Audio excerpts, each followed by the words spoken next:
What if the greatest love story ever told was nothing more than a prelude to annihilation? Amidst the clashing steel and blood-soaked sands of ancient Troy, a beautiful face ignites a catastrophe, and the world teeters on the edge of chaos. Helen, a woman so stunning that kingdoms crumble at her feet, becomes the ultimate pawn in a game of gods and mortals, where betrayal is currency, and ambition is a ravenous beast, devouring all in its path. In a world where loyalty is as fragile as glass and honor hangs by a thread, alliances twist like serpents, ready to strike. Men like Agamemnon and Achilles, heroes turn shadows, wage war not just against an enemy, but against their own desires. Fate is a fickle mistress, whispering tantalizing truths while draping lies like silk around their throats. Why would a king sacrifice his brother's marriage for a war that promises nothing but destruction? Because in this deadly chess match, every pawn has a price. As ships burn under the weight of unspoken promises, the gods watch, amused. They toss mortals like dice, laughing as destinies spiral into madness. Athena's wrath, Hera's jealousy, and Aphrodite's seduction cause chaos that reverberates through time. Would you risk everything for a moment of passion wrapped in eternal conflict? The stakes rise higher than the walls of Troy itself, where love and vengeance dance a lethal tango, and the victor's crown is stained with blood. But here's the kicker: who truly pulls the strings? The warriors? The kings? Or those capricious deities perched on Olympus, drinking ambrosia while plotting the downfall of men? Every hero wears a mask, every villain a cloak, true identities lie buried beneath layers of deceit. And yet, the question lingers like smoke in the air: who will survive when the dust settles, and the echoes of battle fade into silence? Envy festers like an open wound among the ranks, each warrior haunted by visions of glory and ruin. Achilles might be the greatest of them all, but is he a hero or a monster? His rage consumes him as surely as the fire consumes Troy, leaving a trail of ashes in its wake. And what of Hector, the noble defender of the city? Can honor withstand the onslaught of betrayal when the line between friend and foe blurs into obscurity? This is not merely a tale of war, it's a tapestry of human failings, a stage where love and hate collide in a cataclysmic explosion. Each character is a thread, fraying at the edges, unraveling under the weight of fate's cruel design. When the dust settles and the last scream fades, what remains? A hollow victory? A kingdom in ruins? Or a lesson written in the blood of heroes and cowards alike? The Trojan War beckons, a vortex of intrigue and treachery that leaves a bitter taste and a raging thirst for truth. Will you dare step into the fray? The echoes of the past rise to meet you, and they hold secrets that could shatter the world as you know it. The air is thick with dust, swirling around like ghosts of the past, clinging to the skin. It tastes metallic, like blood, as I stand in the shadow of the towering walls of Mycenae. The sun hangs low, an angry orb bleeding orange across the horizon, casting long shadows that swallow the ground beneath me. I can hear the distant clash of bronze against bronze, a symphony of chaos and fear, echoing through the valley. My heart pounds in tandem, each beat a warning, a reminder that this is no ordinary day. This is a reckoning. I remember the chill of the morning air, how it wrapped around me like a shroud before the storm. I remember the faces, haggard, wild-eyed villagers, mouths set in grim lines, children hugging their knees, whispering prayers to gods who seem to have turned their backs. I, too, have prayed, oh, how I have prayed. But today, faith feels like a flimsy shield against the oncoming tide of violence. Then there's Elena, hair as dark as a raven's wing, eyes shimmering pools of determination and rage. My closest friend, my sister in all but blood. She stands with fists clenched, ready to face whatever demon comes our way. They won't take my brother, she hisses, each word sharp enough to cut through the din of battle. I refuse to let him die like the others. I see the tremor in her hands, the way she swallows hard, masking the fear that churns inside her. I want to reach out, to comfort her, but the air is thick with the scent of smoke and sweat, and I know, there's no time for tenderness now. Across the field, a figure looms, Agatus, a warrior forged in blood and fury, a man who wears his scars like medals. His glare pierces through the chaos, a storm brewing in his heart. He fights for glory, for honor, but deep down, I wonder if he fights to escape the ghosts of fathers and brothers lost in the throes of war.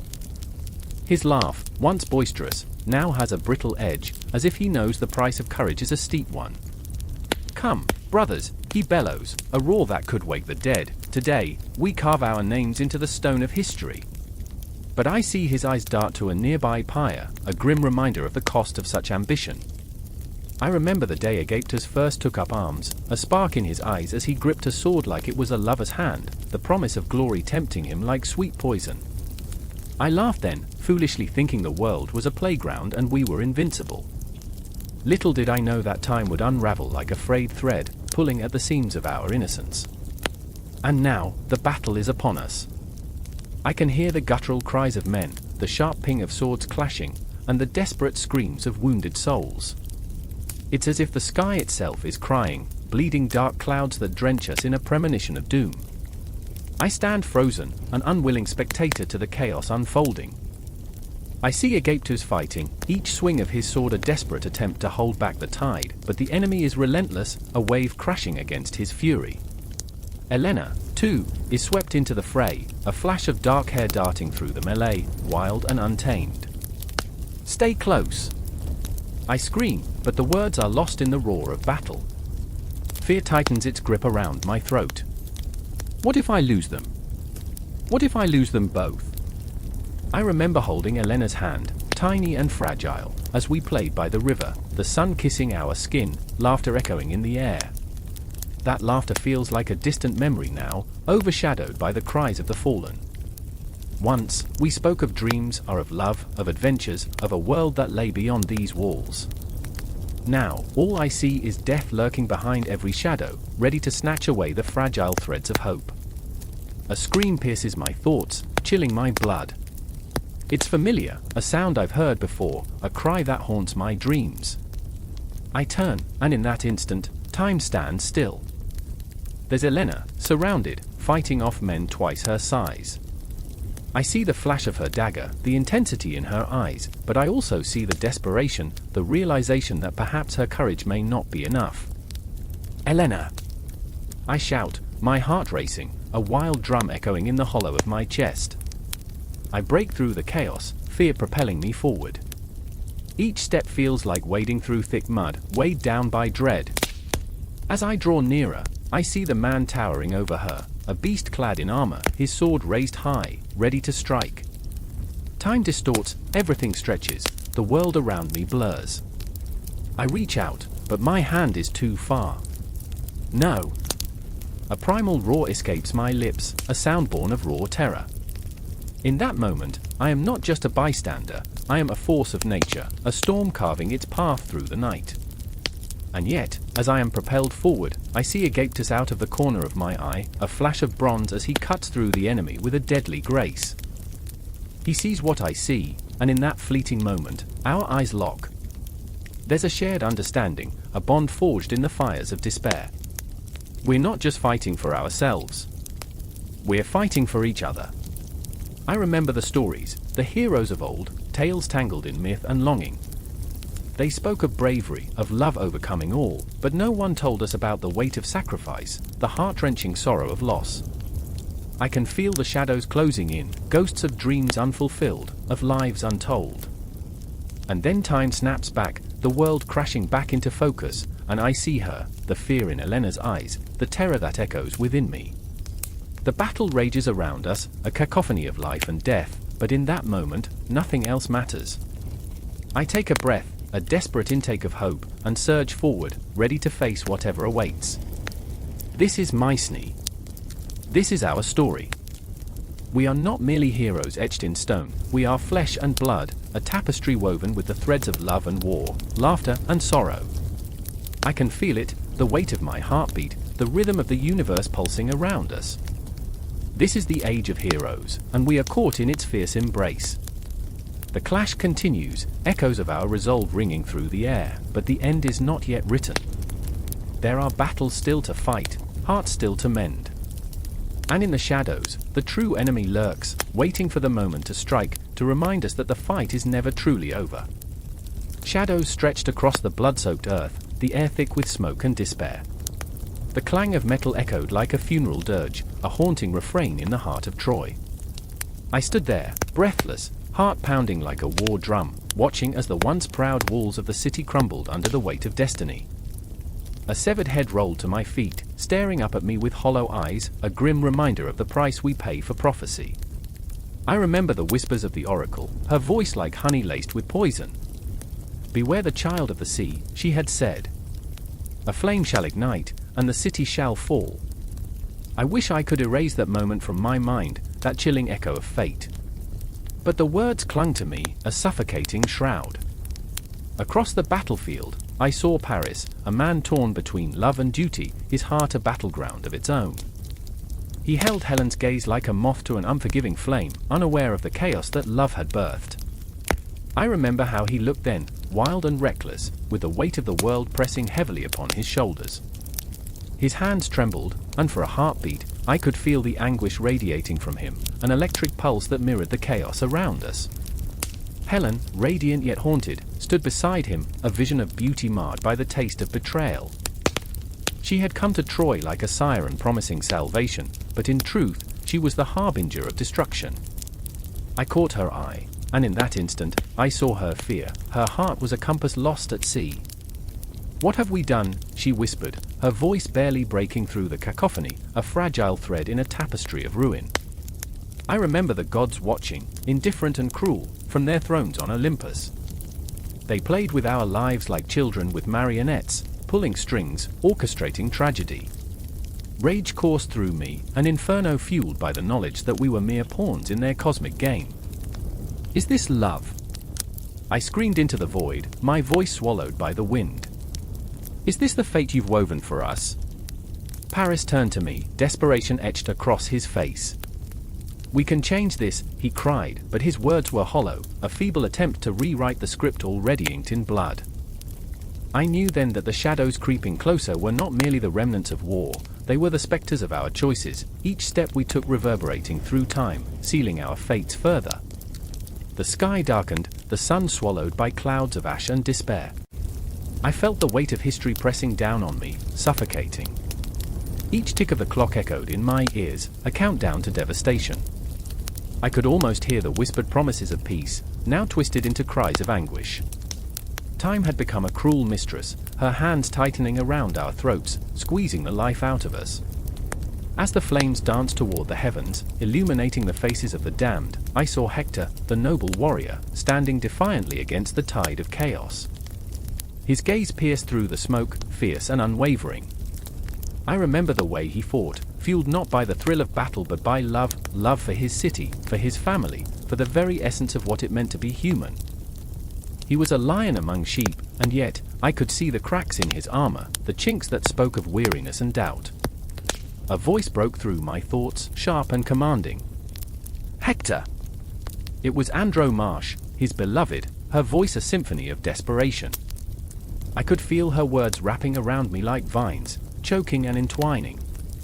She ran to him, her heart laid bare, her love a beacon in the darkness. "Come back to me," she pleaded, and for a moment, the world paused.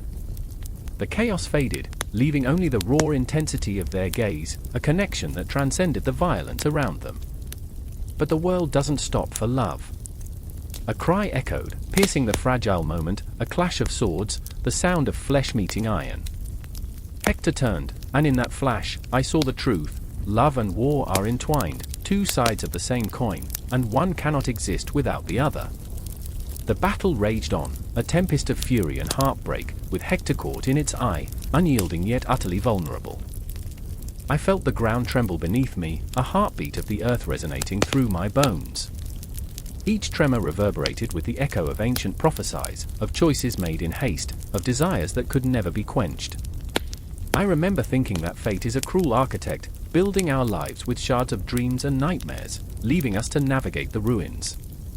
The air turned electric, crackling with tension as the tide of battle shifted. I could sense the impending doom like a storm on the horizon, violent and unstoppable. The sound of clashing steel filled the air, resonating with a dark rhythm. I remember the taste of iron, the metallic tang that lingered as blood spilled across the ground, a reminder that life is fleeting, a spark snuffed out in an instant. And then, in a moment that felt suspended in time, I saw it, the prophecy unfolding before my very eyes. The gods' laughter echoed in the distance, a haunting melody that chilled my bones. I felt a twist in my gut, a sickening realization that we were trapped in our own making, tangled in the web of fate like flies caught in sticky threads. I remember the faces of the fallen, fortunes lost, dreams shattered, hearts broken.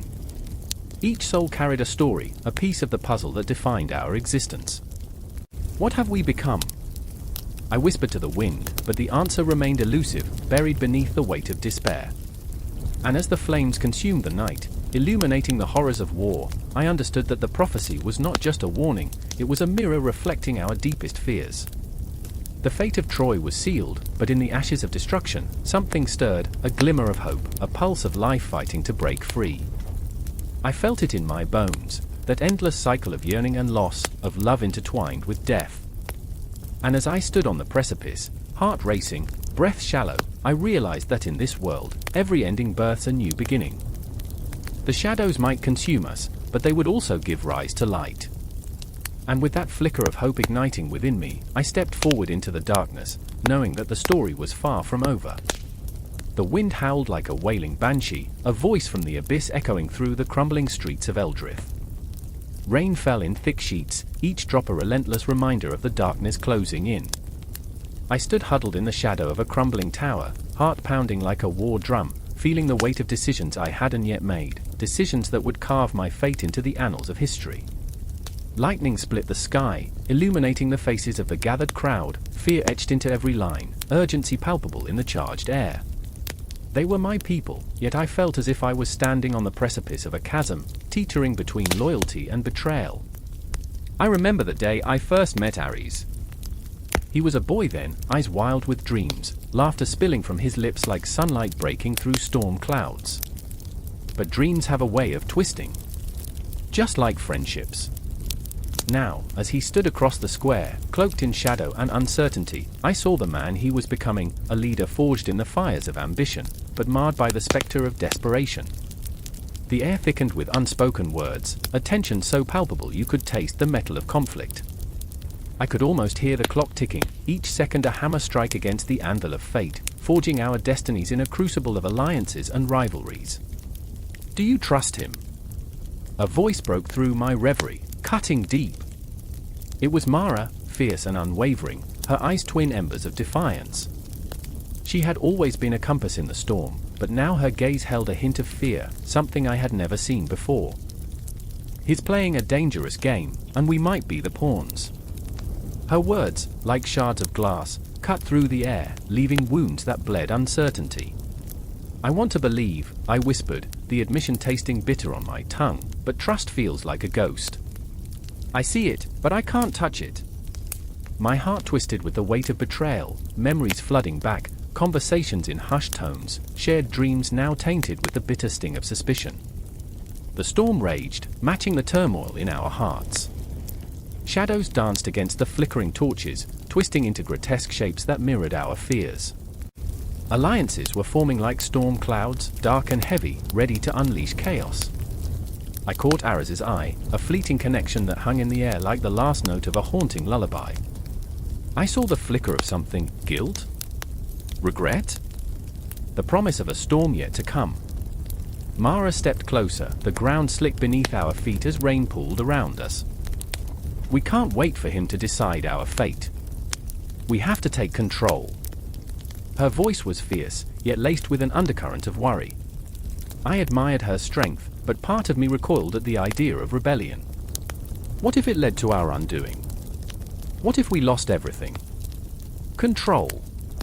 I echoed, disbelief curling my lips into a wry smile. What a luxury we don't possess. I scanned the crowd, the faces blurred by rain and fear. They were waiting, their hopes hanging by a thread, thirsty for a promise. But promises were whispers in the wind, and I was terrified of what would happen when the storm finally broke. The crack of thunder split the night, and I felt it in my bones, like the harbinger of doom. I turned back to Mara, urgency coursing through my veins. What if he's right? What if uniting with him is our only chance? The question hung heavy between us, a pendulum swinging dangerously close to a choice that could seal our fates. You think he's right? Mara laughed, but it was a hollow sound, empty of joy. He's a wolf disguised as a sheep, and his pack is hungry. The moment we align with him, we become part of his hunt. Her words were sharp, each one a knife twisting in my gut, and yet I felt the truth in them, a truth that clawed at my conscience. I remember nights spent under the stars, dreaming of a future where hope could thrive. But here, in the storm's embrace, those dreams felt like lost ghosts, fading into the darkness. The city around us was a reflection of our fears, crumbling and soaked in betrayal. I could almost see the specters of our past hovering in the shadows, remnants of laughter now replaced with cries of anguish. Suddenly, a figure emerged from the tempest, and my breath caught in my throat. It was Ares, drenched but unyielding, stepping into the flickering light. "We have to make a choice," he shouted, voice fierce yet tinged with desperation, the storm raging behind him like a wild beast. "The enemy closes in, and every moment we hesitate is a dagger at our throats." The crowd surged forward, eyes wide with fear and need. I could see it in their faces, a hunger for direction, for strength, for someone to pull us from the brink. Yet, I felt the weight of Ares's words like a chain around my neck. What choice could we make that wouldn't lead to devastation? Mara's eyes met mine, a silent plea hidden in their depths. "We can't follow him blindly," she whispered, urgency in her tone. "We must unite, but not at the cost of our souls." She took a step closer, a fierce light igniting in her gaze. "If we do this, we do it on our terms." The air crackled with intensity, an electric pulse binding us together. I glanced at Ares, a storm of emotion swirling within me, loyalty, fear, doubt. The world felt impossibly vast, yet here we were, three souls entangled in a dance of fate. The shadows twisted around us, whispering secrets, beckoning us closer to the precipice. I remember when we were young, I murmured, voice barely above the roar of the storm. We promised, together, we could weather any storm. But promises felt fragile now, like glass slipping through my fingers. The tension soared, a taut wire ready to snap. I could feel the storm building, the gathering forces of rivalry and alliance swirling like a vortex around us, ready to erupt. In that moment, I understood. We were not just players in a game, we were the storm itself, fierce, uncontrollable, and destructive. And as the winds howled and the lightning danced, we stood on the edge of chaos, ready to confront the tempest we had unknowingly unleashed. The world around us shimmered with possibility, and in the depths of our hearts, we knew there would be no turning back.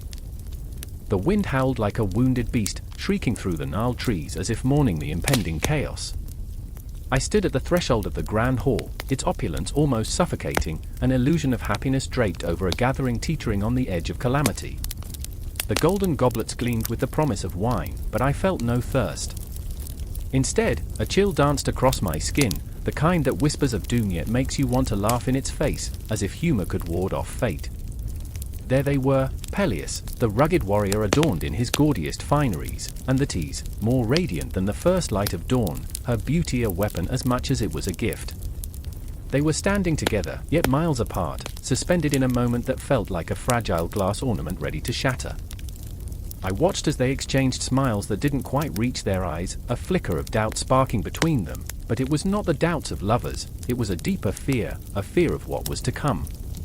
Seated with my back against the cold stone wall, I clutched the fabric of my tunic, feeling the texture rough against my skin, a reminder of my own inadequacies.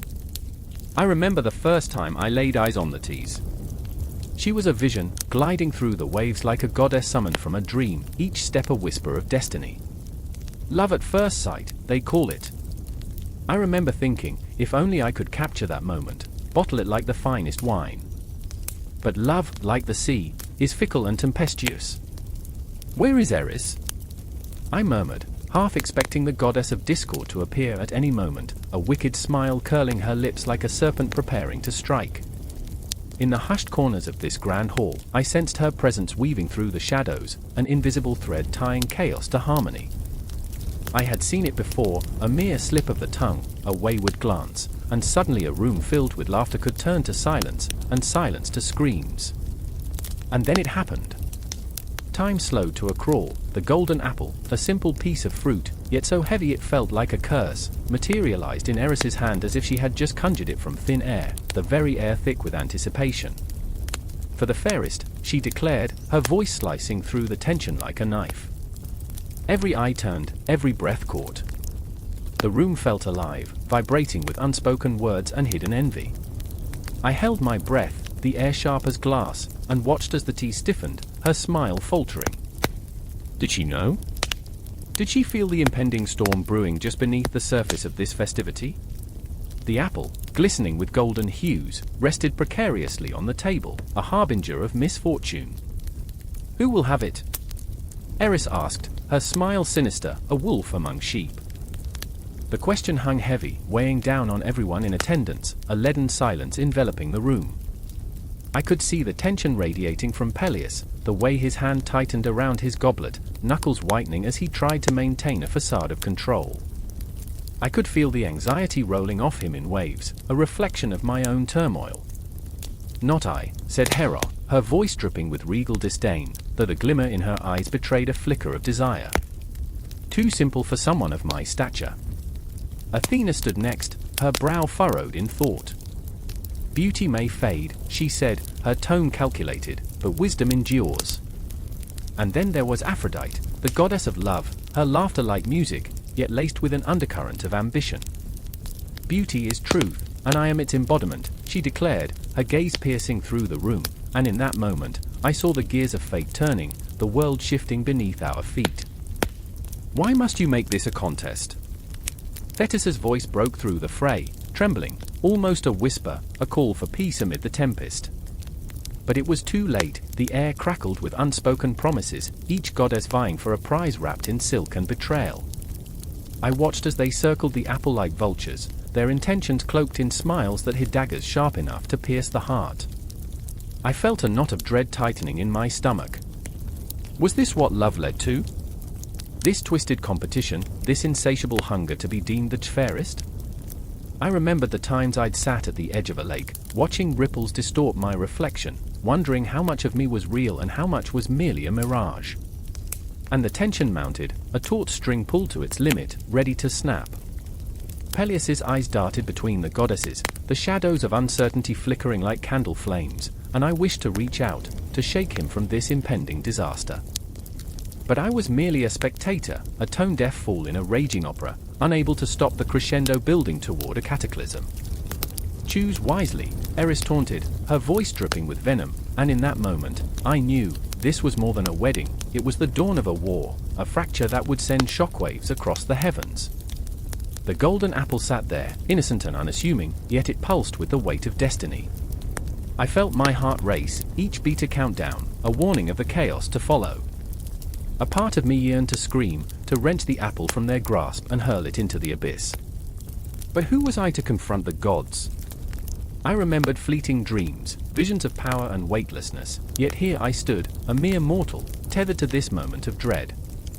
As the laughter turned to spite and whispers morphed into accusations, I realized we were all caught in this web, each thread woven tighter as the air thickened with desperation. The wedding of Peleus and the Theses was no longer a celebration, it had transformed into a battleground, and I was but a spectator, tethered to the chaos. And I knew, even then, as the storm clouds gathered above the festivity, that this was only the beginning. A spark had ignited, and soon, the fires of conflict would engulf us all, leaving nothing but ashes and echoes of fate behind. The night trembled with the weight of unspoken fears, the air thick with the kind of silence that clings to the skin like a shroud. A single flicker of flame illuminated the faces huddled around it, shadows dancing as if mocking the dread that filled the chamber. The cries of a woman echoed through the dark, stark and haunting, a primal scream that pierced the veil of the quiet, sending shivers through the soul of all who heard. I remember that night as if it were yesterday. I remember the raw terror in her voice, the sense of urgency that crackled in the air like charged electricity. It was the moment when everything changed. The birth of Achilles, heralded not by joy but by a tempest of anguish that twisted the hearts of those present. The walls of the palace seemed to close in, suffocating, as if even the stones themselves mourned the arrival of a child destined for greatness, a greatness steeped in blood and sorrow. His mother, Thetis, a goddess cloaked in beauty and power, was caught in a relentless battle, body contorting with the pain of labor. Her fingers clawed at the earth, nails digging into the soil as if pleading for mercy from the gods who would soon weave the strands of his fate. And in the corner of the room stood Peleus, a man wrestling with his own shadow. His heart beat in sync with the cries of Thetis, a rhythm of fear and love battling for supremacy. He was a king, yes, but in that moment, he felt small, as if the weight of the world had pressed him down, leaving him gasping for breath. What kind of father would he be? Would he be the protector or the destroyer? The thought churned in his stomach like a storm, threatening to spill over. The echoes of his past, laced with jealousy and insecurity, haunted him. He yearned to be worthy of the legacy that flickered to life before him, yet could not shake the shadow of doubt that loomed larger than any god. A flash of light, a spark of hope? Or a harbinger of doom? In the flickering glow, I saw the fierce determination in Thetis's eyes. She was a warrior, fierce and unyielding, but even warriors fall to despair. "I will not let you suffer," she gasped, her voice a guttural whisper laced with desperation. Was it the birth of a hero or the end of a dream? She could not know then, nor could Peleus, as the first wail of their son filled the air, a sound so raw, so potent, it seemed to fracture the very fabric of the night. I remember the moment when their eyes locked, a silent war raging between them. Would they embrace the child that bore the weight of prophecy, or would they attempt to shield him, to wrap him in the soft cotton of ignorance? Each heartbeat became a countdown, a ticking clock reminding them that time waited for no one, not even for gods. "He will be the greatest," she whispered, but the words felt more like a curse than a blessing. The prophecy hung heavy in the air, a spectre looming over them, and the enormity of it curled around her like a shroud. But even in despair, there was a flicker of humor, a mad, desperate laughter that threatened to erupt from Peleus's throat. "The child will bathe in glory," he thought, "and if he survives, I hope he remembers to wash." They bathed once a year, after all. So yes, romance was rather earthy, an absurdity that made him want to chuckle even in the face of impending doom. Yet, the laughter caught in his throat, choking him as he fought against the swell of anxiety. Would they have enough time? Would he be enough? The hours crawled by, stretching into eternity as Thetis gripped the blanket beneath her, the fabric soaked in sweat and determination. "I remember," she murmured, her voice trembling, recalling stories of heroes whose destinies were entwined with suffering and sacrifice. Would their son's life mirror those fables, framed by glory and death? Or would he carve a new path, one not dictated by fate but by choice? She fought against the fear, against the ancient pull of destiny, her spirit aflame with maternal instinct. In that fractured moment, their world shifted. A child lay between them, a being forged in the fires of conflict and love, and as Thetis cradled him, the shadows whispered, whispers of the past, of battles fought, of losses endured. The stars above flickered like distant memories, each one a tale waiting to be told. The cosmos seemed to pulse with possibility, urging them to seize the moment even as the weight of inevitability pressed down. Peleus knelt beside her, hands trembling as he reached out, unsure whether to embrace or to recoil. "What have we done?" he whispered, the question hanging in the air like a suffocating fog. The spirit of a warrior was inside this child, but would it be nurtured or driven to madness? He feared the truth of a father's inadequacy clashing with the hopes for a son who might become more than a man. "Look at him," Thetis breathed, her eyes shimmering with a blend of pride and fear. "He is a hero in the making." But the weight of that statement hung like a noose, tight and unyielding. It was the birth of a legend, but legends are born from loss, from sacrifice, and what would be given in exchange for the glory that awaited? And in the heart of the storm, the child, their child, stirred, a fleeting echo of innocence amidst the chaos. As they held him, they could feel the pulse of destiny thrumming through the air, a rhythm that seemed to echo the heartbeat of the universe. Bound by love and fear, they knew they were caught in an intricate dance, a macabre ballet that would lead them down a path lined with triumphs and tragedies. Time became a ghost that night, each tick of the clock a reminder that fate was woven into the very fabric of their lives. Would Achilles rise like the dawn, fierce and unyielding, or would he be consumed by the shadows that loomed ever closer? The answer slipped through their fingers like grains of sand, and with each passing moment, The world outside their walls held its breath, waiting for the storm to break. The air crackled with tension, a raw, electric pulse that hummed in the silence before battle. It was as if the world held its breath, crouching like a predator in the shadows of the night. Agamemnon stood on the precipice of the battlefield, the moon a ghostly witness to his ambition.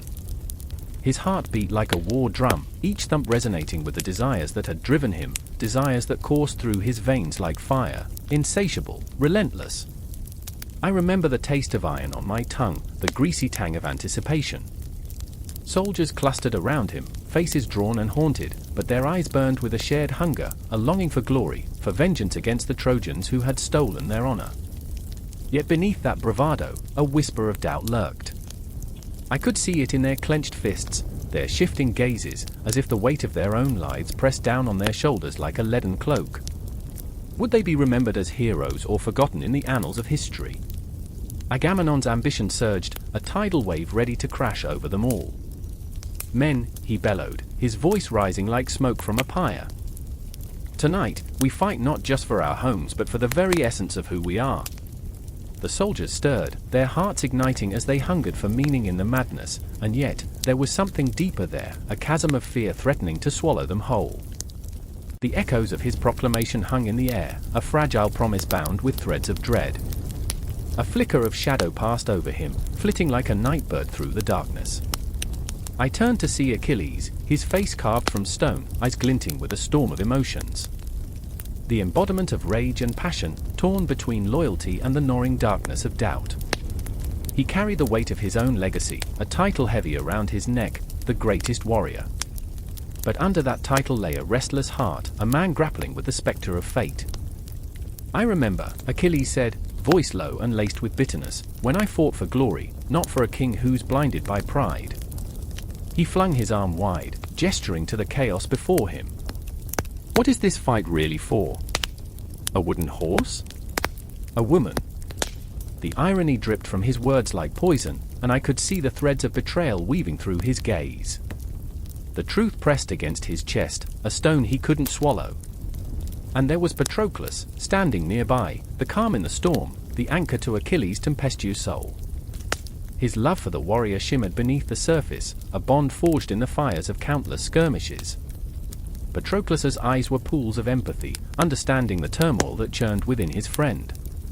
You fight for yourself, my love, he murmured, stepping closer, the warmth of his presence a balm against the jagged edges of doubt.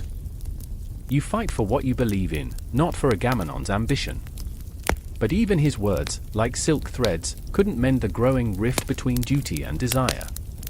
I could see the battle waging within Achilles, a tempest of emotions that threatened to overshadow his prowess. Would he heed his heart, or would he march onward, a mere pawn in Agamemnon's grand scheme? The night deepened, thickening with the weight of unspoken fears. I could feel the earth beneath my feet pulsing like a living thing, vibrating with the anticipation of the clash to come. Each pulse echoed in my chest, a reminder of time slipping away like grains of sand through fingers. The darkness held whispers of ghosts from the past, memories of battles fought and lost, of brothers slain and honor tarnished. Shadows danced around them, twisting and turning, a macabre ballet of fate and choice. Agamemnon's eyes glinted with the fire of ambition, a wildness that frightened and fascinated. We will not be remembered as cowards, he roared, the fervor of his words clawing at the air. We shall carve our names into the stone of history, and let the gods bear witness. But behind that bravado lay a desperate fear, the gnawing worry that this quest might become his undoing. Time stretched, a taut string ready to snap. I could feel the tension coiling, winding tighter and tighter, until I thought it might burst. The soldiers stood rigid, hearts pounding in unison, caught in the web of Agamemnon's dreams and Achilles' doubts. The echoes of their breaths filled the night, a rhythm that matched the ticking of a clock, counting down the moments to oblivion. A distant howl of a wolf broke the silence, a chilling reminder of the stakes at play. The shadows lengthened, dark fingers creeping across the ground, and the stars dimmed as if the cosmos themselves held their breath. Would they rise as legends, or would they fall, nameless and forgotten in the annals of time? Remember, brothers! Agamemnon's voice reached a fever pitch, slicing through the air. Fight not just for the honor of this kingdom, but for each other. for the love you hold in your hearts." His words hung heavy in the air, both a rallying cry and a plea, a desperate bid to coax courage from the depths of their fears. As Achilles clenched his fists, a storm brewed within him, the weight of destiny pressing down like a mountain. This is not just war, Agamemnon. This is our very lives. His voice broke, raw with emotion, and I will not fight for a dream that isn't mine. Patroclus placed a steadying hand on his shoulder, grounding him in the chaos. Then fight for us, Achilles. Fight for the love that binds us, for our memories etched in time. And just like that, I felt the shift, the delicate balance of emotions teetering on the edge of chaos. The air thickened, charged with the gravity of their choices. Each heartbeat echoed, a relentless thrum of anticipation. As the moon hung overhead, a silent witness to their turmoil, I knew none of them could escape the trials that lay ahead. The call to arms had been sounded, the die cast, and the world around them was poised on the brink of change, ready to swallow them whole. The battle loomed, a spectre waiting just out of sight, and with it, the ghosts of ambition, betrayal, and love whispered through the night, their voices woven into the fabric of fate. The time for reflection was over, the moment of truth was upon them, and the shadows danced with anticipation. The air hung thick with tension, a palpable force that crackled like a lightning storm. Shadows danced on the stone walls of the assembly hall, flickering in the flickering light of torches, as the cries of the city echoed outside, a desperate wail of a people caught in the grip of fear and uncertainty. Here, in this hallowed chamber, silence spoke louder than any sword thrust. Every heart beat in time with an unspoken question: would the kings stand united, or would they shatter like glass? I remember the faces, etched in my mind like ancient stone, heavy with the weight of honor and betrayal. King Leandros of Aegina, his brow furrowed and eyes darkened with dread, stood at the forefront. His voice, once a clarion call of strength, quaked under the burden of distrust. "If we do not unite," he said, his words sharp as the dagger hidden within his cloak, "we will be nothing more than scattered ashes in the wind." Behind him, King Theron of Thebes shifted, his hands clenched so tightly that his knuckles shone white. He was a man torn between loyalty and ambition, his heart a battlefield of conflicting desires. "And what do you offer, Leandros? A hollow promise? Your words are as empty as the fields we've lost."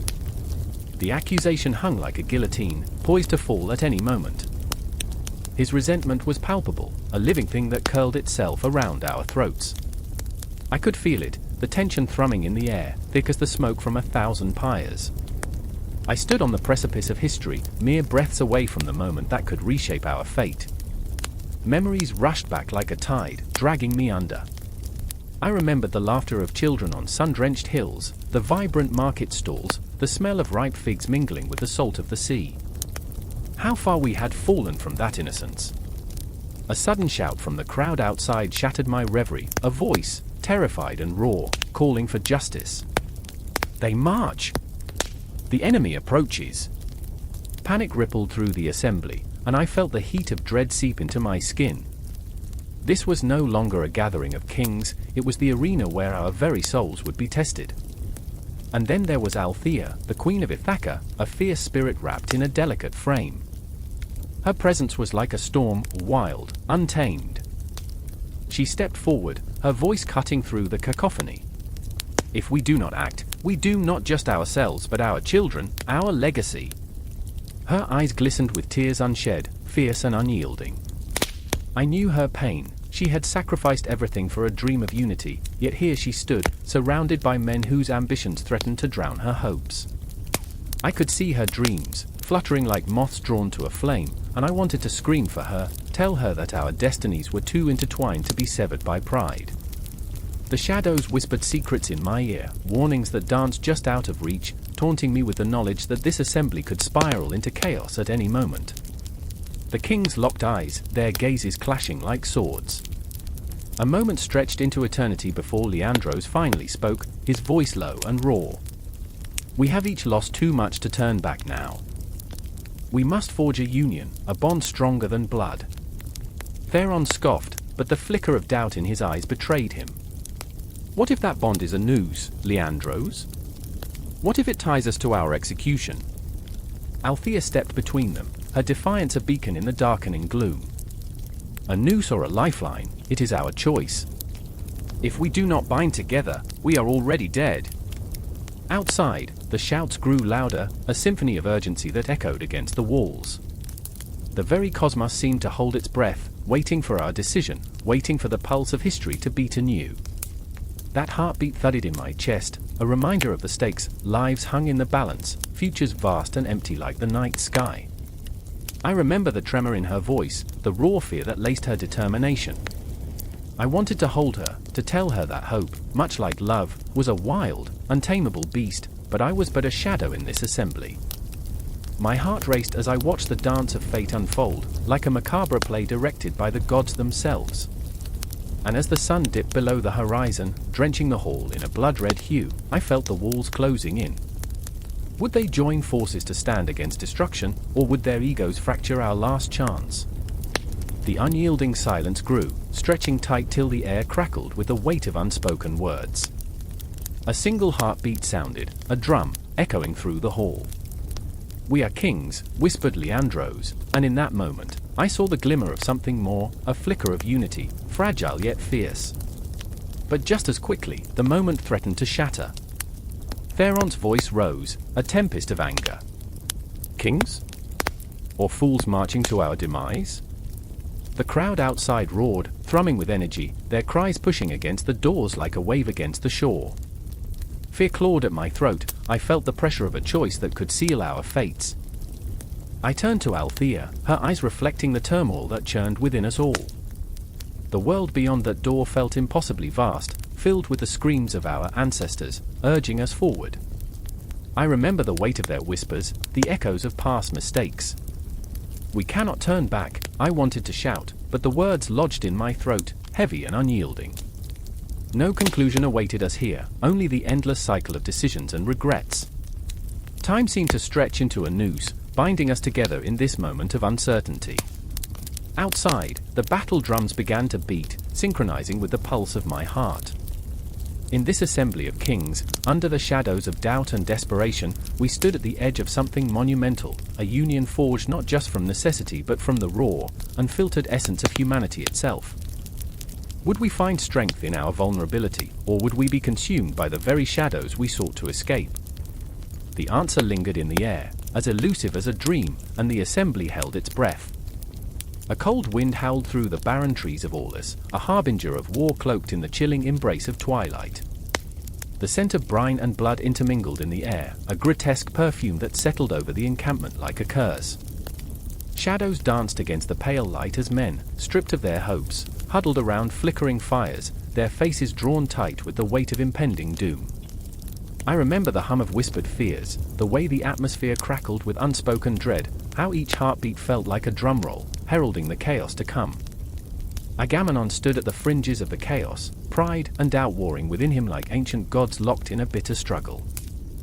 His gaze was locked to the horizon, where the waves crashed relentlessly against the shore, a dark reminder of what was to be sacrificed. The winds carried the murmurs of his men, a chorus of uncertainty swelling into a cacophony of despair. They were not valiant warriors, but scared boys, thrust into a hell they barely understood. "Do you feel it?" he murmured, his voice barely a breath above the wind, the question hanging in the air like a noose. "This weight. It's not just our lives at stake. It's everything." He clenched his fist, splintering the dreams of glory into 1,000 shards of reality. I felt that weight too, pressing down on my chest like a boulder. Every man here was a ghost of a version of himself, each haunted by his own choices. And then there was Achilles, the brilliant, fiery soul, restless and barely contained, a tempest ready to unleash itself on the world. He paced, striding like a lion in a cage, each movement filled with a feral energy that felt both magnificent and terrifying.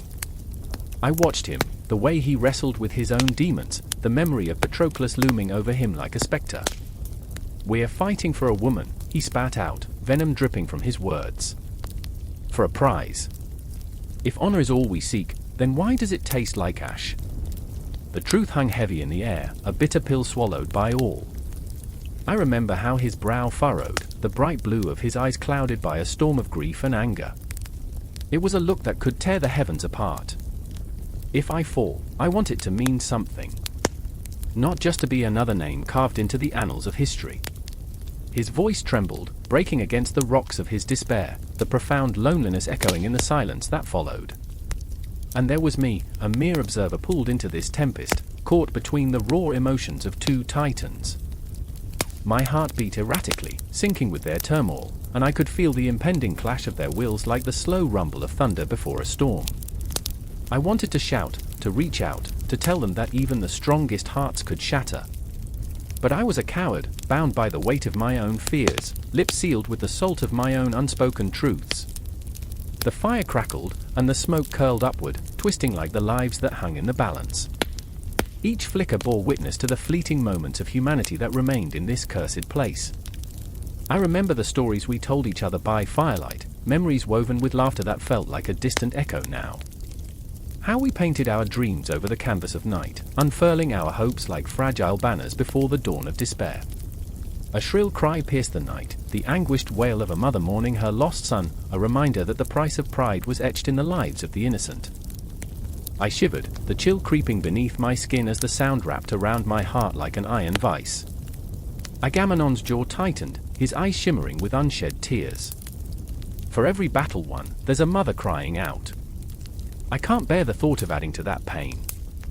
I wanted to reach for him, to pull him back from the precipice of his own choices, but the distance between us felt insurmountable. The stars blinked down on us, indifferent witnesses to our plight, casting a cold light over the encampment. A night filled with promises of bloodshed and glory, yet all I felt was the suffocating weight of inevitability. Each man's face was a canvas of despair, painted with the brushstrokes of their fears. I wanted to scream, to claw at the heavens and demand answers, but instead, I stood there, paralyzed by the enormity of our reality. The moon hung low, a silent observer to the chaos brewing in the hearts of men, warriors, artists, poets, all tangled in a web of ambition and tragedy. Achilles, fiery as ever, turned to Agamemnon, eyes filled with a wild intensity. Then let this be a war of meaning. Not for the sake of a woman whose name will be forgotten, but for the souls of those who will follow us into the abyss. The fire flared, illuminating their faces, and for a moment, clarity broke through the fog of despair. Hope flickered, fragile yet fierce, intertwining with fear. I could see it in their eyes, a shared determination, a kinship forged in the furnace of shared suffering. Will you stand with me? Achilles asked, the challenge hanging in the air like a promise. Will you fight for something greater than ourselves? And in that moment, the weight of history bore down on us, a cacophony of past and future colliding in a single heartbeat. I remember the silence that followed, thick and suffocating, a silence pregnant with unspoken truths and the echoes of choices yet to be made. A war was brewing, but so were the conflicts within each of us, the storm raging behind our steely facades. As the wind howled in the night, carrying with it the cries of lost dreams, I knew this was just the beginning, an ominous prelude to the symphony of chaos that awaited us all. As dawn approached, I could feel the heartbeat of the earth beneath my feet, a pulsing reminder that nothing was certain. We were all mere threads in a vast tapestry, woven together by fate and folly, each moment stretching endlessly into what lay ahead. I stood there, caught in the tension of that liminal space, as destiny loomed ever closer, palpable and terrifying. No conclusion. Just the weight of the world, heavy on my chest, and the relentless march toward the unknown. The wind howled like a mourning widow, twisting through the trees as Agamemnon stood at the edge of the clearing, his heart a captive to a tempest more fearsome than the storm brewing on the horizon. He could barely breathe, the weight of his choices pressing down on him, each second stretching like a taut string ready to snap. Iphigenia's laughter echoed in his mind, a haunting melody that twisted in harmony with the screams of the sea. Father, she had called, innocent wrapped in the golden glow of youth, unaware of the shadows lurking behind her father's solemn eyes. He stepped forward, each footfall a betrayal against his own soul. The altar loomed ahead, carved stone stained with ancient blood, a testament to sacrifice, yet it stood now as a grave marker for his daughter's future. He could almost hear the distant clash of swords, the cacophony of war drums, each beat a reminder of the fleet waiting at Aulis, restless and hungry for glory, their fates tied to the winds of fate he had unleashed. Father, the voice was soft, barely a whisper against the howling winds, yet it pierced Agamemnon's heart like a dagger. He turned, and there she was, Iphigenia, her hair a cascade of sunlight, her eyes wide and trusting, not yet knowing what the world had demanded from them. The stark contrast of her innocence against the dark abyss of his decision was unbearable. What's wrong? He wanted to scream, to tell her everything, to unburden his heart, to strip away the layers of obligation and duty that clung to him like a shroud. But instead, he swallowed the words, choking on them like bitter bile. "Nothing, my love," he managed, forcing a smile that crumbled under the weight of truth.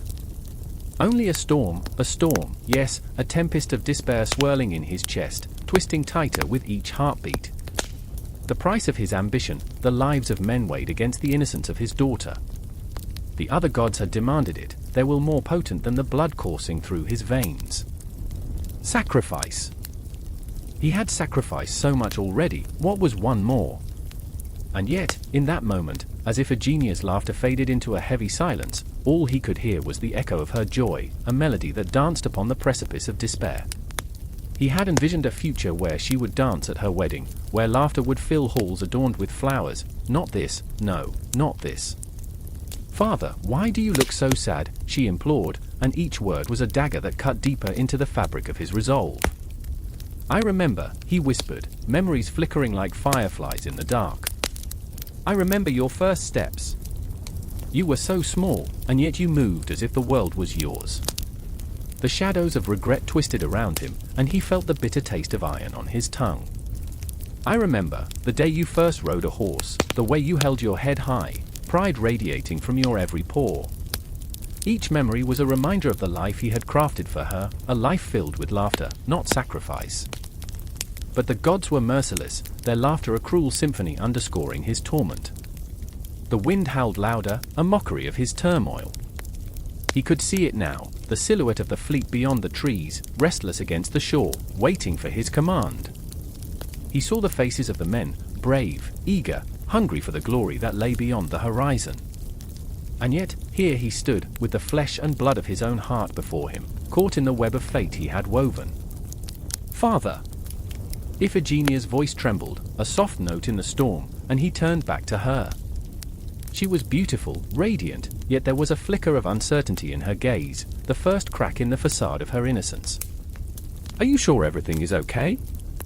"No, my sweet girl," he said, his voice breaking, raw and jagged as shattered glass. "Everything is not okay." The words hung between them, heavy with unspoken truths, each syllable a weight that threatened to crush him. And in that moment of shared vulnerability, he saw her, a girl on the precipice of womanhood, yet still so blissfully unaware of the cruel twists of fate. She deserved a chance, a life, dreams untainted by the brutal reality he faced. But the gods had spoken, and he was merely a puppet in their relentless play. Iphigenia, the name fell from his lips like a prayer and a curse. The storm swirled around them, dark clouds gathering with ominous intent. You must understand, but how could he explain a sacrifice so monstrous, so fundamentally wrong? The very notion twisted his gut, made him want to weep and rage against the heavens. "I understand," she exclaimed, the fire of determination igniting in her eyes. "You have to lead them, Father. You have to do what is right." A part of him wanted to embrace her, to shield her from the truth, to tell her that courage didn't always mean bloodshed, yet the other part, the soldier within him, felt that the weight of her belief was a burden he could not bear. "Right," he echoed, the word bitter on his tongue. "What is right?" The question hung in the air, drenched in irony and pain. What was right when the price was a daughter, a child who had done no wrong? The world was a wicked place, and he was ensnared in its cruel dance. "I remember," he murmured, and the memories flooded back, each joyful moment now a chain that bound him tighter, each laugh a haunting echo. "I remember your first day at school, your eyes wide with wonder, and I remember," the words fell like leaves in autumn, a season of endings, of decay. He could feel it, the inexorable pull toward the altar, the specter of loss looming. "Iphigenia," he said, his voice a fragile whisper, "I wish this weren't happening." But he could not escape the inevitable. The gods had turned their gaze toward him, and he was but a vessel for their will. His daughter's face was a mirror of confusion, and in that fleeting moment, a flicker of understanding ignited, like a spark catching dry grass. "Father, her voice trembled, and time stilled as he caught the first glimpse of the truth settling in her heart. The realization echoed like a death knell, and the world around them faded into shadows, the lines between doom and desire blurring into nothingness. And yet, as the storm raged on, prophecies whispered through the trees, beckoning them closer to the sacrifice that loomed like a dark specter above. Each heartbeat was a reminder of the thin line between loyalty and love, between duty and life. And as the whispers grew louder, a chilling realization washed over him: there would be no escape. No sanctuary from the storm. Only the altar awaited them, a resting place for dreams unfulfilled, a testament to the lengths a father would go for honor. The winds howled, and the very cosmos seemed to tremble at the weight of this dilemma, one that had only just begun to unfold. The wind howled like a banshee, shrieking through the sails, tearing at the very fabric of hope. I stood at the bow of the ship, my heart a war drum pounding in my chest, each beat a reminder of what hung in the balance. The fierce ocean churned beneath us, a beast awakened from its slumber, hungry for destruction. Around me, my comrades struggled against the fury of Poseidon, their faces twisted with fear and grit. I could see the desperation etched into their eyes. We were not merely voyagers, we were gamblers playing our fate against a merciless sea. "Hold tight, men! We will not lose ourselves to the abyss." Agamemnon's voice cut through the chaos, a beacon of defiance. But I could hear the tremor beneath his bravado, the quiver of a man grappling with his demons. I looked at him, a king trapped in the armor of responsibility, a leader burdened by the weight of 1,000 lives. What is a crown but a noose, I thought, tightening with every decision made. The shadows of doubt loomed behind him, relentless and mocking. I remember when we first set sail, how the horizon kissed the edges of our dreams. The city of Troy shimmered like a mirage, an unreachable promise. I remember how my heart swelled with the thrill of adventure, drowning out the whispers of fear. But standing here now, clinging to the splintered wood, the salty spray stinging my face, those dreams felt like ghosts drifting away. The ocean was a vast graveyard of ambition, and each wave crashed with the laughter of fate. Beside me, Diamonds fought against the ropes, muscles straining, sweat mingling with the salt of the sea. His eyes were wild, a tempest mirroring the storm that raged around us. I could almost see the thought swirling in his mind, the battle between loyalty and survival. He was my brother in arms, but also a man at war with himself. "Will we see the shores of Troy, or will we be swallowed whole?" he shouted, his voice barely piercing through the wind. There was a frantic edge to his words, a desperation rooted in a truth we all feared to acknowledge. "Keep rowing!" I bellowed, my spirit ignited by his urgency. Yet deep inside, I felt the gnawing doubt. The furious wave seemed to answer with a mocking roar, taunting us, reminding us of how fragile our lives were. The ship creaked beneath us, a living thing, as if it too sensed the impending doom. And then, in the darkness, something shifted. The air thickened, charged with a force we could not see. I glanced up, and for a fleeting moment, time stood still.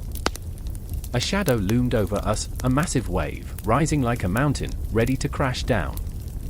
My breath caught, the world narrowed to that singular moment of dread.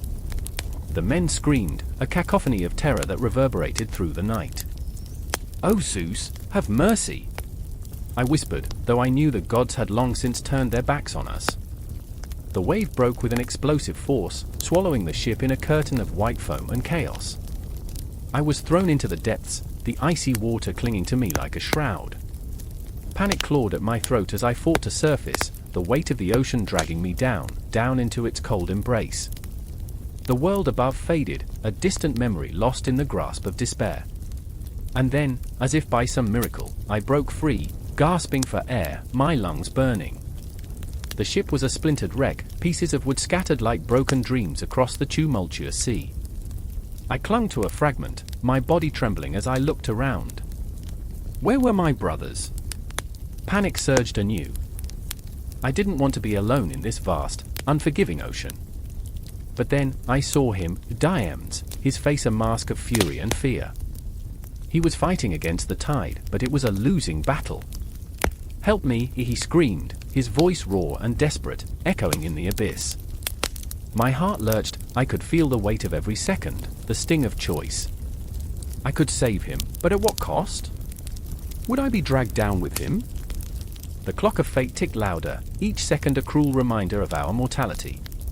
"I remember," I whispered, the memories flooding back. Laughter shared over fires, dreams spun under starlit skies. I remember the taste of victory, the thrill of camaraderie. How could I abandon that? How could I abandon him? "Take my hand," I shouted, reaching out as the waves tossed us like rag dolls. My heart raced, not just for my life, but for the man who stood there, fighting against the inevitable. With every ounce of strength left in me, I lunged forward, grasping his wrist.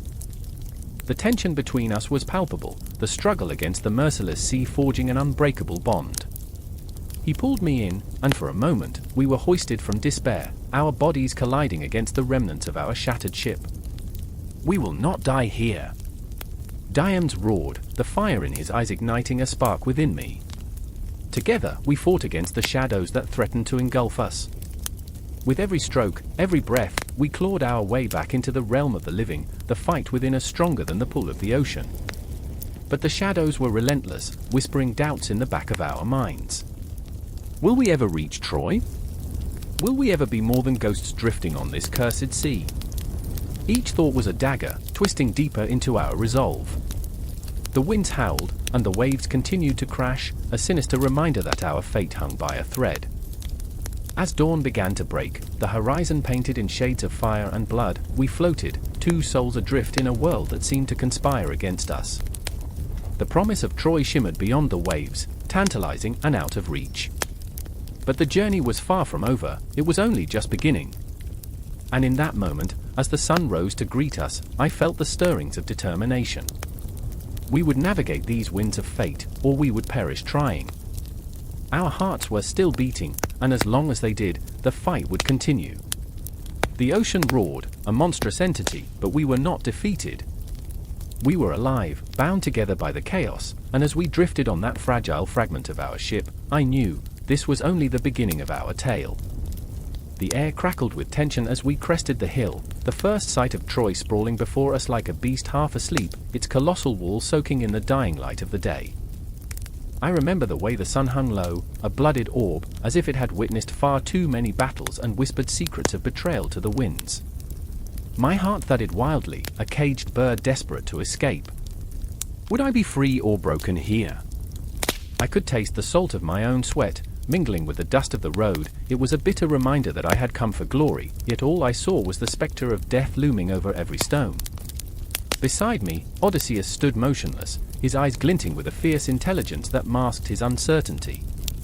He had woven countless tales, spun strategy like a silken thread, yet now, in the shadow of the great walls, he looked less like a hero and more like a man clutching to the frayed edges of his own fate. "This is it," he whispered, but his voice cracked, a ghost of confidence. "This is where legends are born, or buried." I felt the weight of his words settle sickly in my stomach, an echo of my own fears. I remember what he said next, but it felt like a confession, a flicker of vulnerability piercing through the bravado. I can't help but wonder if the gods are watching, laughing at our foolishness. But it was Hector who shattered the fragile silence that bound us. He emerged from the shadows, a figure carved from stone and fire, his presence both magnetic and terrifying. "You think too much, Odysseus," he scoffed, a half-smile curving his lips, though his eyes burned with an intensity that could ignite whole cities. In that moment, I saw a man who wore honor as a cloak but was bound by the chains of his own destiny. I remember the way his armor gleamed, reflecting the last rays of the sun, golden yet ominous, like a warning. There is no glory in hesitation. You must rush headlong into the fray, or you'll be consumed by the shadow.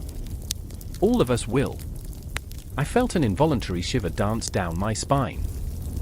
It was as if the very stones of Troy were whispering secrets of its long-dead defenders, their voices woven into the breeze that rustled the grasses at our feet.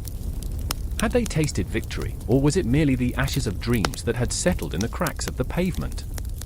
Every heartbeat echoed ominously, a metronome of impending chaos.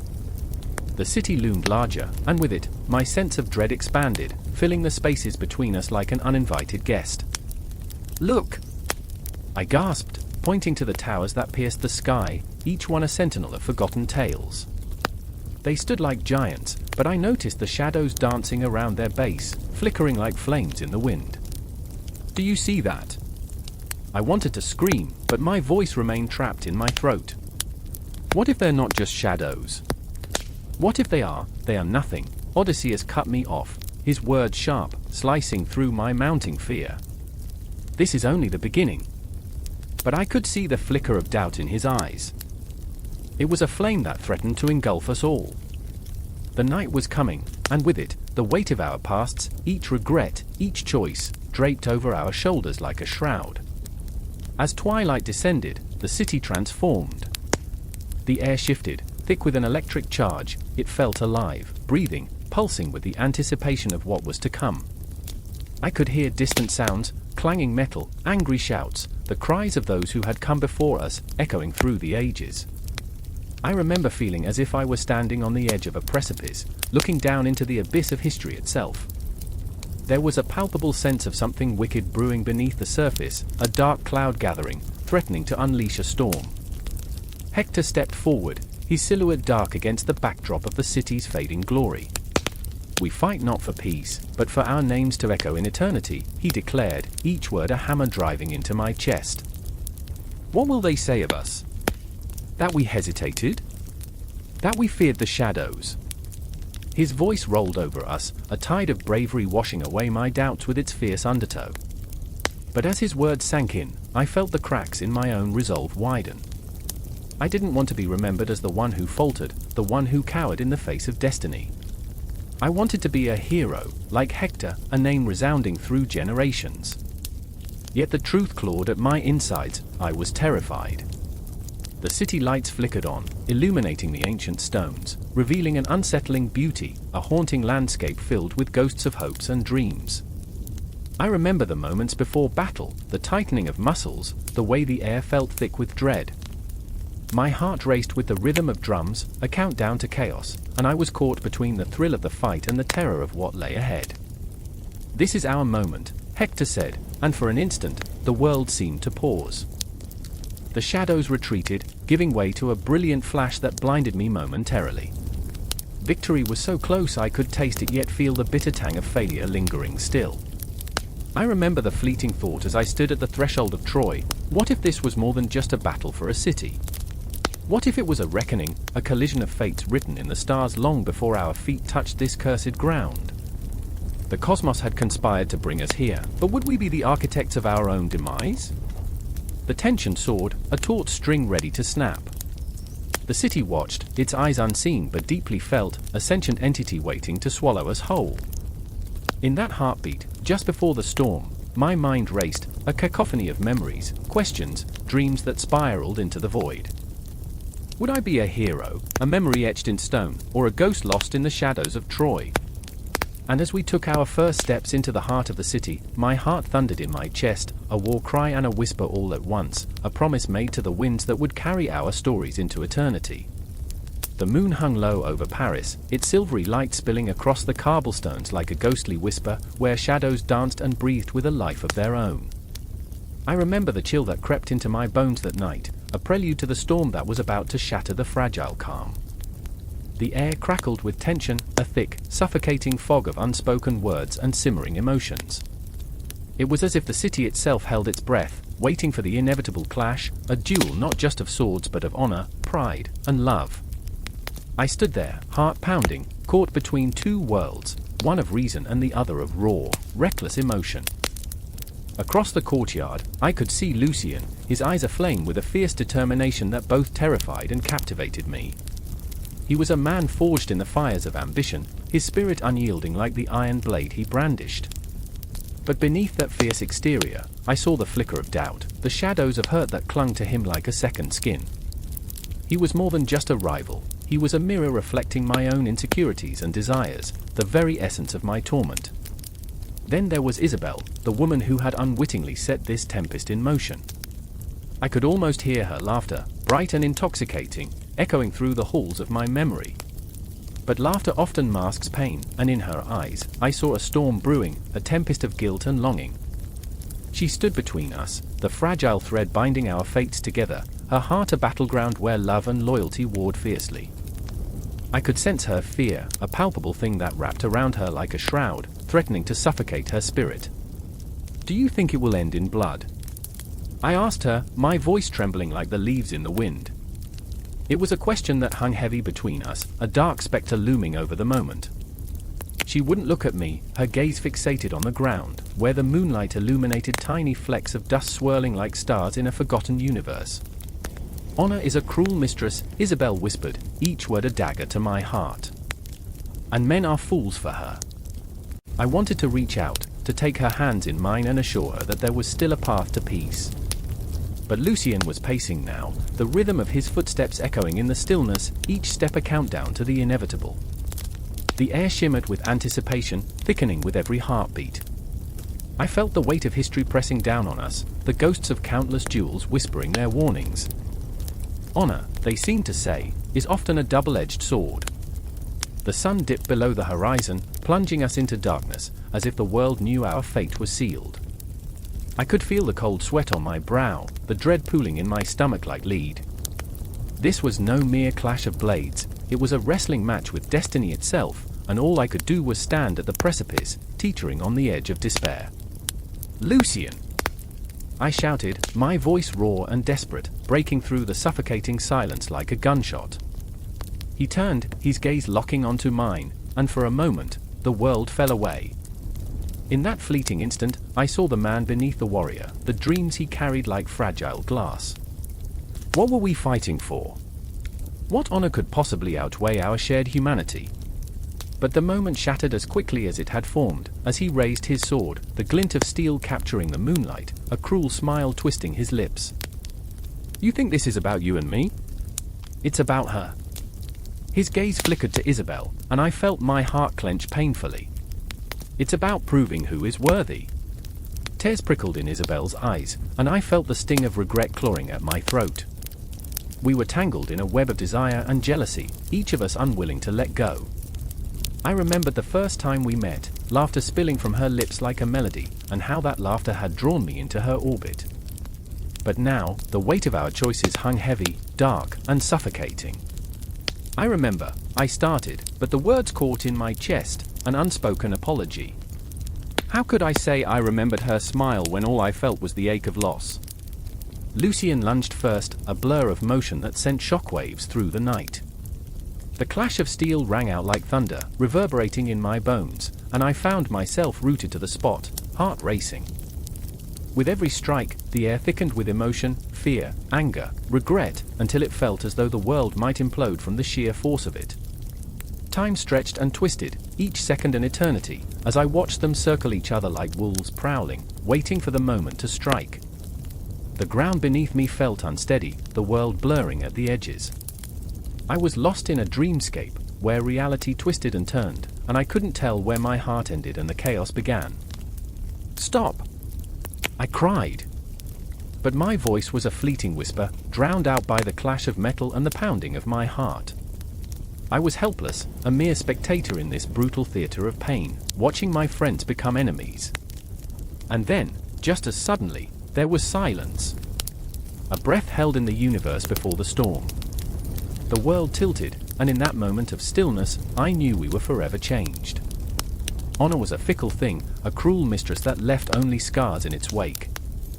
I could see it in Lucien's eyes, the flicker of doubt now mingled with something deeper, something that hinted at understanding. With every strike, we were not only fighting each other but the very essence of our own fears. The moon bore witness to our struggles, illuminating the path of our choices, and I realized we were not just battling for honor, but for the chance to reclaim our shattered dreams. And as the fight raged on, I felt the tug of something familiar, a thread of hope woven through the chaos, a flickering possibility that perhaps, just perhaps, we could rewrite our fates, and find redemption in a world torn apart by pride and loss. I leaned forward, ready to intervene, ready to shatter the cycle of violence. The tension hung thick in the air, each breath a prayer for redemption, for understanding, for love amidst the ruins we had created. We were standing at the crossroads of our lives, and the next moment would determine everything. Would we embrace the darkness or dare to let the light in? Would this duel tear us apart, or could it ignite a path to forgiveness? The answer lingered on the horizon, just out of reach, waiting for the dawn to break. The air crackled with tension as Agamemnon stood before the gathered leaders, a tempest brewing in his chest. Around him, the faces of warriors were carved from stone, veiled by shadows and harsh lamplight that flickered like the last breaths of dying stars. He could taste the bitterness of betrayal on his tongue, a grim reminder that trust was a fragile thread, easily severed. What have we become? He thought, each heartbeat echoing louder than the last, drowning out reason with primal fury. I remember the night the wind howled like a lost soul, carrying whispers of conflict through the camp.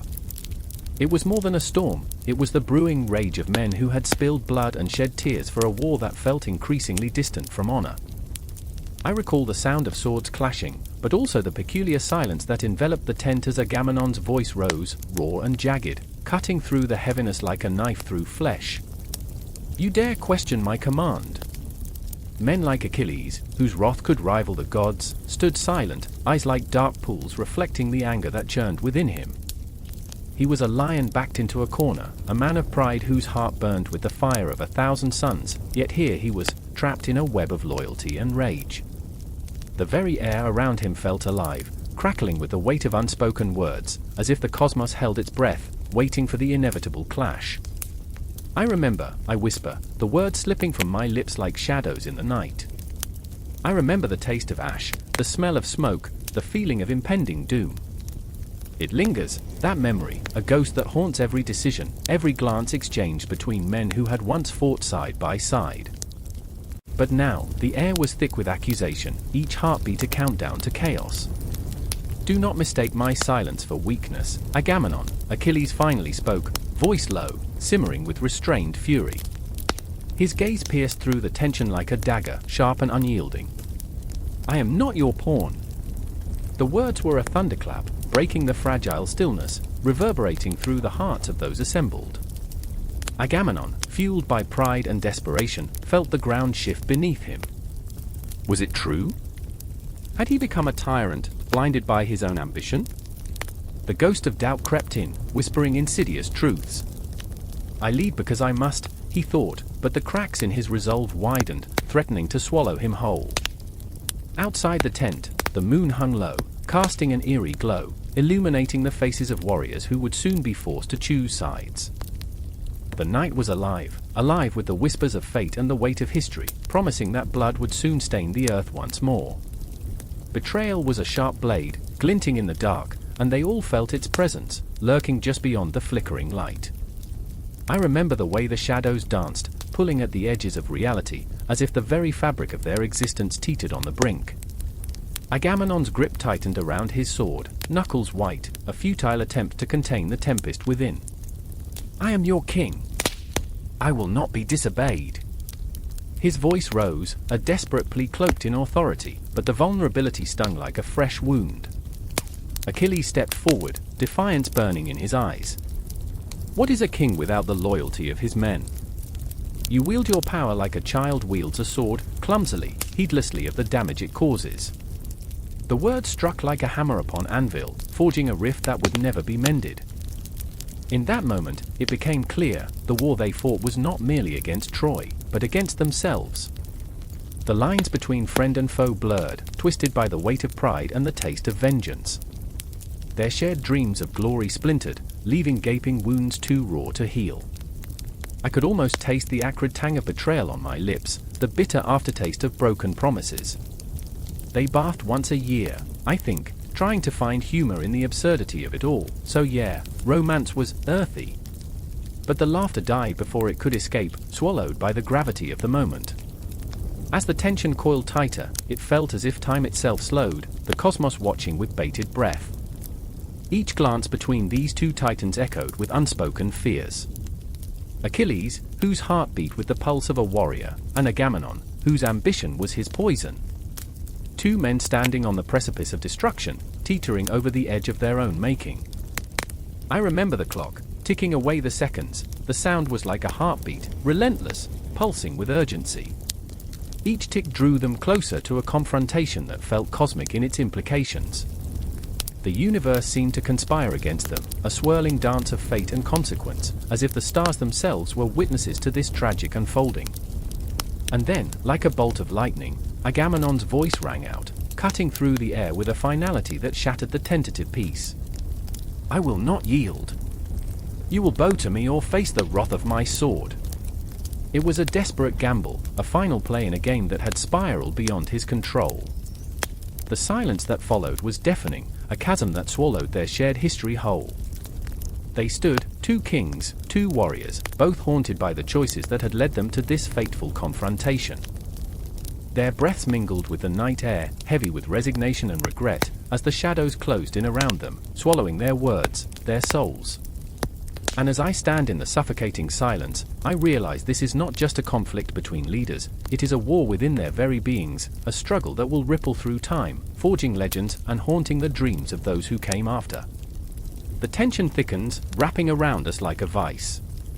The cosmos spins, oblivious to our anguish, as night deepens, and the heart of conflict prepares to strike. A hush falls over the battlefield like a shroud, an eerie silence that hangs heavy with anticipation. The air is thick, as if the very heavens are holding their breath, poised on the edge of a knife, waiting. Somewhere, a crow caws, its harsh cry echoing through the bones of the earth.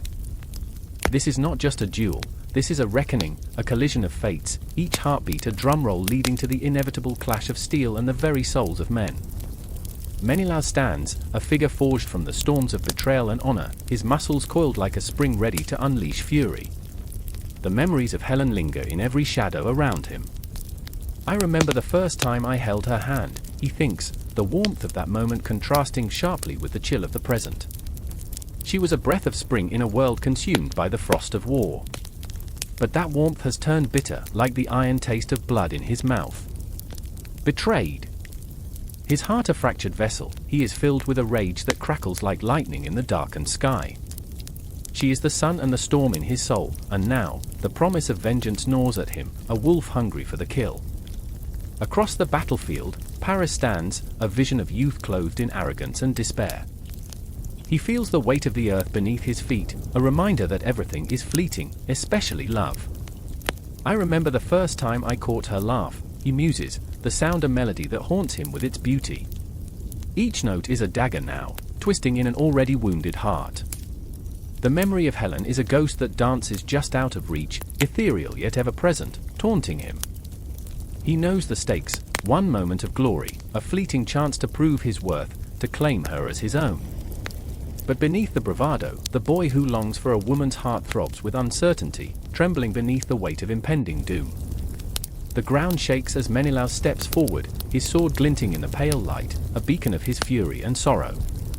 Each footfall reverberates through his bones, a thunderous echo of his heartbreak as he screams, "You took her from me." The words explode from his throat, raw and primal, a guttural roar that reverberates through the very fabric of existence. Time stretches, taut, as Paris lifts his sword, eyes narrowing in defiance. He is terrified, yet there is a spark of something, an unyielding desire that burns brighter than fear. In this moment, time stands still. The air crackles with the electricity of fate. The soldiers surrounding them hold their breath, suspended between hope and despair, as the two warriors lock eyes, two sides of the same coin, one seeking redemption, the other validation. I can feel the tension pulsating like a living thing, a creature waiting to pounce. Hearts race, a symphony of thundering beats echoing the cadence of inevitable violence. Do you think love is worth this? Menelaus's voice drips with bitterness, each syllable laced with the weight of betrayal. You think you can claim her and not suffer the consequences. He knows, deep down, that it's not just Helen at stake. It's pride, honor, legacy, and the undying ache of a heart that loved too fiercely. Paris's heart hammers in tandem with Menelaus's words, each beat a reminder of the precarious balance of love and loss. I never wanted this, he breathes, his voice barely a whisper, but the winds carry it like wildfire. I wanted to be a hero. But now, heroism feels like a farce, a fleeting dream that dances before him just out of reach. Is love worth the blood that will be shed today? The question hovers between them, heavy with unspoken truths. And then, with a crack of thunder, they charge. Steel meets steel. The clash is deafening, a sound that reverberates through the very marrow of the earth. Each strike is a story, each parry a memory, haunting and visceral. I can almost feel the vibration of their swords against my own skin, the echoes of their lives colliding with violent force. Menelao swings with the weight of his sorrow, each blow fueled by the pain of knowing he lost her to this boy, this wrong child of fate. Paris counters, desperate, each movement a dance of survival, reflecting the chaos that reigns in his soul. Is she worth your life? Menelaus growls, his eyes ablaze with fury. Is she worth the blood of men spilled in your name? The fight becomes a visceral expression of their souls, fury mixed with longing, the chaos of love turned to war. The world around them fades, the cries of men lost in the haze of conflict, as they spiral deeper into their personal cataclysm. The sun dips lower, casting long shadows that stretch like fingers across the battleground, ghosts of the past mingling with the present. I can almost see Helen in the distance, a figure haunting the edges of their struggle. Will she save one of them, or will she bear witness to their destruction? The thought pierces through the chaos, sharp and unsettling. In this desperate moment, both men are rendered vulnerable, stripped to their essence, warriors caught in a cruel game of fate. Breathless, I stand in the silence after the storm, feeling the weight of every blow exchanged. The tension hangs in the air, an unbreakable tether binding the destinies of these two men, their hopes, dreams, fears, and the irrevocable love for a woman who stands like a spectre between them, a reminder that life is both fragile and fierce. In the heart of the duel, there is no clear victor, only the unending cycle of desire and destruction, the cruel twist of fate that binds them all. The echoes of their confrontation will resonate long after the last sword is sheathed, a haunting reminder of love's fire and the shadows it casts. And as the sun sets, cloaking the battlefield in twilight, I feel the pulse of their struggle linger in the air, a heart-wrenching testament to the chaos of love and war intertwined. What will become of them? What will remain of Helen? The questions swirl, dangerous and beautiful, leaving a lingering whisper of uncertainty, a promise of what is yet to come. The air crackled with electricity as thunder rolled in the distance, a warning bell ringing through the mountains. I stood on the edge of the precipice, the world laid out beneath me, a chaotic tapestry of lives entwined, so fragile, so tender. The ground trembled, a restless beast awakening beneath my feet, and I could almost hear the gods whispering, their voices a haunting melody that soared above the storm. But it wasn't the storm that drew my attention, it was her. Ilara. Ilara, with her wild hair, a tempest in her own right, was screaming into the void. The sound came from a place of desperation, ripping through the silence and clawing at my heart. My chest tightened as I watched her, a primal fear mingling with an overwhelming desire to save her from the very fury she conjured. Her hands were raised as if to challenge the sky, fingers trembling, nails digging into the flesh of her palms. Every heartbeat echoed her suffocating dread. I felt it too, a suffocating weight pressing against my lungs. Why won't they listen? She cried, her voice breaking, each syllable shattering like glass. Those gods, indifferent and distant, had taken everything from her, her family, her dreams, her very essence. I remembered the stories, tales of gods who toyed with mortals, weaving their fates like puppets. They don't care. I wanted to shout back, to tell her that they did, that some cosmic thread connected us all. But the truth was, I felt nothing but a chilling void within me. I was Marcus, a mere shadow in this chaotic dance of divinity, trapped in my own cycle of regret and longing. I had once believed in the gods, once thought their hands guided me, until the day fate turned against me. I remembered the echo of laughter that haunted me, the way it faded into silence when I needed it most. And then, in that haunting moment, I saw him, the silhouette of Daylan, stepped forward from the storm. His eyes burned with an intensity that could pierce through the darkness, but beneath that fire lay a tempest of pain. He carried the weight of his own sins, a history riddled with choices that bled into his present. He was the one who had idolized the gods, believed in their promises, and yet, here he was, a vessel of shattered dreams. I could feel the tension rising like a tide around us, wrapping us in its suffocating grip. Daylan took a step closer to Ilara, his voice low, almost a whisper. "You think they care? You think they see you?" His words dripped with venom, raw and unfiltered. "You're just a pawn in their game, a fleeting moment in their eternity." Ilara turned to him, fire igniting in her eyes, illuminating the shadows that clung to her. "Then I'll make them see," she shouted defiantly, the storm behind her roaring in agreement. Her hands trembled, a flicker of possibility igniting within her, flame against the encroaching darkness. "I will stand before them and demand to be heard." Her conviction rattled through me, shaking the foundations of my own despair. But the gods were cruel, I knew that all too well. I remembered the night the stars had fallen from the sky, each one a soul lost, a dream extinguished. I remembered the silence that followed, heavy and suffocating. As Daylan stepped back, shadows danced across his face like memories just out of reach. "You don't understand, Ilara. They will crush you." His voice trembled, a mix of fear and something deeper, something close to longing. "You think you can change your fate? You think they'll grant you mercy?" Ilara's breath caught, but she squared her shoulders, a warrior in the face of insurmountable odds. I could feel her heartbeat, a rhythm that thrummed like a war drum, calling for a battle yet to be fought. A part of me wanted to reach out, to grab her and pull her back from the edge, but the other part, the one cloaked in regret and sorrow, understood her need to fight. We were all fighting for something, even if it meant facing the wrath of the gods. The clouds rolled in closer, dark and ominous, swirling like a cauldron of chaos above us. I closed my eyes, feeling the storm in my bones, the way it sang of ancient wars and forgotten promises. I remembered the tales of old, where heroes rose against the divine, their voices echoing through the ages. Ilara was one of them. "Do you believe you can summon them?" Daylan challenged, his voice like gravel, rough and unyielding. "You think they'll grant you an audience?" "Yes." Ilara screamed, and I could see her resolve hardening like steel. "I will summon them. I will show them what I am made of." And in that moment, I felt a shift, a rattle of something ancient and powerful stirring within me. Maybe the gods were watching, maybe they were waiting, but her defiance ignited a spark in my own heart. The fear that gripped me began to unfurl. What if we could make them listen? What if we could shake the very foundations of their indifference? The thunder crashed again, louder this time, rattling the earth beneath our feet. I took a step forward, heart racing, breath shallow.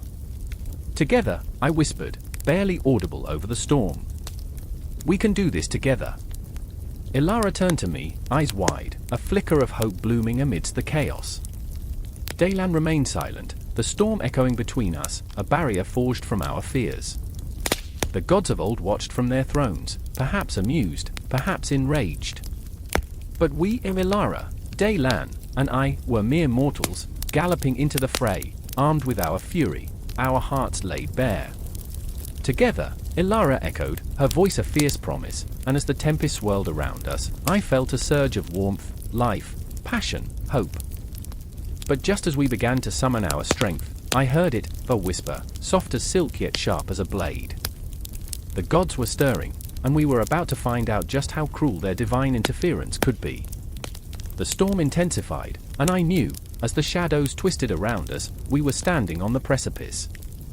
The gods would come, and we would face them, our hearts trembling in the face of their divine wrath. I held onto that flame of hope, clutching it like a lifeline as the world began to slip away. The gods were watching, and chaos was looming, because in the end, we were all just players on their stage, fighting desperately for our voices to be heard. The air was thick with tension, the kind that wraps around your throat like a noose, suffocating yet intoxicating. I remember the day the siege began, the sun hanging low like a warning in the sky, painting everything in shades of gold and shadow. It felt wrong, a premonition, a whisper that something terrible was coming. The city walls loomed, ancient and battle-worn, but they could not shield the hearts of those within, hearts frail and trembling, beating against the inevitable. There was Lysandra, her hands trembling as she clutched the wooden staff, a relic from better days. She had watched her brother fall in the last conflict, his laughter now an echo in her mind, a ghost haunting her. "I can't lose anyone else," she whispered, the words catching in her throat like a bitter pill. The siege would not just take the city, it would take her soul. Then there was Theo, standing on the stone parapet, eyes scanning the horizon for movement. He was the strategist, the mind behind the defenses, but within him churned a tempest of doubt. What if, he muttered to himself, more a prayer than a statement. What if I fail? The weight of the city rested on his shoulders, but his heart bore another burden, the memory of his father, a soldier who had once promised him glory, now a distant memory dulled by the tragedy of war. The day faded into a twilight that hung heavy like a shroud. The distant rumble of drums echoed through the valley, a grim drumroll announcing the end of peace. I could feel the pulse of fear vibrating through the crowd, a symphony of ragged breaths and muffled sobs. The siege was not merely physical, it was a siege of the spirit, a test of faith and resolve. Lysandra's determination was a flickering flame against the encroaching darkness, while Theo's mind racing against an enemy that was both outside the walls and lurking deep within himself. The first arrows struck like whispers of death, their thuds against the wooden battlements a cruel reminder of the fragility of hope. I remember, Lysandra's voice broke through the cacophony, each word a lifeline as she rallied the frightened townsfolk. "Hold on to each other. We fight for every breath, for every heartbeat." Her resolve charged through the air, igniting something within the weary souls around her, but deep inside, she feared they would not hold. Theo, lost in the chaos of men rushing to defend their homes, calculated the angles, the trajectories, the mathematics of survival. "Reinforce the west wall. They'll hit us there first," he barked, though doubt gnawed at his gut. Memories of battle strategies learned in dusty scrolls flooded his mind, but here, on the precipice of despair, they felt hollow. Would they be enough? Could he truly save them? The night descended like a shroud, and the shadows danced, elongating in the flicker of torches. There was no room for sleep, there was only time for reflection. I could feel the weight of history pressing down on me, the ghosts of countless warriors whispering through the air. I remember the stories of honor, of valiance, but in the face of the siege, they felt like cruel jesters mocking us. Lysandra paused, her heart a drum against the silence, her breath forming clouds in the cold night air.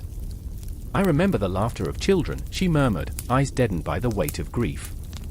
"It feels like a lifetime ago."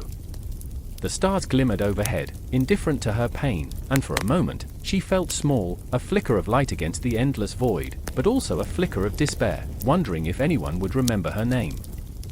And then the first wave came, a crashing tide of soldiers filled with rage and purpose, their war cries a haunting melody that echoed in the night. They poured forth like a flood, and it felt like the end. The clash of metal rang out, a discordant song of survival and desperation, and in that moment, time warped. Each second stretched like a taut bowstring, and for every heartbeat, the city held its breath, teetering on the edge of oblivion. Theo fought with a ferocity born of fear, every swing of his arm a plea for redemption. "This is for them," he shouted, though he could barely recognize his own voice amidst the chaos.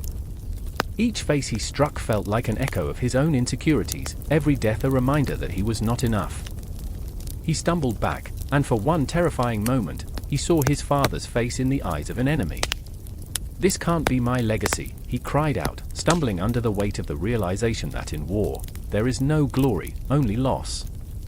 As Lysandra plunged her staff into the belly of an invading soldier, she felt the warmth of blood, a shocking reminder of life and death intertwined. "For my brother," she screamed, a primal roar that tore through the din of battle, a cathartic release of every sorrow she had ever carried. Her soul screamed for justice, for vengeance, but beneath the rage lay a more profound fear, that the blood shed today might echo through eternity, marking her forever. The city held its breath, walls trembling under the crush of bodies, hearts racing like wild horses. I remember the moment when the sun broke through the darkness, casting light on the battlefield, illuminating the faces of the fallen. It was a moment of cruel clarity, a reminder that nothing lives forever, that love mingles with loss in a dance as old as time. The clash continued, the siege an onslaught that felt like a relentless wave. In the chaos, Theo caught a glimpse of Lysandra, her spirit unyielding, her heart a beacon in the storm. Together, he bellowed, and in that moment, their eyes locked, a bond forged in fire and despair. As the night wore on, the sounds of war enveloped them, an all-consuming cacophony. There was no turning back now, no escape from the reality that awaited them. The siege was only just beginning, and within the trembling walls of their city, they stood resolute, torn between fear and hope, between anguish and fierce determination. The battle raged on, and as the stars blinked above, they bore witness to a fight not just for survival, but for the very essence of humanity, illuminating the darkness of their souls. The city holds its breath. Night descends like a shroud, thick and oppressive, swallowing the twilight in an embrace so tight it chokes. Shadows stretch and yawn, a blanket of darkness draping over the walls of Troy, ancient sentinels whispering secrets of glory and impending doom.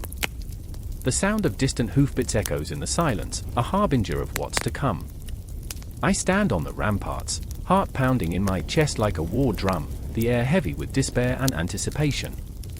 Then, a scream rends the night, the woman's voice, raw and primal, slicing through the stillness.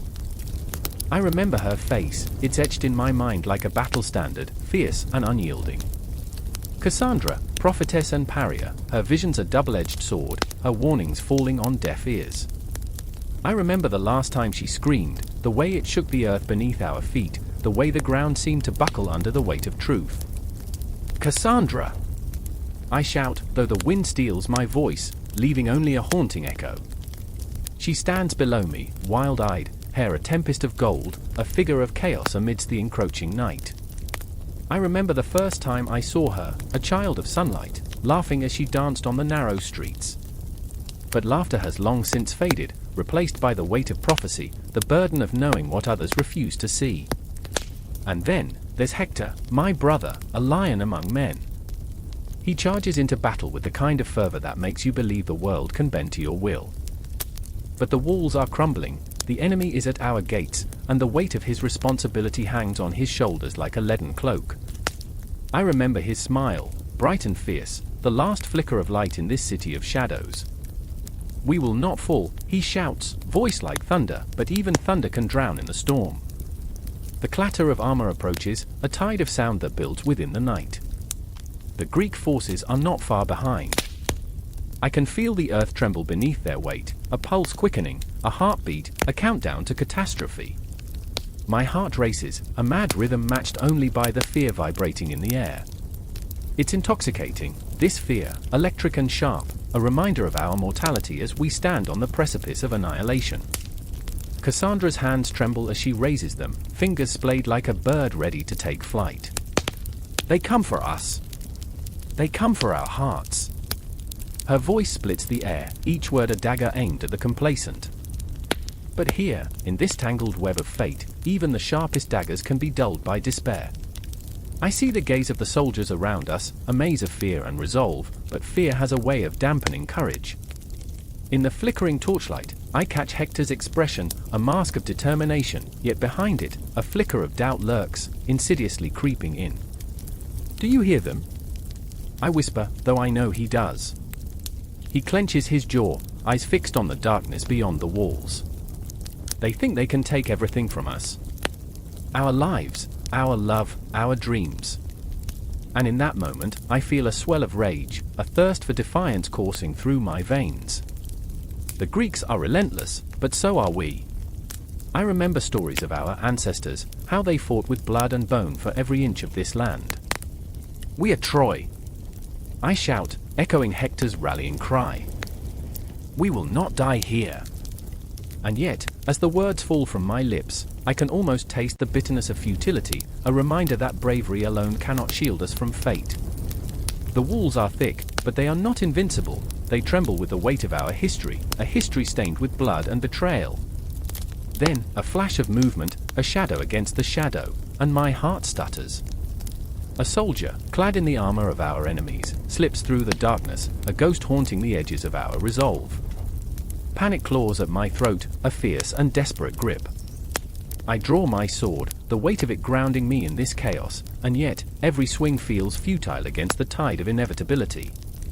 Cassandra gasps, the sound raw and primal, and I turn to her, desperation clawing at my insides. What do you see? I demand, but she shakes her head, eyes wide and haunted. I see darkness. It's swallowing everything. Each word is a knife, twisting deeper, unraveling my hope. Hector's voice cuts through the tension, a command wrapped in urgency. We must defend the gates. He strides forward, a bulwark against despair, but I see it in his eyes, a flicker of doubt, a whisper of fear.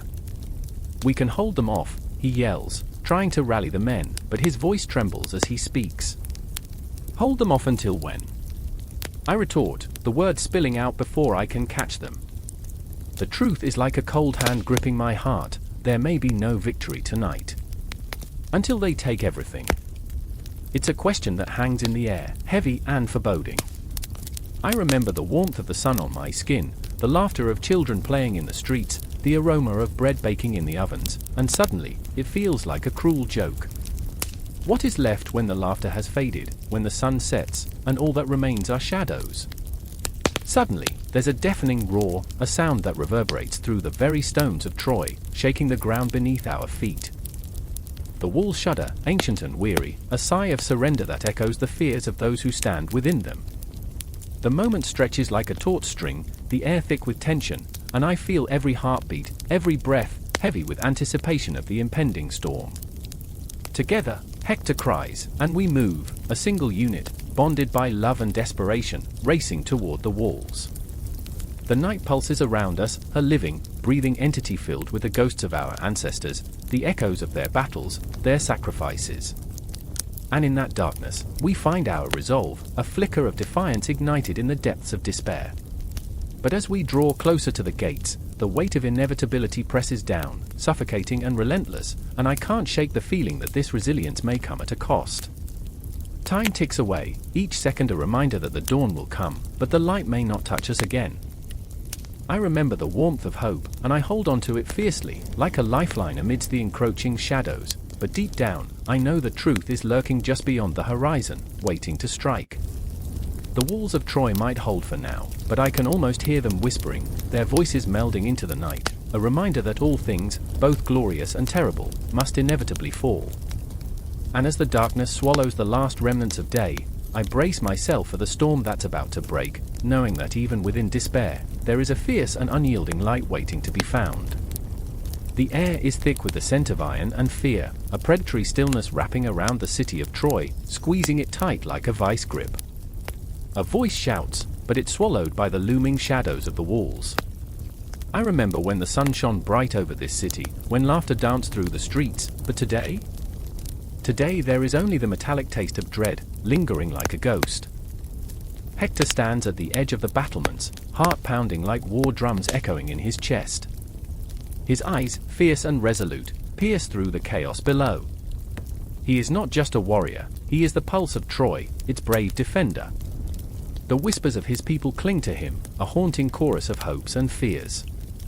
Hector, save us, they cry, but all he hears is the heavy silence of his own uncertainty. He remembers the faces, the children, their wide eyes full of trust, and the weight of it all crushes him. And then there's Paris, Hector's brother, a man whose charm sways like a willow in the wind. Yet, beneath that facade lies a troubled heart, an unsteady hand. He stands nearby, also on the battlement, but his gaze is cast not on the enemy but on the ground below, as if seeking escape through the depths of guilt. I wanted to bring honor, he mutters, a bitter taste on his lips, but all I've done is bring this ruin upon us. His voice trembles, echoing Hector's own fears, as if the very air is conspiring against them. In the distance, the enemy approaches, a wave of armored bodies surging like a hungry tide. The clink of metal and the murmur of battle plans merge into a single, terrible sound that reverberates through Hector's bones. I remember, he whispers to himself, the victories, the cheers, the warmth of home. But those memories are now tainted, dripping with the poison of impending doom. The sun hangs low, casting long shadows that stretch and twist, playing tricks on the mind. A dusty wind picks up, carrying with it the scent of smoke and despair. Hector's heart clenches. He knows what's at stake, knows that if he falters, if he shows even a hint of doubt, the city will crumble. His hands, gripping the hilt of his sword, feel slick with sweat. I am Troy, he thinks, a mantra echoing through his mind, and they will not take what is ours. But how can he protect them? How can he shield his beloved wife, Andromache, from the horrors that lay ahead? Her name is a prayer on his lips, a desperate plea to the gods, yet even they seem deaf to his suffering. He can almost hear her voice, soft and soothing, urging him to return, to stay alive. Come back to me, her words haunt him, weaving their way through the chaos like a silken thread. Paris interrupts his reverie, voice trembling with urgency. Hector! We must fight. We cannot let them breach the walls. He is fierce, yes, but Hector can see the cracks in his brother's bravado. You think they will stop at our gates? Hector snaps, anger flaring, but it's not for Paris, it's for himself, for the pit of despair gnawing at his resolve. This isn't just about fighting. It's about survival. It's about you, us. The tension cracks like thunder in the air. Paris's eyes widen, a flicker of realization igniting within them, a moment of clarity amidst the chaos. I will fight, he declares, but there's a tremor in his voice that betrays him. It's a promise laced with fear, a desperate attempt to reclaim his honor. Hector wants to believe him, to grasp that flicker of hope, but doubt clouds his mind like a thick fog. Suddenly, the ground shakes beneath their feet, a tremor that sends a shiver down Hector's spine. The enemy is upon them. He can see the faces twisted in rage, the glint of swords that thirst for blood. His breath quickens, a primal instinct kicking in, yet it's not just fear that pulses through his veins. It's a fiery resolve, a desire to protect what's his. I will not let them take you, he murmurs, though he's not sure who he's talking to, his brother, his city, or the woman waiting for him at home. As the first arrows rain down like dark omens, Hector's heart pounds louder than the clash of steel. We fight, he roars, a call to arms that surges through the hearts of his soldiers. The weight of their lives hangs on his shoulders, and for a fleeting moment, he feels invincible. But then he catches a glimpse of Andromache's face in his mind, and that image shatters his bravado. What if I fall, he thinks, the question haunting him, creeping into the crevices of his resolve. Time stretches, seconds turning into eternities as the battle begins. He can hear the screams, the cries of pain and valor mingling into a horrific symphony of war. Each clash of metal sends shockwaves through his body, each fallen comrade a dagger to his heart. I remember, Hector gasps, the laughter, the warmth, the light of day, fading like the retreating sun, slipping away, leaving behind only darkness. Paris fights beside him, desperation fueling every strike, but Hector can see his brother's panic simmering just below the surface. Keep your head, Paris, he shouts over the cacophony, a fraternal bond stretching taut between them. But that bond is frail, held together by fear rather than trust. Each swing, each thrust is a silent plea for redemption, yet Hector wonders if they're both too far gone, too caught in the snare of their own making. A savage cry echoes through the chaos, a sound that freezes the blood in Hector's veins. He turns just in time to see one of his men fall, lifeblood spilling onto the stone like a dark offering to the gods. It's a stark reminder of the price of this war, and with every death, Hector feels a piece of himself shatter. I can't lose them, he thinks, the desperation clawing at his insides, a relentless beast biting relentlessly at his resolve. The chaos swirls around him, and time loses all meaning as he fights, strikes, and parries, each blow resonating with a fierce love for his city, his people, his family. But with every swing of his sword, with every enemy he fells, the shadows deepen, creeping ever closer, whispering promises of despair. Will I survive this, he wonders, a flicker of doubt igniting within his heart. And then, amid the maelstrom, he catches a glimpse of Paris. With a spear aimed at their brother's heart, a flash of recognition ignites, a choice made in the blink of an eye. Hector's breath hitches, a weight that pulls him down into the abyss, and he realizes that this battle is not just against the enemy, it's against the darkness that festers within them. As he prepares to charge forward, to save the one who is so terribly flawed yet achingly human, a single thought pierces through the clamor, a haunting echo that will follow him into the echoes of history. We are all just shadows fighting for the light. The world narrows, the chaos blurring, and in that singular moment, the weight of his destiny becomes unbearable. The fight for Troy is not just for survival, it's for the hope that flickers like a dying flame, waiting to be reignited. And the battle rages on, unyielding, as Hector stands poised to face not just the enemy before him, but the very essence of his soul, the fight against the darkness that threatens to consume them all. Every heartbeat is a reminder that time is slipping through their fingers like sand, and the only way to reclaim it is to fight with everything they have, to embrace the chaos and let the shadows dance. The air vibrated with a tension so thick it could be cut with a dull blade. The sky hung heavy, as if it were made of lead, and the distant thunder of hooves echoed like 1,000 drums beating an ominous march. I remember the taste of fear in my mouth, metallic and sour, the way it clawed at my throat, reminding me of the stakes. Bodies pressed close, a thrumming mass of hearts and desperation, and in that moment, we were all ghosts, shadows waiting for the sun to rise, or fall. Reyna stood at the edge of the line, her breath coming in quick bursts, every inhale a reminder of the sword strapped to her side, its weight both comforting and terrifying. She had never wanted to be a hero, she had merely wished to protect the few she loved. Now, as the sun dipped below the horizon, she was acutely aware of the danger lurking in the dark. "What am I doing here?" she whispered, her voice barely a tremor against the chaos. The question echoed in the silence, a void filled only by the distant chirping of crickets that seemed blissfully unaware of the impending violence. Across the field, Davin shifted nervously, the leather of his armor creaking like old bones. He was not a man of war, he was a man of words, a scribe with ink-stained fingers, now stained with something far worse. "I never wanted this," he muttered, almost to himself, his eyes darting, scanning the horizon for threats. He remembered the way the ink had flowed on the parchment, crafting tales of heroes who had been braver, stronger, tales that seemed ludicrous now in the face of reality. The thought made his stomach churn, a mix of nausea and shame. "I should have stayed with the words," he breathed, but deep down, he knew it was too late.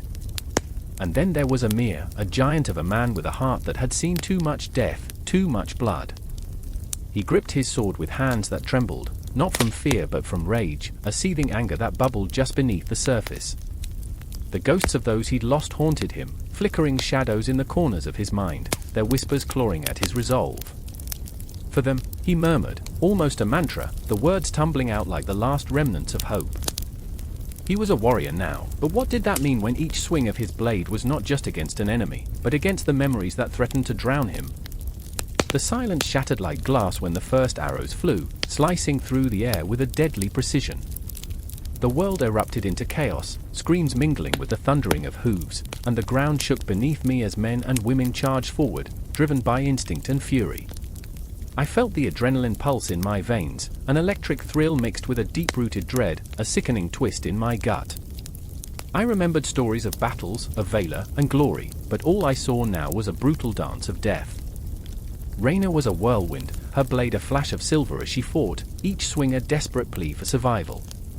Time stretched and warped, seconds felt like hours as she buried the steel into flesh, the warm spray of blood a shocking reminder of her own heartbeat. She had wanted to be brave, to protect those she loved, but bravery was often a mask for fear. With every foe that fell, she felt a piece of herself unravel, the weight of their lives pressing down on her, suffocating. "What have I done?" was a question that spun in her mind, a haunting refrain. Davin stumbled, breathless, as he witnessed the horror unfold. The ink of his stories had never prepared him for this. A soldier fell beside him, a young boy whose eyes were wide with disbelief, the life draining from them. "Save him," Davin shouted, but the words felt like stones in his throat, heavy and useless. He tried to remember the words he had penned, the hope they had held, but all he could feel was the crushing weight of despair. "I can't," the cry was swallowed by the din, lost among the screams and the clash of metal, and he stood frozen, a scribe turned spectator to a tragedy unfolding. Ymir charged forward, his heart pounding like a war drum in his chest. Every swing of his sword was imbued with the weight of his pain, each enemy he cut down a release of pent-up grief. "I fight for them," he roared, the battle cry ripping from his throat, filling the air with a fierce determination. But as he struck down another figure, fear clawed at him. What if this was not the way? What if revenge only led to more bloodshed? Shadows from his past danced at the edges of his vision, tugging at his heart, reminding him of the lives lost and the fractured bonds that could never be mended. The night deepened, a cloak of darkness wrapping around the battlefield, and the chaos grew fevered, spiraling out of control. Rhaena felt the chill seep into her bones as she fought, the weight of despair pressing against her chest. She could almost hear the whispers of her fallen comrades, urging her on, but with each clash, she felt her resolve weaken. "I remember," she whispered, the memories of laughter and warmth flaring up only to be extinguished by the reality of their sacrifice. Davin's hands trembled as he clutched his quill, now a weapon of a different kind, searching for a story in this madness. "Words," he gasped, "they have to matter." But in the chaos, the ink had become blood, and he was losing the narrative. Each life extinguished was a sentence unread, a tale unfinished. The ghosts of the fallen began to crowd around him, their eyes hollow, shadows that would forever haunt his waking hours. "Stand together!" Amir's voice rang out, fierce and commanding, but the shadows of doubt loomed larger. The battle raged on, a cacophony of chaos, and in that moment, as the world blurred around them, each character found themselves at a precipice of their own making. Blood stained the earth, and Valor melted into something unrecognizable as the night pressed in, heavy with the weight of their choices. I remember the thrill, the horror, the beauty of resilience against despair. I remember how the clock seemed to unravel, how time stood still in that violent embrace, and the unspoken truth: this was just the beginning. The shadows were gathering, and the night had only just begun to whisper its secrets. A single breath hangs heavy in the air, laden with the weight of unsaid words and brewing storms. The sun creeps low in the sky, casting a crimson hue over the encampment, as if even the heavens are drenched in the blood of the fallen. Soldiers murmur, their voices hushed, eyes darting like frightened birds. I stand in the center of it all, where rage simmers beneath my skin, a relentless tide threatening to break free. This is not the battlefield, not yet, but the heart of a war far more personal. Agamemnon stands before me, the so-called king, arrogance etched into every feature. His hands are clenched at his sides, fists of stone. "You dare oppose me, Achilles?" His voice reverberates like a thunderclap, and for a moment, the world stops, time itself holds its breath. I remember the days when we fought side by side, brothers forged in the heat of battle, but now he is a specter, a cruel imitation of the leader I once revered. Dare?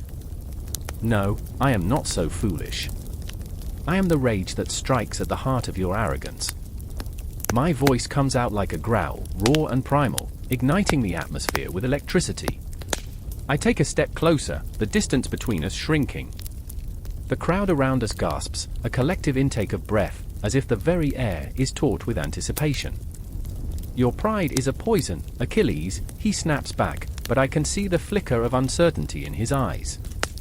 It's a reflection of my own, a mirror held up to my soul, showing me the monster I could become if I let this rage consume me. I remember the first time I felt true anger. I was a boy, watching as my father, the great Peleus, fell silent in the face of his own helplessness. The world had spun then, just as it does now, and I felt the crack of despair echo through my bones. I remember how it felt to be so small, so powerless, yet here I stand, a titan among men, yet reduced to quarrels like children fighting over toys. Poison?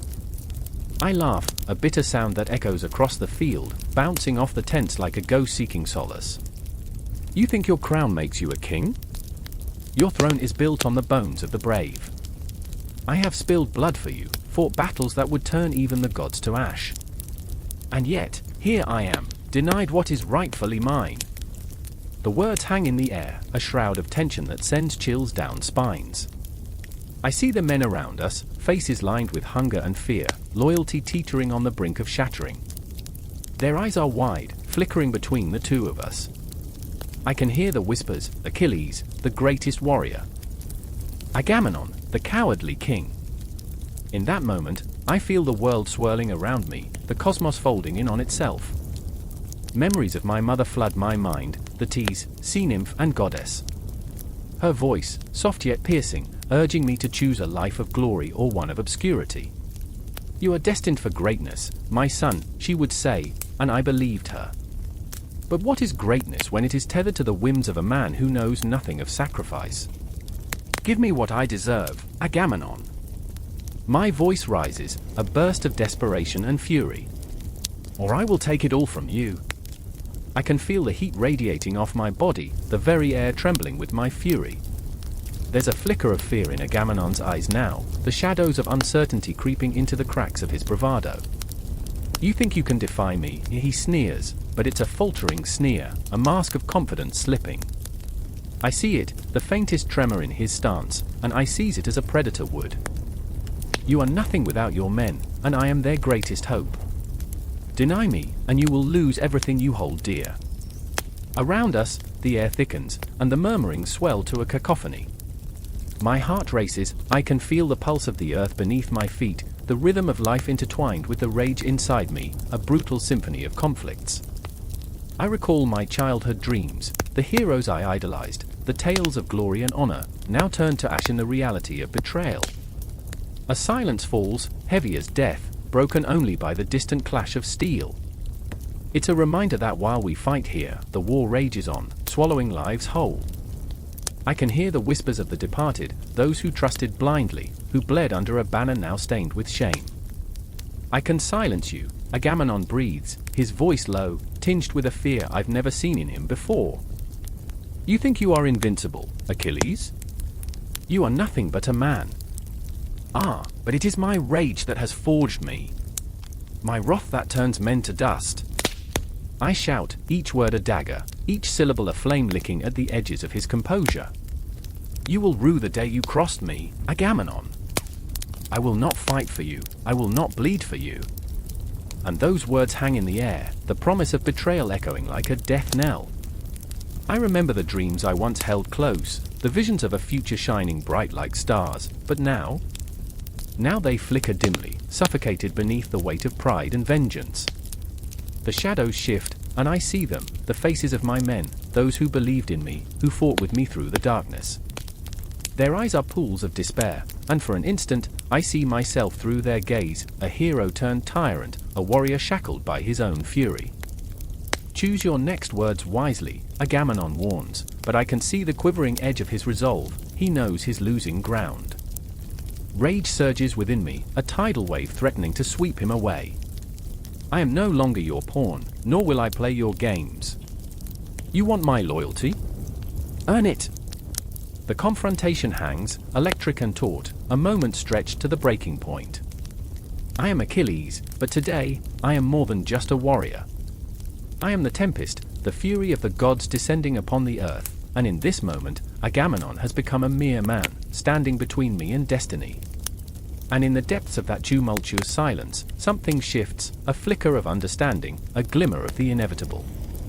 This is a clash not just of men, but of ideals, of shattered dreams and lost loyalties. The rage of Achilles is not merely a battle cry, it is a promise to the broken, a pledge to those who fight for their place in the sun. In this moment, the world trembles, and I stand at the precipice, ready to leap headfirst into the storm. The battlefield lay before him, a cruel tapestry woven with the threads of agony and despair. Blood soaked the earth, painting it a dark, glistening red, a vivid testament to the violence that had erupted in the name of honor, glory, and gods who offered nothing but silence. I can't shake the image of Patroclus, his lifeless body sprawled on the ground, a broken doll without a master. My heart clenches, a vice tightening around memories I can't escape, moments that ripple through my mind like the echoes of a haunting melody. I remember his laughter, the way it pierced through the darkness, as if to challenge the very shadows that now encase him. But here, laughter is a distant memory, smothered under the weight of grief. A fire burns in my chest, a wild and furious blaze threatening to consume me. The cost of war is not measured in gold or glory, it is etched into the flesh of the fallen, and right now, it is etched into Patroclus. Achilles stands over him, a titan brought low by sorrow, his face a storm of rage and anguish. His hands, once so steady and fierce, now tremble, fingers brushing against Patroclus's cheek, as if he could breathe life back into the stillness. No, he screams, a sound that reverberates through the air like thunder, raw, unfiltered, and primal. It cuts deep, a knife through the hearts of all who hear it. You were meant for so much more. Each word is a dagger, piercing not only the flesh of enemies but also the hearts of allies. I see them, all around us, faces twisted in horror and devastation. The soldiers, once filled with bravado, now reduced to shadows, mere phantoms haunted by what they've done and what they've lost. There is no honor in this. Just ashes and echoes, a void left in the wake of war's insatiable hunger. I remember lying beside Patroclus under a blanket of stars, the cosmos vast above us, whispering secrets of eternity. "We're eternal, you know," he had said, a mischievous grin lighting up his face. But what is eternity when confronted with the finality of death? What does it matter when the very fabric of existence unravels at the hands of fate? I want to scream, to shatter the silence that has claimed him, but all I can do is clutch my chest, gasping for the air that feels thick with despair. The night is alive with the cries of the wounded and the dying. I can almost hear the echoes of our childhood, silent shadows dancing through my mind. I want to laugh at the absurdity of it all, how we thought we could conquer the world when we were nothing but children playing at war. Remember when we thought we were invincible? I want to say to him, to hear him chuckle, to see that spark in his eye. But instead, I stand in this hell, a void too deep to comprehend. Achilles pulls Patroclus into his arms, his grief spilling over, a tempest unleashed. "You will not die here," he cries, a king bereft of his crown. The universe collapses around him, leaving only a singularity of despair, pulling everyone into its depths. "I will avenge you!" His voice shakes the ground, promising vengeance to the heavens, to the ghosts of our past, to the very fabric of fate itself. But what is vengeance, if not another cycle of blood? It's a ghost that haunts not only the living but the very soul of those left behind. Let go, I want to say, but the words stick in my throat like shards of glass. I can't bear to watch this unravel, it's too sacred, too perfect in its tragedy. Already, I feel the world shifting underfoot, a preamble to chaos that is never far away. Time is a cruel mistress, she does not mourn the fallen, nor does she wait for the grieving. She marches on, relentlessly, sweeping us into the currents of despair. The skies darken, as if mourning with us, and I can feel the weight of the heavens pressing down. Shadows creep in, casting sinister silhouettes that dance mockingly around us. The battlefield, once a place of honor, is now a graveyard of dreams. I remember how we looked at the horizon, dreaming of a world beyond this, where glory and fate did not dictate our paths. But here we are, forever bound to this moment, shackled by loss. I swear, Achilles bellows, his vow ringing with the promise of blood. They shall pay for this. But how many shall pay? I remember the faces of the men we've lost, friends turned to dust. The cost of war is not measured in victories but in the souls it claims, the lives it shatters. With each promise of revenge, the shadows deepen, pulling us further into an abyss from which there is no return. And yet, through the haze of sorrow, a flicker of resolve ignites within me, this is not the end. Patroclus taught me to love fiercely, to fight fiercely. I can't allow his sacrifice to be for naught. I can feel the tide of anger rising, a riptide pulling me under, but I know I must swim against it. The weight of grief is heavy, but the flame of vengeance is heavier still. I step forward, my heart pounding in sync with the drums of war, a call to arms echoing in my chest. I will fight, I say, my voice barely a whisper, but in that moment, it feels like a thunderclap. For him, for us. Achilles turns, his eyes wild with a fury that is both terrifying and beautiful. Together, he asks, and it is a question tinged with desperation and hope. Together. The world holds its breath, caught in the balance of sorrow and rage, time suspended like a fragile thread in the cosmos. The cost of war stretches out before us, its price steep and unforgiving, but I will not shy away from it. I can only feel the weight of the past and the promise of the future intertwining in a dance as old as time itself. And as the first light of dawn begins to bleed into the horizon, I know this is not the end. It is merely the beginning of a new chapter, a darker tale woven together by threads of love, loss, and the insatiable hunger for revenge. With every heartbeat, the war calls to us, and so we march forward, hand in hand, into the storm. The air crackled with tension, sharp enough to cut through the fog of whispers that hung like ghosts in the dimly lit chamber. I felt it clawing at my throat, a desperate reminder that in this twisted dance of power, the stakes were always life or death. Shadows flickered against the cold stone walls, and in that flicker, I saw her, Queen Ilara, her eyes alight with fury, the kind that can forge an empire or shatter it to dust. She stood at the edge of the throne room, her finger tracing the hilt of a dagger hidden beneath her gown, the weight of generations coiling around her shoulders, suffocating her. I remember the first time I held it, she whispered, voice thick with memory, the blade cool against my skin, a promise wrapped in steel. Heart racing, I knew she was not just talking about the dagger. It was power, it was legacy, it was her mother's blood running through her veins. And here she was, a woman draped in the silks of nobility, yet her heart beat like a war drum, unyielding and raw. Across the room, Lady Seraphine watched, her face a mask of serene defiance. She was the antithesis to Ilara, a goddess wrapped in the guise of obedience, a delicate flower growing among thorns. But I saw the cracks beneath her porcelain exterior, I saw the way her hands trembled as she lifted a goblet to her lips, as if every sip could drown her in madness. I belong to the shadows, she would often say, but tonight, they will tremble before me. And then there was Amora, the warrior, a tempest in human form, who burst into the room like a storm unbidden. Her laughter, sharp and piercing, shattered the tension like glass. What's this? A council of ladies knitting the threads of fate? You should have invited me earlier. But beneath her bravado, I sensed the churning depths of her fear, a fear that all her strength could not mask. Every scar on her body was a testament to battles fought and lost, and yet she stood, a fierce light against the encroaching darkness. Memory swirled like autumn leaves in a storm.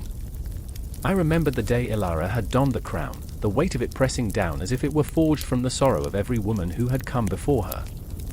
Do you not see, she'd cried out that day, her voice echoing in the grand hall. This is not just my burden, it is ours. But burdens carry ghosts, and every smile Ilara offered felt like a mask, hiding the fear of failure beneath. I remember the day they came to claim me, Seraphine murmured, her gaze turning distant, sorrow mingling with strength. The kings of the north, with their gold and their greed, and I was just a pawn in their game. And yet, as she spoke, a fire ignited within her, fierce and unyielding, as if she were shaking off the shackles of her past. But a flicker of doubt whispered in the corners of her mind, taunting her, would she ever be more than a pawn? The night thickened, wrapping around us like a cloak of inevitability. The air hummed with unspoken words, the silence pregnant with things that should have been said but never were. What if Amora's voice broke through the quiet, a dangerous spark igniting hope? What if we broke the rules? Ilara turned sharply, her eyes wide and fierce.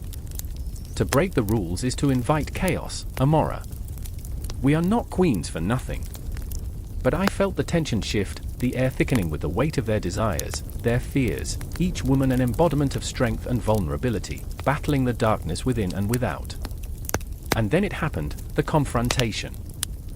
The doors crashed open, and there stood the emissaries of the north, their eyes glinting like daggers, intent on claiming Ilara's throne and the power that came with it. The room pulsed with the turmoil of emotion, anticipation hanging heavy like a storm cloud ready to burst. Ladies, the lead emissary sneered, arrogance dripping from his every word, your reign is at an end. But Ilara, fierce as a winter storm, stepped forward, dagger gleaming in her hand. You underestimate the power of a woman scorned, she hissed, and I felt the air shift, charged with the weight of 1,000 unspoken histories, of battles fought not just on the fields but within the hearts of every woman who ever dared to rise. Seraphine, emboldened by Ilara's strength, raised her goblet like a chalice of defiance. We may be queens and goddesses, but we are also warriors. And we will not be silenced. Amora moved beside them, her laughter turning into a battle cry, fierce and wild. Let them come. We are not just women, we are a force of nature. In that moment, the air crackled with an electric intensity, a convergence of dreams and nightmares, of hopes and fears colliding in a symphony of chaos. The shadows that lingered around them no longer felt ominous, they transformed into allies, their whispers turning into a chorus of strength. I could feel every heartbeat, every breath, every pulse of fear and valor coursing through the room as they stood together, arms linked, united against the encroaching darkness. They were not just queens and goddesses, they were the embodiment of every woman who had ever faced a choice, a battle, or a crossroads, and every moment hung thick with the promise of what was to come. Time slowed, every second stretching into infinity, the fragile boundary of fate trembling like a taut string ready to snap. As the emissaries advanced, I felt the weight of history pressing down on me, the echoes of every woman who had fought, bled, and triumphed. Their legacy surged through Ilara, Seraphine, and Amora, binding them in a fierce, unbreakable bond. And just as the first cry of battle rang out, as the daggers flashed and the swords sang, I realized that this was not just a fight for power. It was a fight for identity, for the very essence of what it meant to be a woman in a world that sought to silence them. In this storm, their voices rose above the chaos, a tapestry woven from threads of courage and despair, of hope and heartbreak. The battle had begun, but it was only the beginning, a tempest that would reshape destinies, an eternal struggle that would echo through the realms of time. No end, no resolution, just the raw, unstoppable force of women rising. The air crackled with tension, a storm brewing just beyond the horizon, dark clouds swirling in a chaotic dance. Cassandra stood in the center of the crumbling stone courtyard, her heart pounding like a war drum. She could feel the weight of the prophecy pressing down on her chest, a relentless vice squeezing the breath from her lungs. Rain dripped from the edges of her tattered cloak, pooling at her feet, mingling with the dust of ages past. "I told you!" Her voice was a raw whisper, desperate and wild. "I told you the moment would come, but you wouldn't listen." She glanced at her brother, Agamemnon, his face a mask of disbelief, anger sparking in his eyes like lightning. The world around them felt alive, the shadows of history creeping closer, each one an echo of her warnings. Agamemnon stepped forward, a storm of his own brewing beneath the surface. "Cassandra, this isn't the time for your madness." His voice boomed, drowning out the distant rumble of thunder. "We are on the brink of war. The armies are gathering, and you..." He paused, his fists clenching. "You can't keep spouting your nonsense when lives are at stake." Nonsense. The word hung heavy in the air, a cold blade slicing through the warmth of their shared history. Cassandra's heart twisted painfully. She remembered evenings spent in laughter, the brotherly bond forged in shared dreams under starlit skies. And now, here they were, worlds apart, standing on the precipice of destruction. "I see it," she shouted, a spark of desperation igniting her words. "The flames, the blood, the ruin of everything we hold dear. You don't understand what it means to be cursed with sight." A ghost of a smile flickered across Agamemnon's lips, a hollow gesture that shattered her. Cursed? Or blessed with madness? He stepped back, the distance between them growing like the widening chasm of fate. "You think you can change the course of the future with your visions? The gods have already set their wheels in motion." In that moment, Cassandra felt the weight of the world pressing down, as if the very earth would swallow her whole. She turned her gaze to the horizon, where the sun dipped low, a fiery orb bleeding into the night. Darkness was creeping in, whispering promises of despair. She could feel the eyes of the cosmos upon her, timeless and indifferent. "I remember the dreams," she murmured, the memory flooding her. "Each night, they come, shadows of what's to come, echoes of screams that hang in the air." The images swirled in her mind, blood-soaked fields, the laughter of children turned to silence. "I am not mad, Agamemnon. I am the warning that you refuse to heed." Behind them, the walls of the ancient city loomed, a fortress against the outside world, yet it felt more like a tomb now. The stone seemed to pulse with life, harboring secrets that had long been buried. She could sense the ghosts of those who had fallen, their whispers weaving through the cracks, filling her with a deep, aching sorrow. "Cassandra," a softer voice broke through the tension, a voice that felt like sunlight breaking through heavy clouds. It was Helen, stepping forward, her eyes wide with concern. "What do you see?" Cassandra's breath hitched. "I see betrayal. A knife that plunges into the heart of trust." Her fingers trembled, brushing against the cold stones as if seeking solace. "I see you, Helen. You are the spark that ignites the fire, the beauty that leads to destruction." Helen recoiled, a gasp escaping her lips, but Cassandra pressed on, feeling the urgency clawing at her insides. "You think love will save you? You think it will shield you from the chaos? Love is the very thing that will undo us all." "I don't believe that," Helen countered, her voice a fragile thread in the tempest. Love can be a force of good. Love is a weapon, Helen, Cassandra retorted, her voice gaining strength as she felt the tide of fate rising. A weapon forged in passion, but wielded with consequence. Do you not see? Your choices resonate through time, a ripple that can drown us all. In that instant, the air thickened, the skies darkening with an almost sentient fury. Cassandra could hear the distant march of soldiers, the drums of war growing louder, a heartbeat echoing her own. Each beat felt like a countdown, a warning she could not escape. Agamemnon scoffed, a bitter laugh escaping his lips. You think your visions hold weight? That your words can sway the tides of men? You are but a girl lost in her dreams. No. Cassandra cried, her voice raw and fierce. I am not lost. I am the light that pierces the shadows, a flickering flame in a world of darkness. With each word, she felt the energy shifting, the very essence of their fates entwining. She was a vessel of truth, a harbinger of despair, yet also a flicker of hope, a tiny spark in the face of overwhelming odds. I remember, she whispered, her eyes glistening with unshed tears. I remember the warmth of your laughter, the way we chased the stars together. But now, darkness surrounds us, and you cannot see it. The thunder cracked above, a loud reminder of the chaos that awaited them, and Cassandra took a step forward, her pulse racing. Will you wait until it's too late? Until the blood stains the ground and the screams fill the air. Agamemnon's expression softened momentarily, a flicker of doubt crossing his features, but it was gone before she could hold on to it. Enough, he roared, his voice echoing like a judgment through the stone walls. You are a burden, Cassandra. A chain that binds me to madness. And in that moment, she felt the fracture, the invisible line drawn between them, and her heart shattered into 1,000 pieces. The storm raged on, the winds howling, carrying her words away like leaves scattered in an autumn gale. Then let the storm come, she whispered, a quiet resolve settling deep in her bones.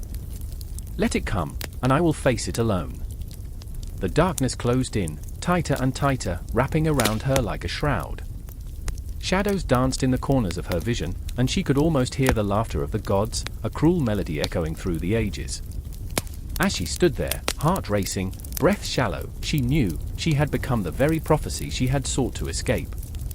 And in the distance, a clock ticked ominously, counting down the moments to an inevitable reckoning. The sea was a living thing, restless and roaring, foam curling like fingers against the hull of the ship.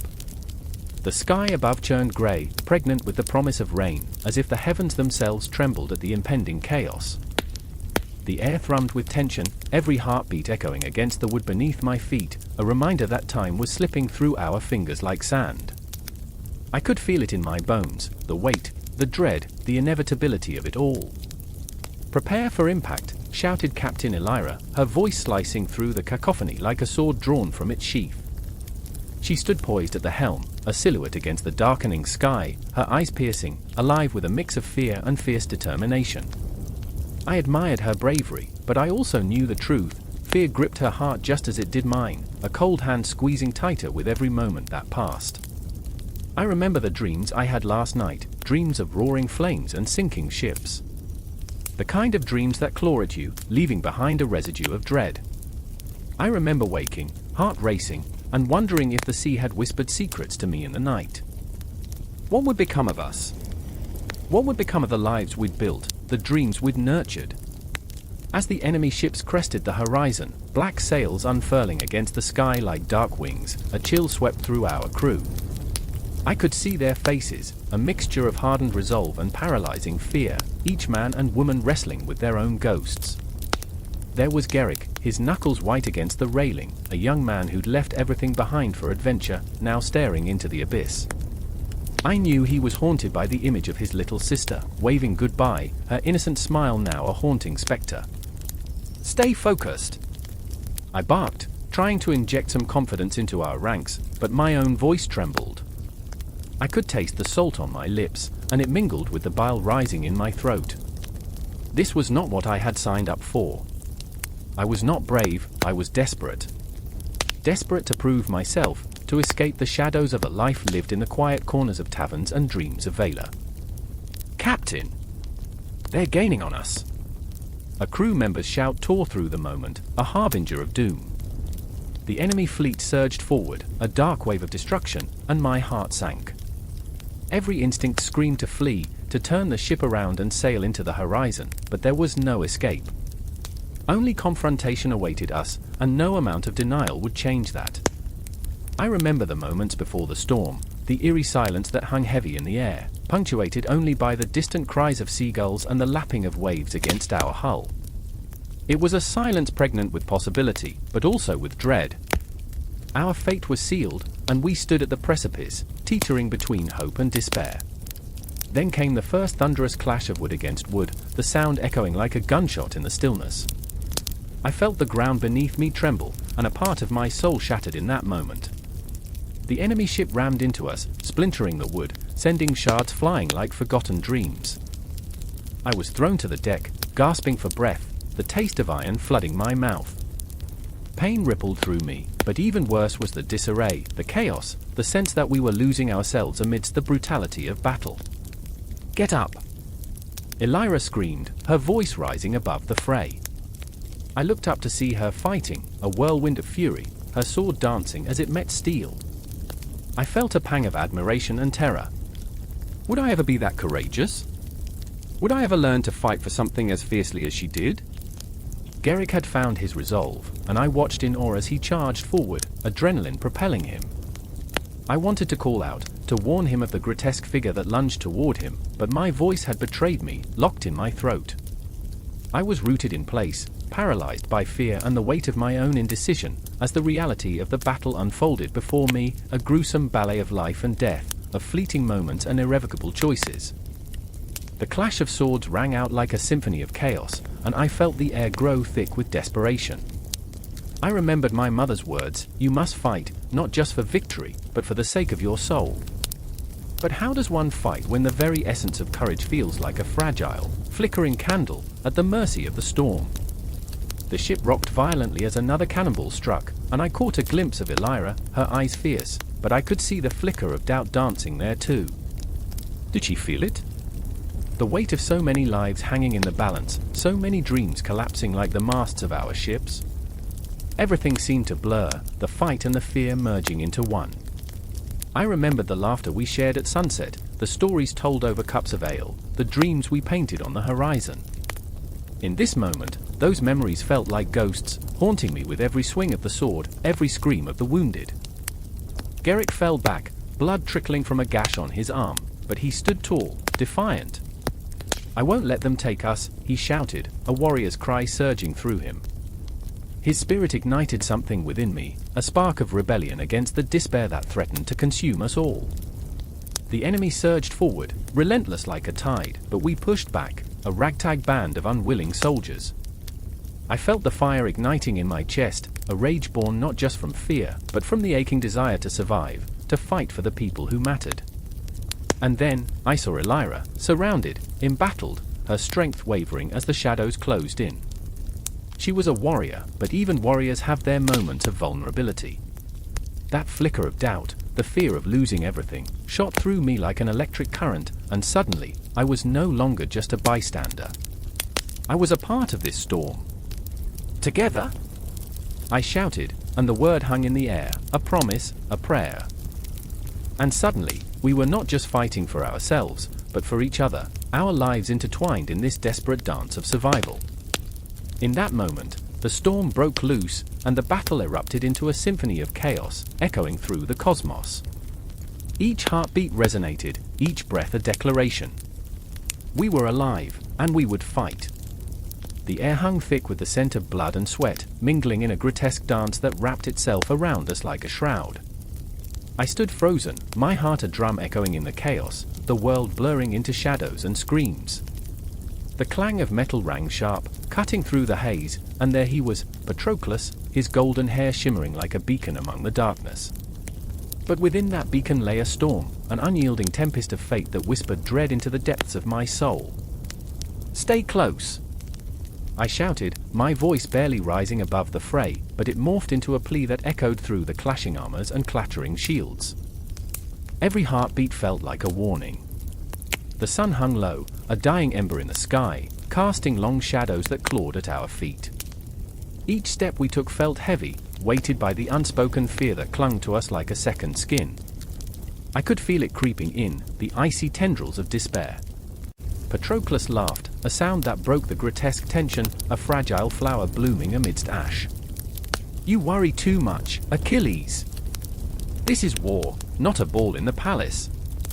He wielded his spear with wild abandon, invigorated, yet I could see the cracks, the flickering flame of recklessness that threatened to consume him. His eyes sparkled with an almost reckless joy, and in that moment, I couldn't tell if he was daring fate or inviting it to dance with him.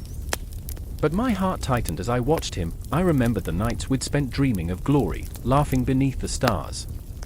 I remember the warmth of his hand in mine, the secret glances that spoke 1,000 words. Now, all that felt like a forgotten dream, slipping further from reach as the battlefield surged around us, a tide of violence and chaos.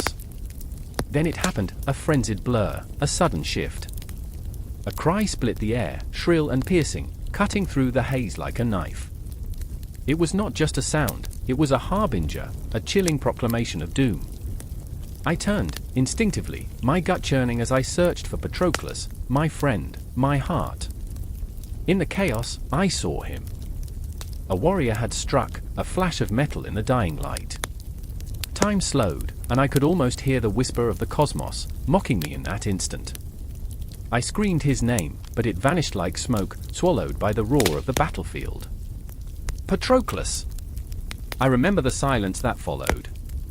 A quiet so profound it felt like the universe had paused to hold its breath.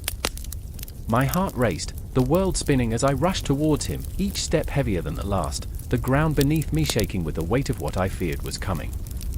When I reached him, my breath caught in my throat. He lay there, eyes wide and unseeing, a pool of crimson spreading around him like a dark halo. I fell to my knees beside him, the cold earth biting into my skin, contrasting with the warmth of his blood. "No, no, no," I whispered, desperate hands shaking as I cradled his head. I remember the warmth of his body fading, slipping into the void. "Stay with me, please," but the light in his eyes dimmed, and with it, the last fragments of my world. The battlefield roared around me, but I felt trapped in a bubble, suspended in time, drowning in an ocean of grief. The dreams we'd woven, the laughter shared, the plans for the morrow, all shattered like glass at my feet. I remember the sound of my own heartbeat, a funeral dirge echoing in my ears. "Achilles," he whispered, his voice barely a ghost. "You have to fight for us. For our dreams." A chasm of despair opened within me, swallowing all hope.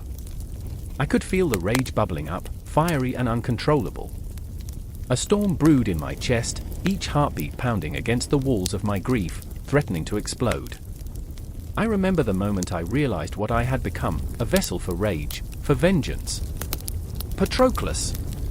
I bellowed, the name a roar of anguish and fury. It was a name that would echo through the annals of time, a name that would become a war cry. I would not let this stand. The world was darkening, shadows creeping closer, but I felt a power rising within me, fueled by my loss. Around me, the soldiers moved like puppets in a tragic play, unaware of the storm brewing in my heart.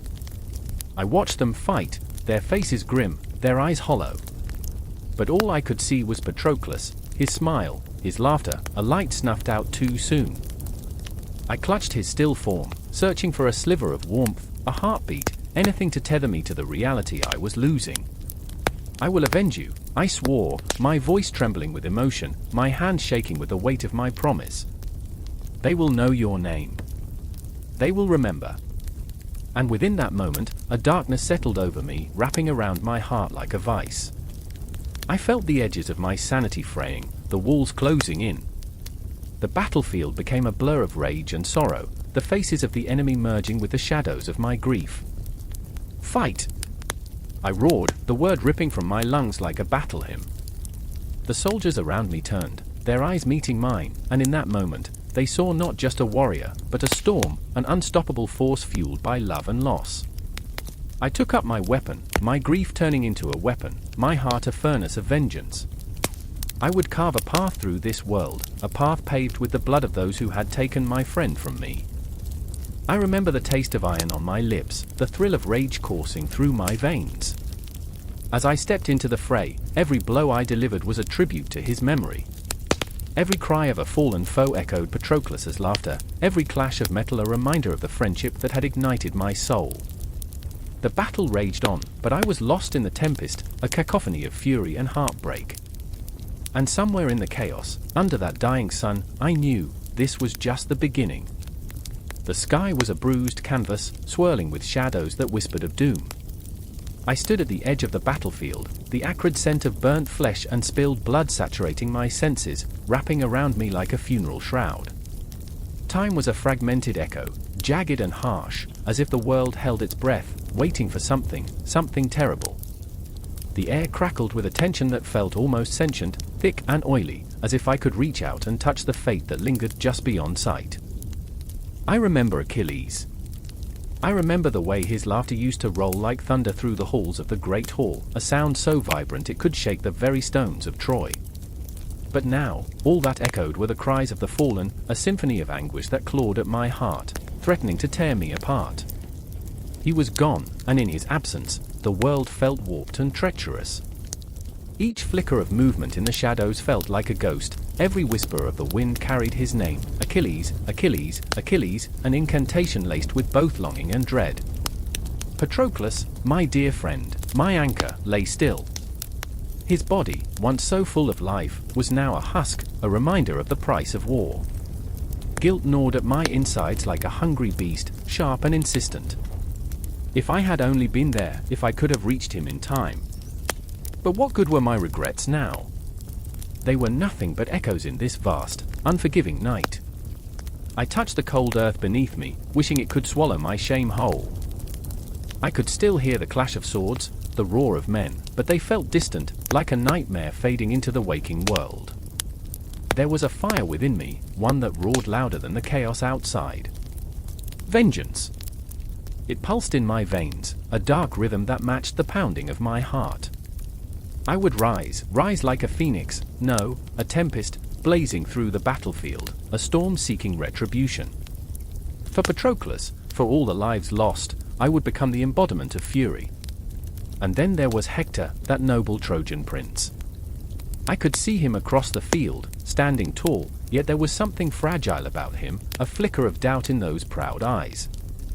I had seen him lead his men with honor, but now, facing the wrath of Achilles, he looked like a lion backed into a corner. I felt a twisted sense of kinship in his despair. How many times had I felt that same fear? How many times had I stood at the precipice of my own choices, knowing that each step could shatter everything I held dear? The night seemed to stretch, each moment a lifetime, as if the cosmos itself held its breath. I felt the weight of the stars pressing down on me, their light a cruel reminder of how small we truly are. I could hear their silent whispers, "What will you do?" The question resonated deep within, a haunting melody that echoed through the chambers of my heart. My hand tightened around the hilt of my sword, the cold steel a promise of what was to come. I had to confront Hector. I had to unleash the storm that brewed within. But what would that make me? An avenger? A monster? I could feel the lines blurring, morality twisted like smoke, swirling into nothingness. In that fleeting moment, I was both Achilles and Hector, two sides of a coin spinning in a fevered dance, both haunted by loss, both desperate for redemption. I remembered the tales of glory whispered in the flickering shadows of the taverns, stories that painted war as a noble pursuit. But here, on this blood-soaked ground, glory felt like a lie dressed in the finery of death. I could taste it on my lips, salty and bitter. Would I find the peace I sought, or simply drown in the oceans of vengeance that threatened to consume me whole? The winds howled, and the darkness seemed to stir, as if sensing the storm brewing in my heart. I stepped forward, my breath catching in my throat. I could see Hector's silhouette, strong yet vulnerable, and I wondered, did he know the weight of the world rested on his shoulders? Could he feel the inevitability of our collision? The ground trembled beneath us, but I was no longer afraid. Memories flooded my mind, laughter shared under the stars, whispered promises, the warmth of friendship that felt like sunlight breaking through a stormy sky. But they were ghosts now, fading shadows in a reality dominated by rage. I breathed deeply, feeling the power surge within me, swirling like a tempest, each heartbeat drumming a war cry. My choice was clear. I would become the storm. As I steadied myself, the tension in the air snapped, a taut string vibrating just before the release. I surged forward, crossing the distance between us, the world around me blurring into insignificance. Each step echoed with the weight of my resolve, a heartbeat in the symphony of war, and I felt it, the pulse of destiny guiding me toward the confrontation that loomed like a dark cloud overhead. Hector turned, his eyes meeting mine, and in that instant, time collapsed. The battlefield faded away, replaced by the ghosts of our past, the dreams we once shared. But those dreams were ashes now, and I was made of fire. I was Achilles reborn, vengeance unleashed, and nothing would hold me back. The battle was upon us, but my heart was already aflame, ready to consume everything in its path. And so, we faced each other, two warriors bound by fate, the air charged with the promise of violence and the weight of our choices hanging like a shroud. I was no longer merely a man, I was the storm, and as the first lightning crackled overhead, I knew we would collide with the force of 1,000 tempests. In that clash, there would be no retreat, no redemption, only the raw, biting intensity of what it means to be alive. The cosmos watched, the night held its breath, and just like that, the world was poised on the edge of oblivion, waiting for the storm to break. The air crackled with an eerie tension, thick and oppressive, as if the universe itself held its breath. Dust hung suspended in the fading light, particles shimmering like lost souls caught in a moment of despair. I stood on the blood-soaked ground of Troy, heart pounding like a war drum, the weight of history pressing down on me, heavy and suffocating. A whisper of fate stirred the wind, promising that this day would mark the end of something sacred, something irretrievable. Achilles, the embodiment of wrath, the man whose rage fueled an entire war, stood there like a statue carved from the very stone of his homeland. His golden armor glinted in the waning sun, but the light couldn't warm the ice in his heart. I remember the tales, the hero who could not be slain, who walked through the battlefield like a god made flesh. And yet, today, beneath that perfect facade, I sensed the cracks, the grief over Patroclus, his lover, his friend. For every heartbeat that echoed in his chest, there was a whisper of loss, a burning need for vengeance that danced dangerously close to self-destruction. Across the field, Hector emerged, a shadow against the twilight. The air shifted, darkening with the weight of what he carried. The Prince of Troy, a man torn between duty and love, stood resolute, a father, a son, in the depths of his soul. He felt the tug of every life his sword protected. But today, he faced the specter of death. I remember the stories told by the fireside, the laughter of children, the warmth of home. Hector was all that and more. As he advanced, his eyes were set not just on the warrior before him, but on the legacy he would leave behind. A silence fell, a tense pause, as if the world itself sensed the impending clash. I could almost hear the distant cries of the Trojans, the echo of mothers lamenting their lost sons, the weight of promises made and broken. Each breath I took felt like a prayer, a plea to the gods, futile and desperate. The gods, too, were watching, their faces shrouded in shadows, their laughter mingling with the wind, delightfully cruel and indifferent. Then, time unraveled. The sky darkened, a canvas of ominous clouds, as Achilles stepped forward, fury radiating from him like heat from a fire. Hector, he roared, the sound reverberating through the valley, shaking the very roots of the earth. In that moment, I felt the earth tremble beneath my feet, a foreshadowing of the chaos to come. The name echoed, a curse and a blessing wrapped in one, carrying the weight of vengeance. Hector, unflinching, raised his spear, the metal glistening with the promise of blood. Achilles, he replied, his voice steady, but beneath it lay a current of desperation. He was a man caught between the love for his family and the duty to defend his city, a soldier who had witnessed too much death, too many goodbyes. I will not run. His words sliced through the air, raw and defiant. And then they collided, two titans of fate crashing together in a storm of violence and emotion. Metal clashed against metal, the sound a symphony of destruction. I felt my heart race, each blow a heartbeat, each gasp a plea for mercy. Every strike was a testament to their pain, every parry a reflection of their fears. Achilles fought not just for vengeance, but to fill the gaping void left by Patroclus's death, while Hector battled not just for Troy, but for the memory of his family, clinging to a hope that felt more fragile than a spider's web. The ground trembled, soaked in sweat and blood, as they circled each other, warriors bound by fate yet defined by their choices. A momentary lull, a breath, a pause, before the storm erupted again. I could feel the pulse of the earth, the heartbeat of history, a reminder that every moment shapes the future. As the duel reached its fever pitch, despair and hope intertwined. I remember watching, breathless, as Achilles lunged forward with a ferocity that shook the heavens. The world narrowed to the point of his spear, the promise of death glinting like a star in the dark. Hector sidestepped, a desperate dance, his heart pounding in rhythm with the battle drums echoing from the city beyond. Gods! What have I done? Hector's voice broke through the chaos, a raw cry that filled the emptiness around him. For a fleeting moment, I saw the man behind the warrior, the father, the husband, the son. A man who, in that heartbeat, realized that glory might not be worth the price of his life. I wanted to scream out, to warn him, to tell him to run, to save what he could. But words failed me. I was nothing but a spectator to this tragic opera. With one final thrust, Achilles struck. The world turned to silence, the air thick with the weight of despair. Hector fell, a once great figure now reduced to a broken shell. I felt my heart shatter, an echo of his defeat reverberating through my very soul. He had fought bravely, but in the end, it wasn't enough. The ground beneath me seemed to pulse with the agony of 1,000 sacrifices made, lives lost, dreams shattered.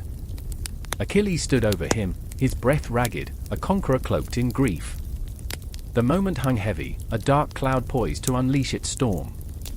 The universe, a stark reminder of the futility of glory, of the fleeting nature of life itself, watched in silence. Each beat of my heart carried the weight of this encounter, this tragic duel of fate. And then it was there, the final moment, a decision suspended in time. The sun dipped below the horizon, casting long shadows that whispered of death and despair. I wondered, as I stood in the remnants of their clash, who had truly won. In that moment, everything shifted. The battle was not just against each other, but against the very essence of life, love, and the ghosts that lingered in the twilight. As Hector's body lay still, I felt the echo of his journey, the weight of grief and honor mixing in a bittersweet cocktail of loss. The cities of their hearts would never be the same. And so, the story continued, spiraling into the unknown, an unending cycle of love and war, a haunting reminder that beneath the armor, we are all just fragile souls, undone by the very things we fight for. The body lay still, an eerie silence enveloping the cold dawn like a shroud. Hector's lifeless form was a haunting reminder of the fragility that clung to every heartbeat, every breath that was now forever stilled. I could still hear the echoes of the battle, the clash of swords, the cries of men, the thrum of adrenaline that had surged through our veins just hours before. Now, those sounds felt like a cruel joke, a fading melody dissolving into the numbness of loss. I knelt beside him, fingers trembling as they brushed against his cheek, still warm, yet so impossibly distant. I remember feeling that warmth seep into my skin, a betrayal of the chill enveloping my heart. It was just hours ago, we had laughed as we prepared for the fight ahead, a camaraderie forged in the fires of shared struggle. I remember Hector's smile, wide and buoyant, lighting up the shadows of impending doom. But that smile was gone now, replaced by the stillness of a man who would never again part his lips in joy or fury. I felt rage swelling within me, an insatiable beast clawing at the walls of my chest, begging to be unleashed. I wanted to scream, to rage against the heavens for taking him from us. This wasn't merely grief, it was a tempest, a relentless storm brewing in the depths of my soul. Beside me, Elena stood frozen, her face a mask of disbelief. I remember how her hands trembled, clenched into fists at her sides, as if she could will the world to reverse itself, to pull Hector back from the abyss that had swallowed him whole. She was fierce, a warrior in her own right, but in that moment, she wore the weight of 1,000 unspoken words, her heart shattered like glass.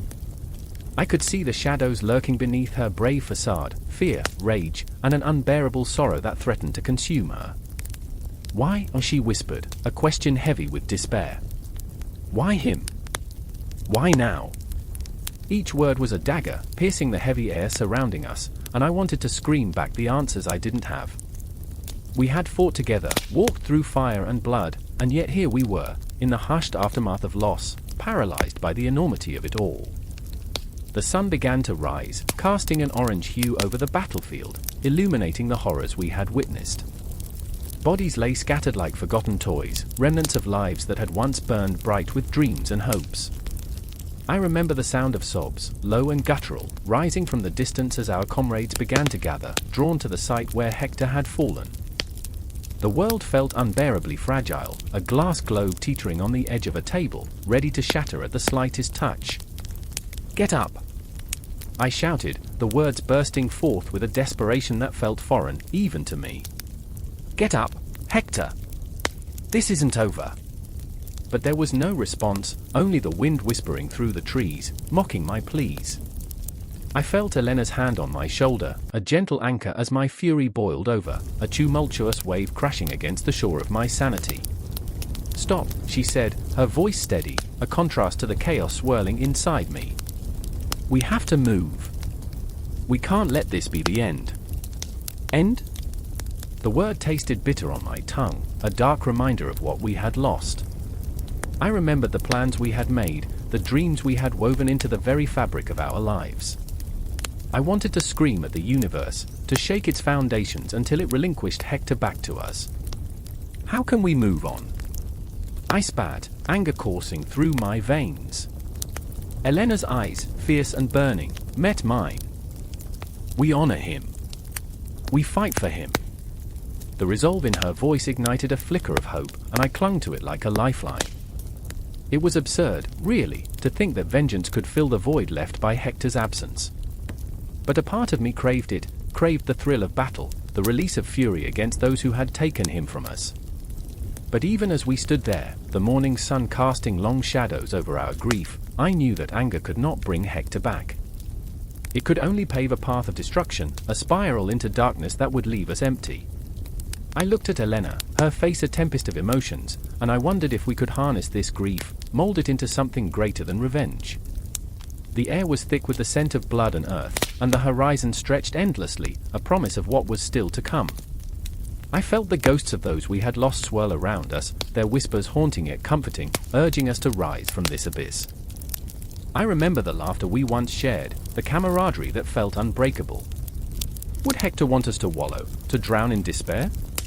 "We will make them pay," I said, my voice a low growl, fueled by rage, yet tempered by Hector's memory.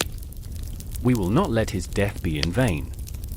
The resolve settled in the pit of my stomach, a spark igniting the darkness.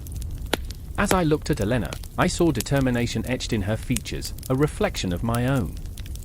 Together, we would channel this grief, this anger, and forge a path forward. But in the quiet corners of my mind, doubt whispered, taunting the edges of my resolve. Could vengeance fill the void?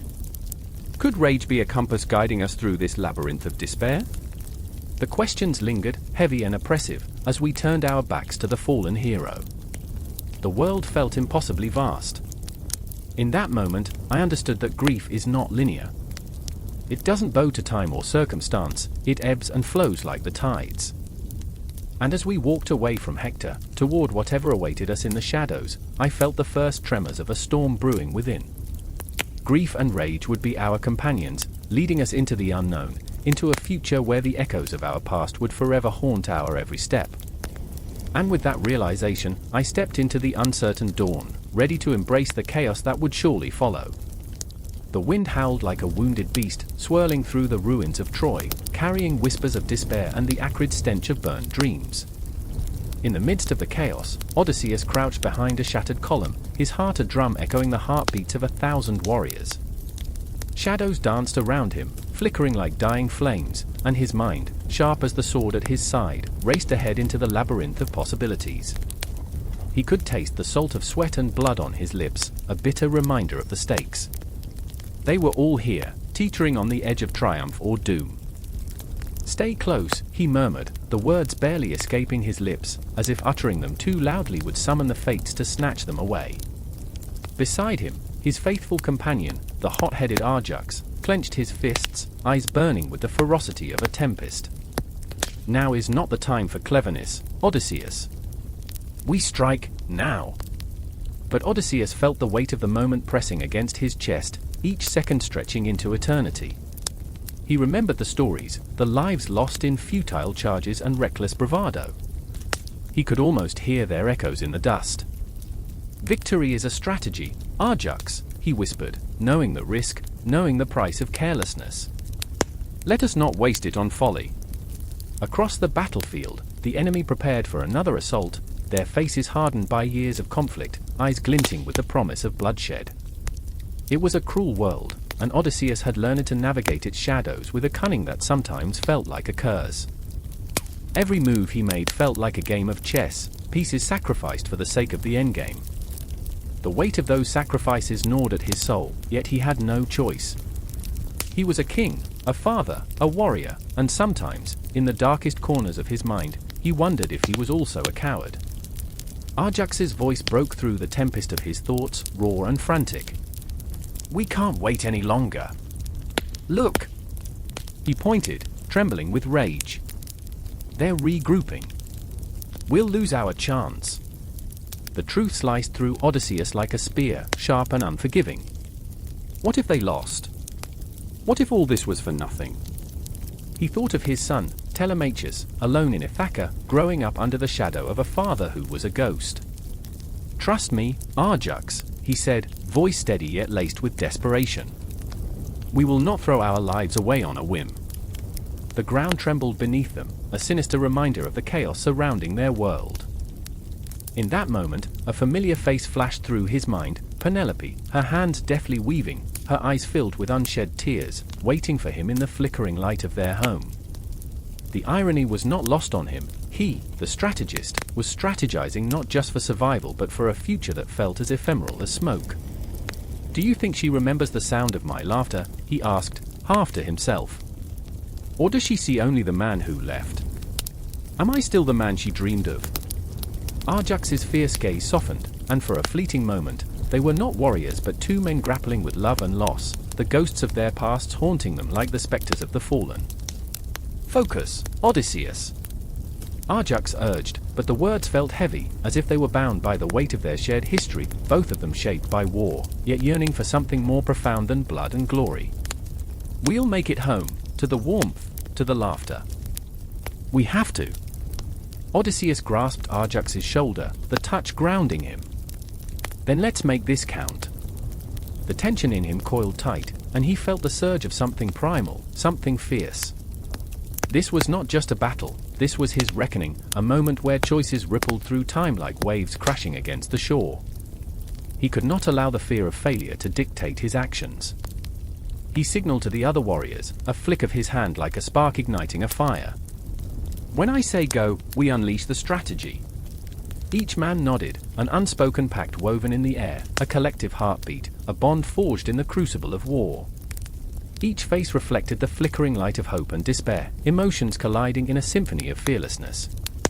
As he stepped forward, the shadows coiled around him, an embrace of darkness that felt strangely comforting. He was Odysseus, the cunning strategist, the man who had outwitted gods and monsters.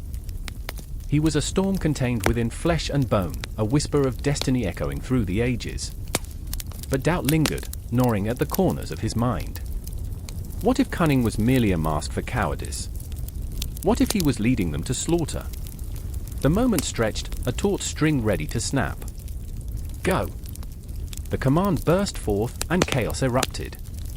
The clang of metal on metal, the cries of men lost to fury and fear, each sound a heartbeat, a life hanging in the balance.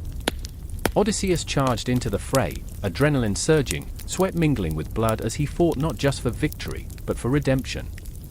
He moved with purpose, weaving through the throngs of battle, a shadow among shadows.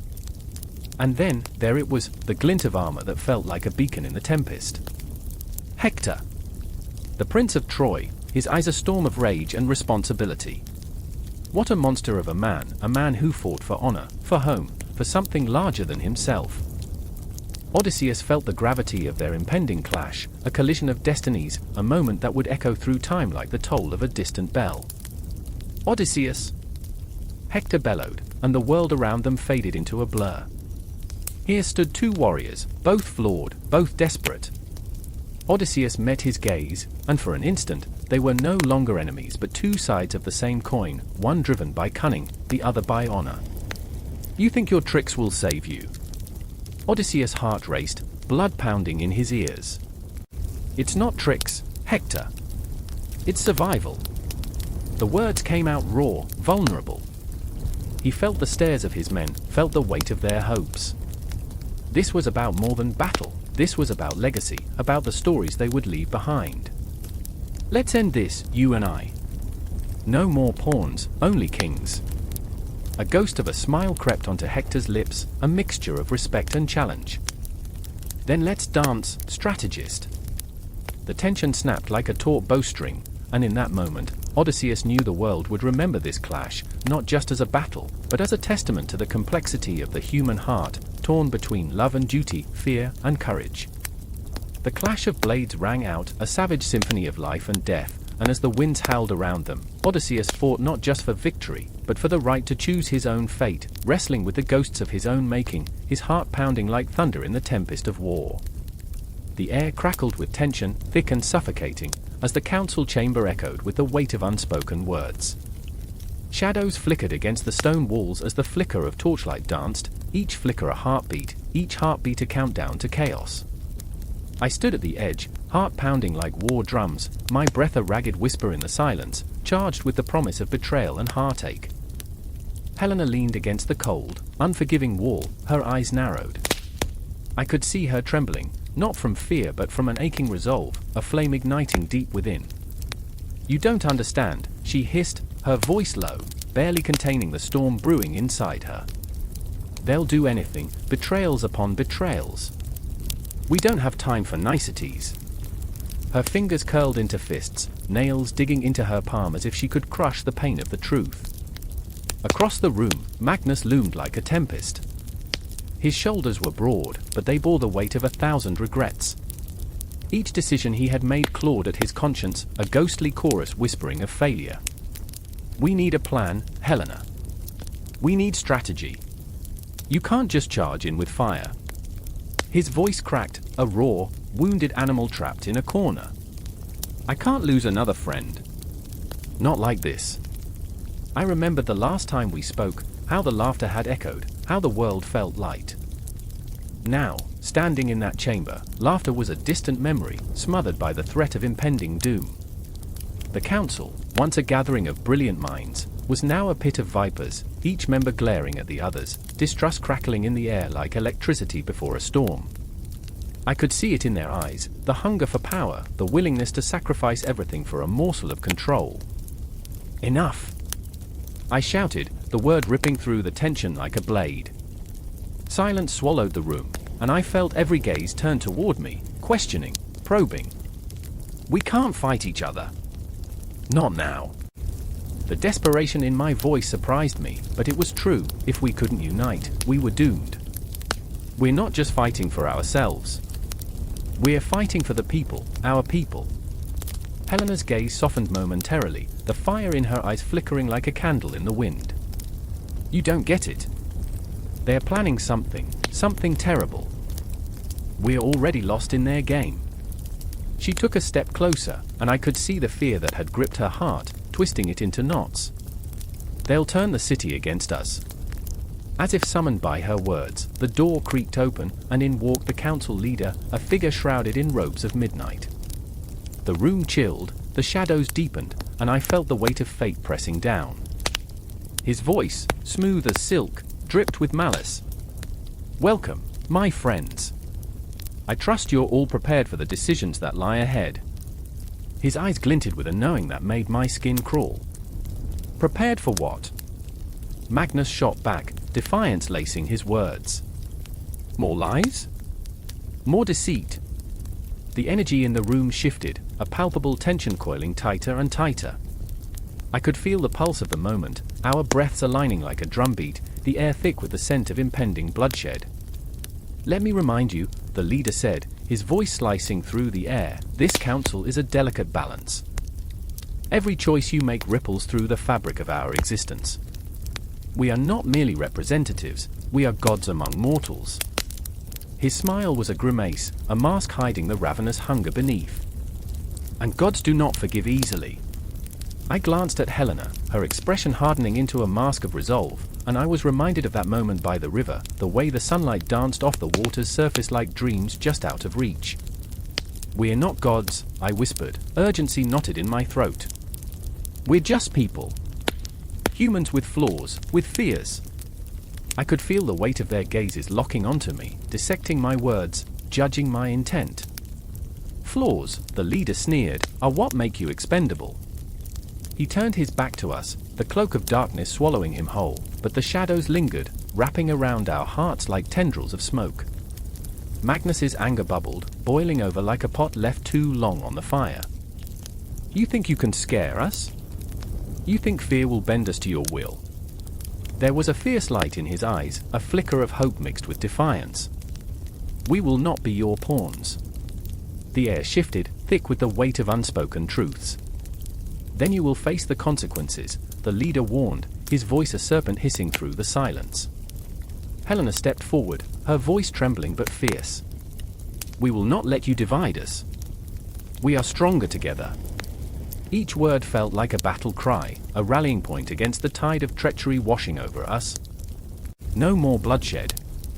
No more games. But that flickering hope was a fragile thing, a candle against a storm, and I could feel it slipping away. The council chamber felt like a coffin, and I was trapped inside, suffocating. "Decisions must be made," the leader said, his eyes glinting with malice. "And it will be your decisions that determine whether you live to see the dawn or fade into the shadows." The finality of his words hung heavy in the air, a noose tightening around our throats. As I looked around the chamber, I saw fear etched into the faces of my companions, but also something else, determination. We were flawed, imperfect, but still human. In that moment, I remembered the stars we used to gaze at, whispering dreams into the night, as if we could reach out and touch the cosmos. Now, it felt as though the stars were laughing at us, watching our folly unfold. Helena's hand reached out, trembling, and I grasped it, feeling the warmth of her spirit, the strength behind her vulnerability.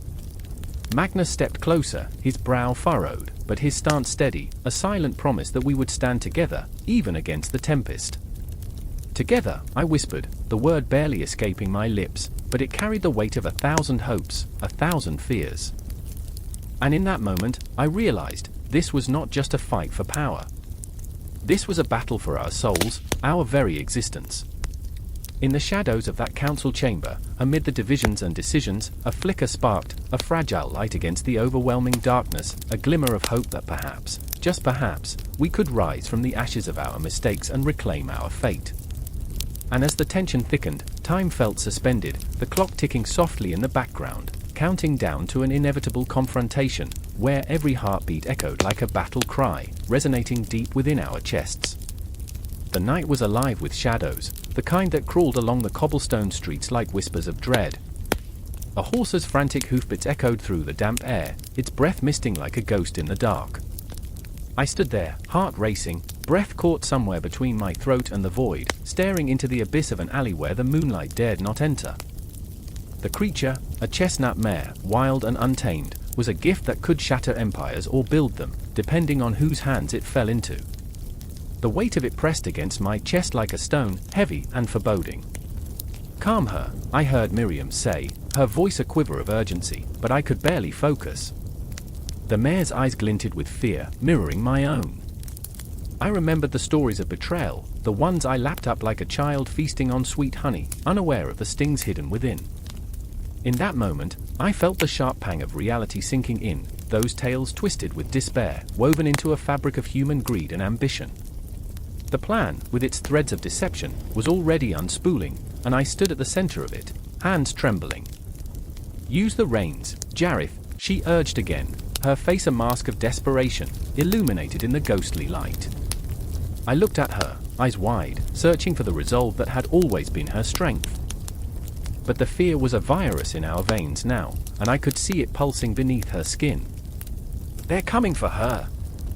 I took a step forward, heart hammering in my ears, my mind racing with memories. I remembered when I'd received the mare, a gift from a stranger cloaked in shadows, a legacy wrapped in the promise of power. "What do we do?" I asked, but the question felt futile, a stone cast into the vast sea of uncertainty.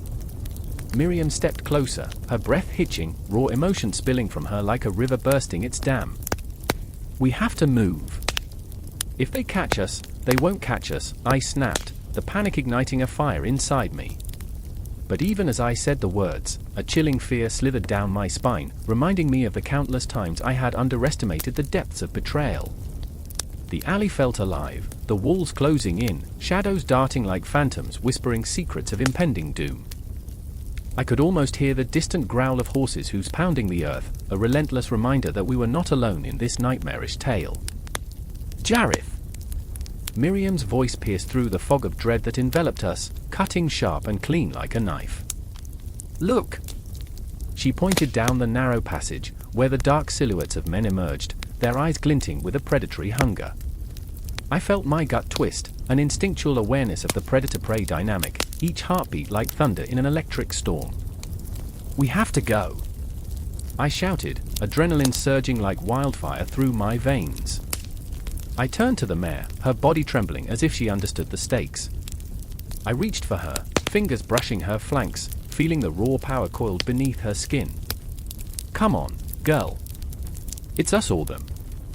Just as I gathered the reins, a guttural shout pierced the night, a command, an ultimatum. My stomach dropped, the weight of what was about to unfold crashing over me like a wave of ice.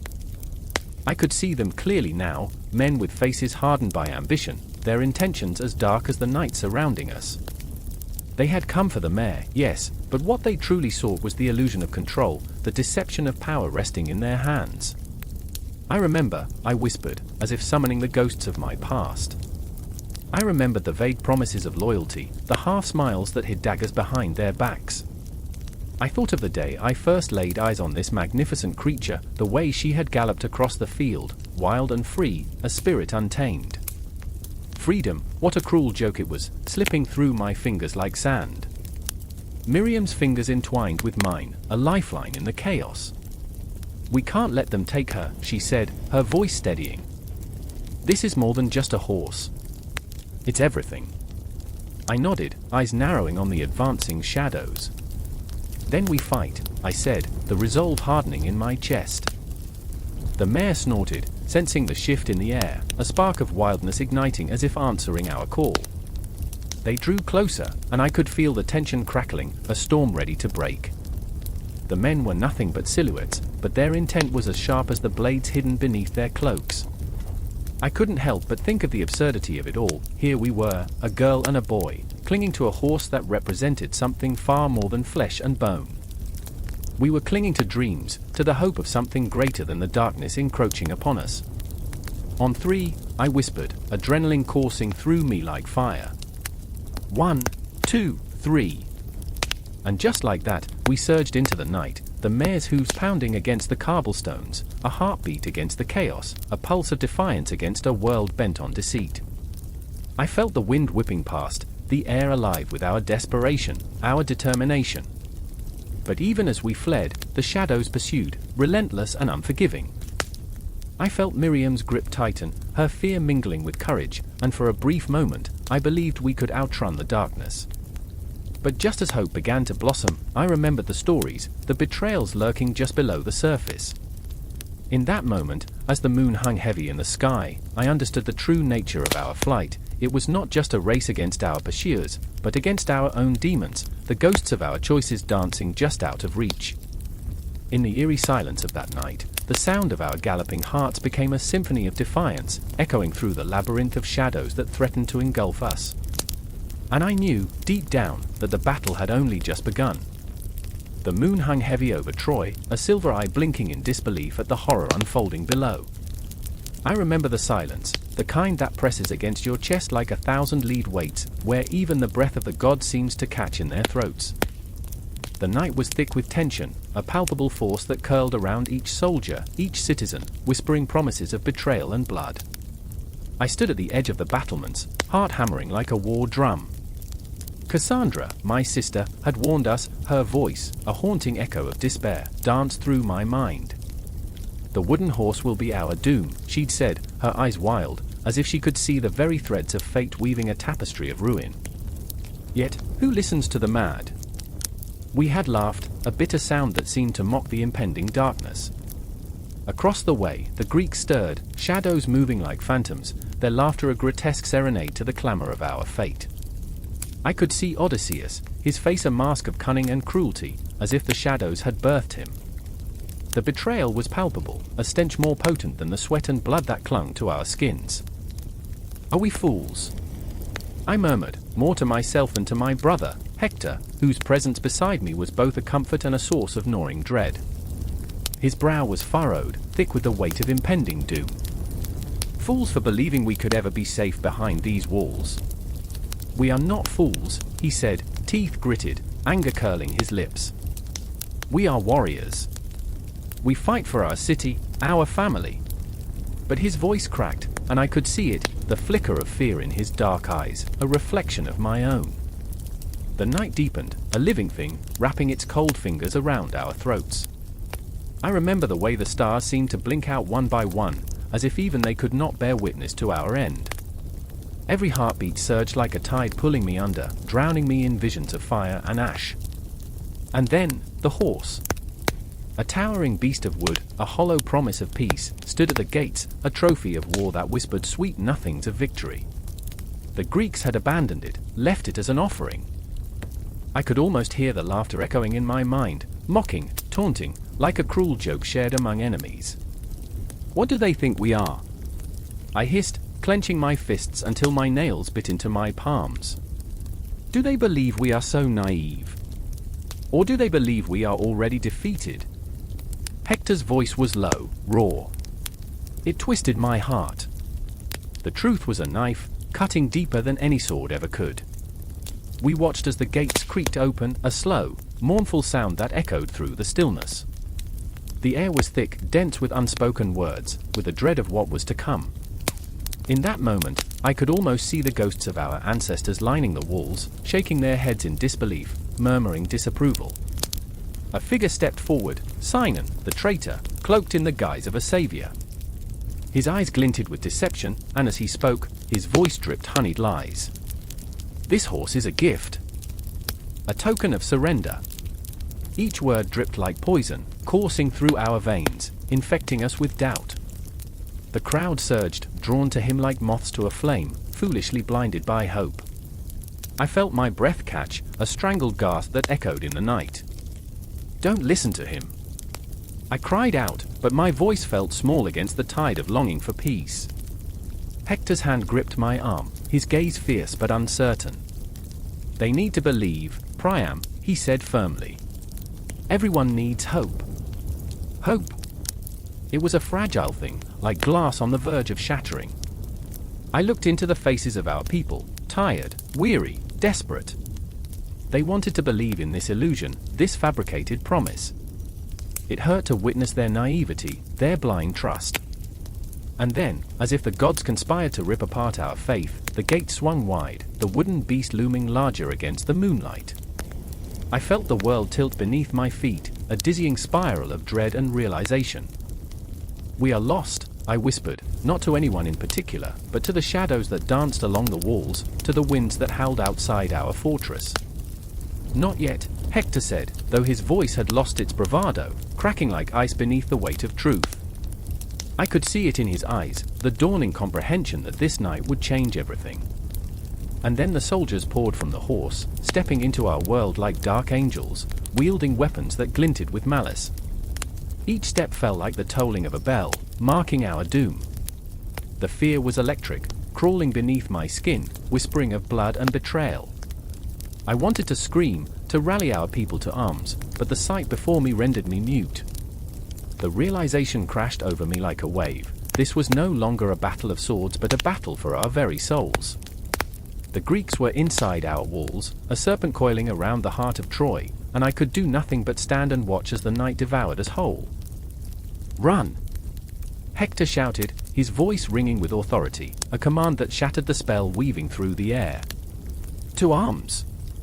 Defend our city!" But even as he spoke, the weight of despair settled over me. I remember the way the flames began to rise, a grotesque dance of light and shadow. The walls trembled, and the air grew thick with the scent of smoke and fear. The world spun around us, chaos erupting like a storm unleashed. I could taste the salt of sweat on my lips, the metallic tang of blood already seeping into the cracks of fate. And there I stood, frozen in time, watching the shadows swallow everything I held dear. I remembered every moment of joy, every laugh shared, every tear shed. In that heartbeat of despair, I realized this was not just the fall of a city, it was the shattering of everything I had ever known. The night stretched on, a canvas painted with betrayal and ruin, my heart pounding with the rhythm of a world collapsing. I could feel the weight of destiny pressing down, a heavy hand on my shoulder, leading me toward the darkness, a darkness that promised nothing but loss. I could not look away. I would not look away. This was our fate, and in the chaos, I felt an echo of something distant, something larger than ourselves. We were but whispers against the roar of time, and as the dawn broke over the horizon, I braced myself for the reckoning, knowing deep in my soul that the night of betrayal was just the beginning. The air is thick with desperation, a weighted silence hanging over the city that feels poised to shatter at any moment.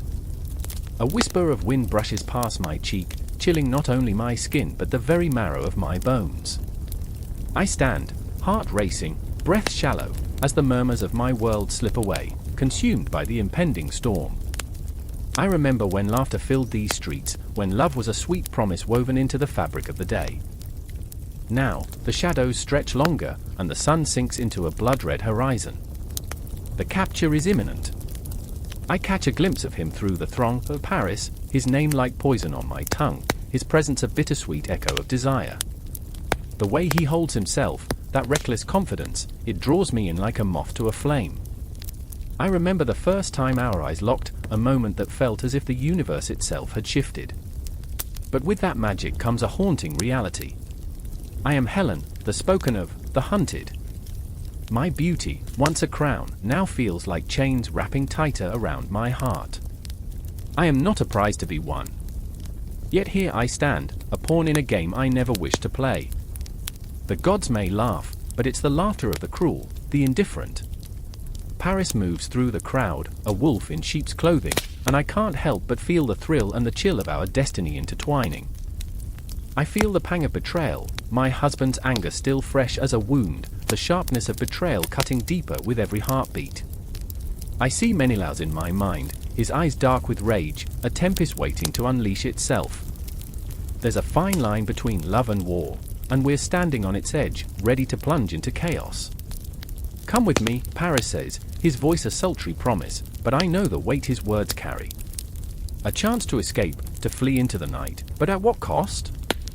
I look into the depths of those emerald eyes and see not just desire but a darkness that sends shivers down my spine. I think of the city I've grown to love, the people who depend on me, and I wonder if freedom is ever truly free. In that heartbeat, I am torn between the safety of my life and the allure of the unknown. As Paris approaches, I can feel the electricity crackling in the air, a tension that grips my soul. I remember the stories, the way they spoke of love and war, of heroes and monsters, but this is different. This is raw, primal, a dance on the edge of a blade. The ground beneath my feet vibrates, more than just the thrumming of hearts, it is the drumroll of fate. The moment stretches, elongated by fear and longing, until it snaps like a taut string. I glance back one last time, and there stands my husband, rage etched in every line of his face, the tension in his muscles coiling like a serpent. That look, that fierce intensity, how can I bear it? There's a fire in him, but it's no longer love, it's the kindling of war. And yet, I can't help but feel a flicker of empathy. He loves me, I know that. But love is as fickle as the wind, and tonight, it feels like a storm is brewing, ready to consume everything in its path. Choose, Paris whispers, and the word hangs in the air like a pendulum, swinging between fate and freedom. My heart rages, battling against the cold logic of fear. I remember the warmth of my son's hand in mine, the way he looked at me with unwavering trust, and I wonder if he'll understand. Is it worth it? I ask, my voice trembling like a leaf caught in a gale. Everything is worth it if you dare to dream, Paris replies, his eyes fierce, but there's an undercurrent of desperation there. A fleeting chance, a dark tempest waiting to sweep us away. I feel the enormity of the decision crash over me, a wave threatening to pull me under. And then, the world erupts. A clash of swords, a cacophony of cries, the scent of iron and smoke. My heart thundered in my chest, a wild drumbeat of panic and exhilaration. I stand frozen as chaos reigns, my body a statue amidst the turmoil. Shouts echo, piercing the night, and I see Menelaus charging forward, a lion unleashed. What have I done? I turn to Paris, and there's no time for hesitation. I see it in his eyes, he understands. We are two souls tangled in a web of desire and desperation. The moment stretches, and I hear the whispers of fate as they beckon me closer to the chasm of the unknown. And then I feel it, the unmistakable spark of hope, igniting against the odds. There's a freedom in the wildness of this night, in embracing love that dances with danger. It's intoxicating, a sweet poison that floods my veins. I reach out, and our fingers entwine, a fragile bridge across a gaping abyss. Run, I breathe, the word a prayer as we weave through the chaos, the shadows swirling around us, cloaking our escape. I can feel the weight of their gazes, the judgment and betrayal, but also the thrill of defiance. I am Helen, and I refuse to be caged any longer. With every step, I feel the ground shift beneath our feet, the city's heartbeat aligning with my own. I remember the tales of old, the gods who played with lives like toys, and for the first time, I feel like I'm the one holding the strings. The darkness beckons, but from it, I will forge my own light. As we flee into the unknown, I glance back one last time. The city, now bathed in chaos, is a ghost of what it once was. But I am no longer afraid. I am Helen, and in this turbulent night, I choose to be the architect of my own fate. And just as I take that step into the abyss, I feel the world tilt, shifting once more as the echoes of what's to come linger in the air, an uncertainty wrapped in promise, a dark comedy unfolding. Love and war, beauty and betrayal, my heart races as I plunge into the chaos, the thrilling madness of it all, knowing this is only the beginning.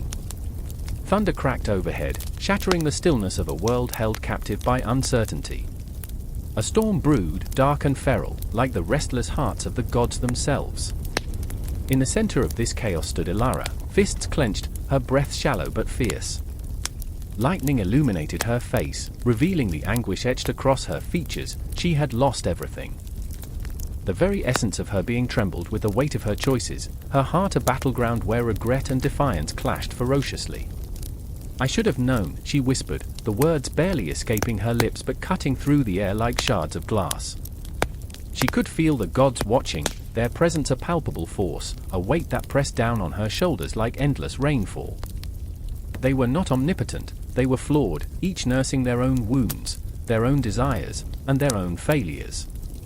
And now, they stood at the precipice, gazing down at the chaos below, uncertainty swelling within them like a tide threatening to drown.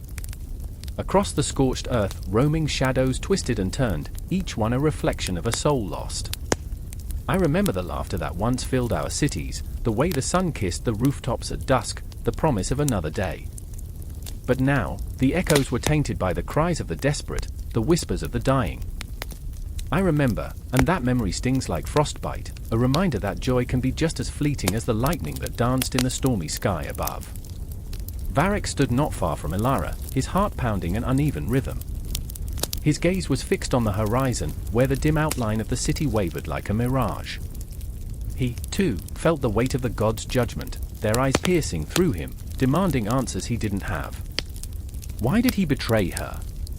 Why did he choose power over love? The answer clawed at his insides like a ravenous beast, hungry and relentless.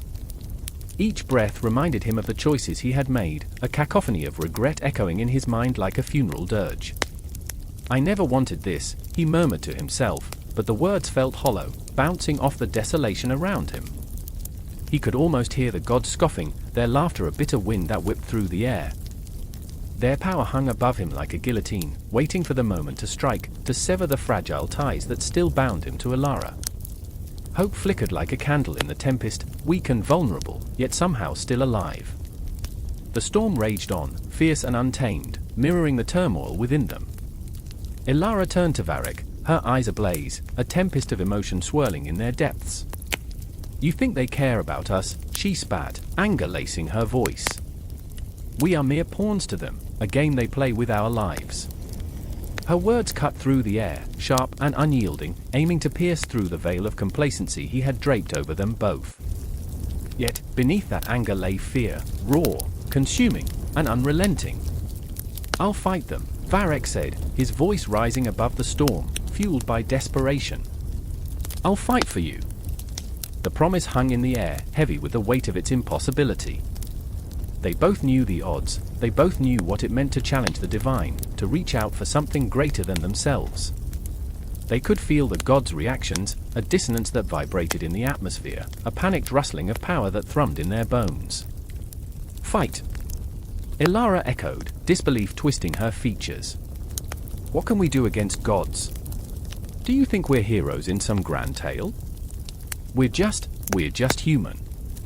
Her voice cracked, and for a moment, vulnerability washed over her like a tide, erasing the anger, leaving only the raw edges of her spirit exposed.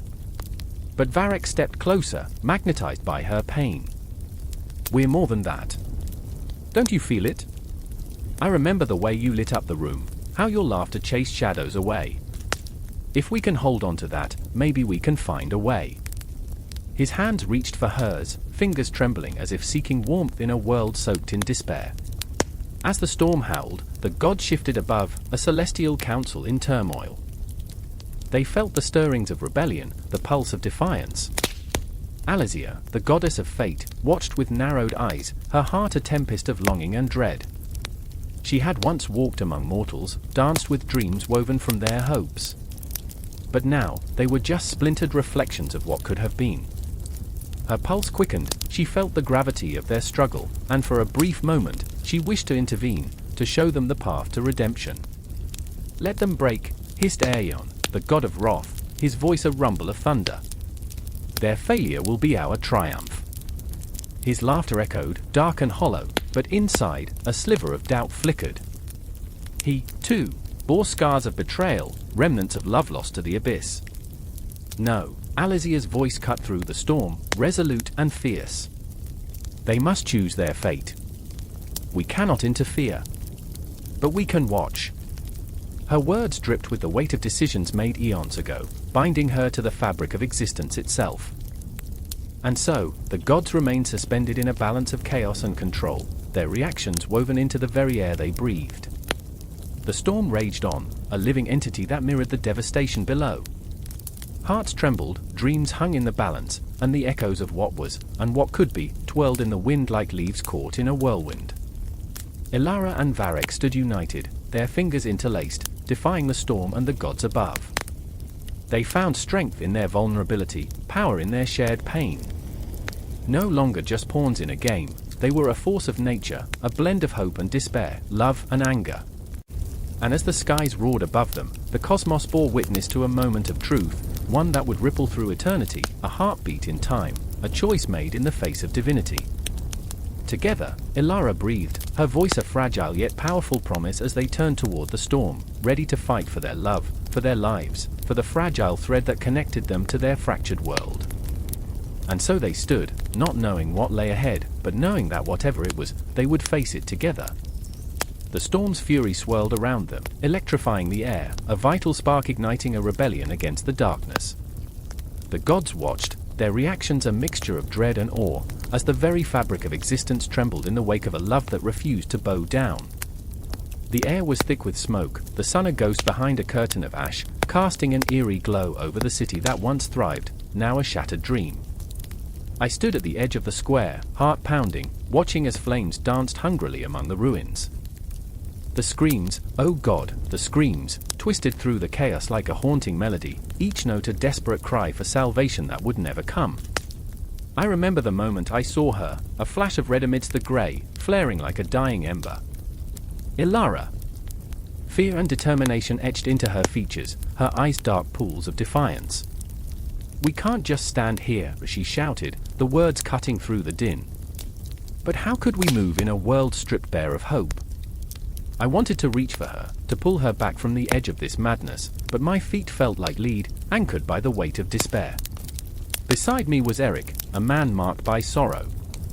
I could see it in the way he clutched his sword, knuckles white, as if it might offer some protection against the chaos spiraling around us. He was torn between duty and remorse, haunted by the faces of those he couldn't save.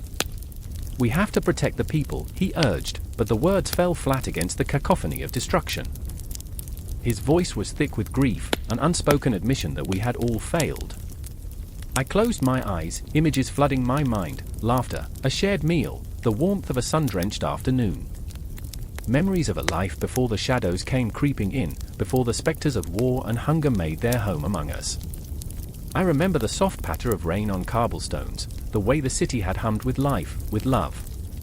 But now, the rain was replaced by blood, pooling like cherry wine on the ground, mingling with the ash and soot. The city was alive, yes, but only in its dying throes. A crash resonated through the square, a building collapsing under the weight of its own history. I felt the tremor in my bones, a grim reminder that nothing was safe, not even the ground we stood upon. My heart raced, each beat echoing the chaos, a frantic metronome in a symphony of despair. I glanced at Ilara, her fists clenched, jaw set.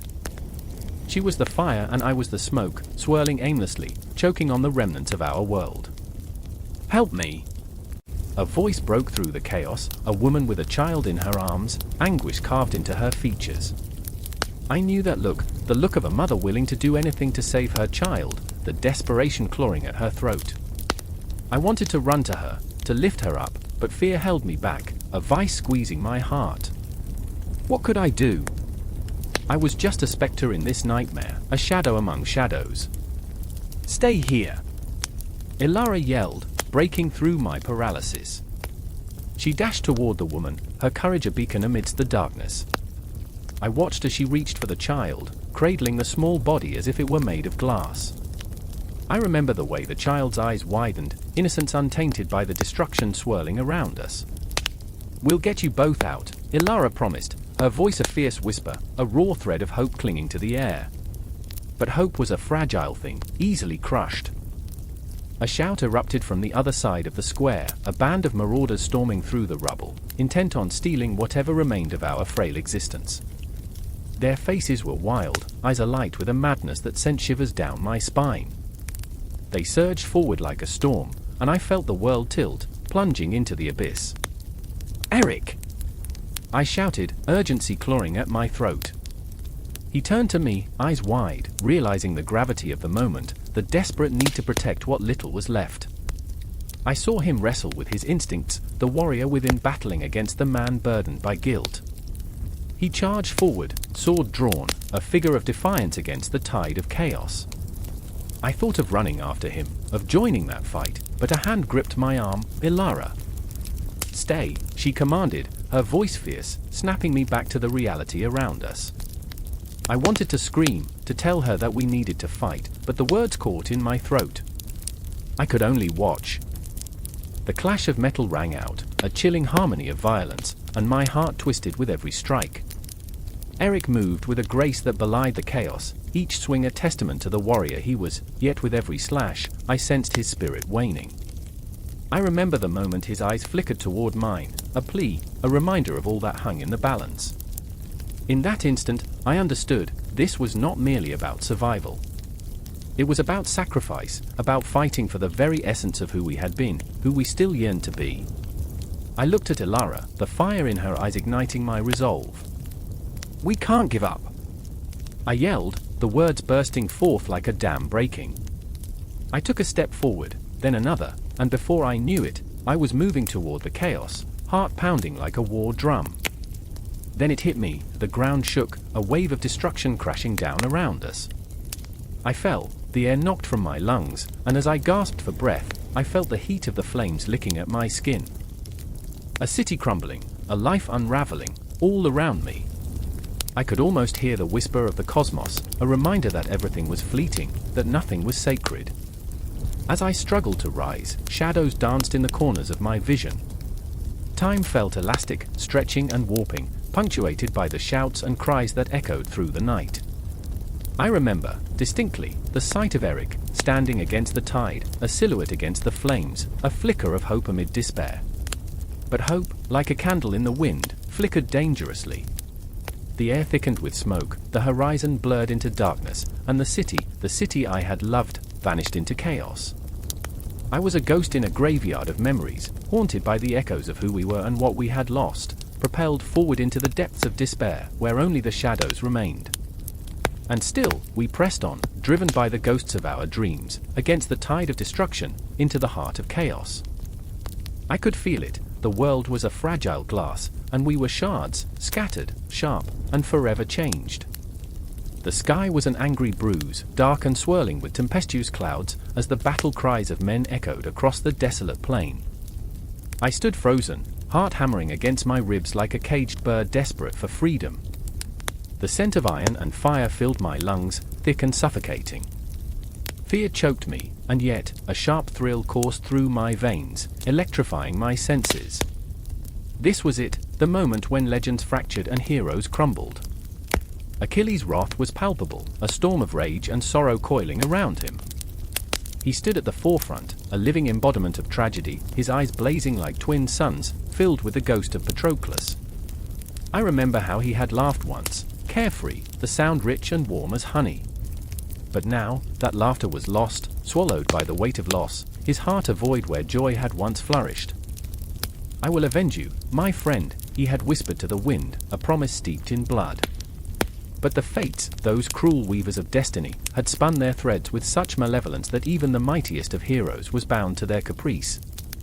Achilles, so fierce and proud, was shackled not just by the chains of grief but by the very prophecy that had been etched into the fabric of his soul. With every swing of his sword, every roar of his battle cry, he sought redemption, but with it came the spectre of his own demise.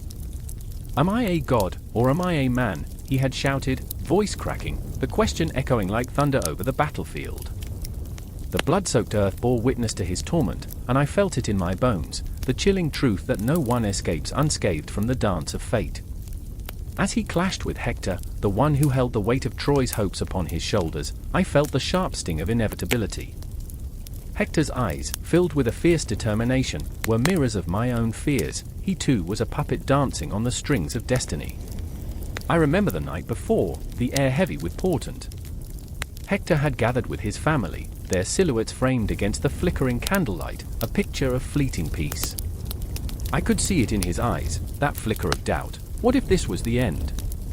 What if the sun never rose for him again? "I fight not just for glory," he had said, voice a low rumble, "but for my child, for my wife."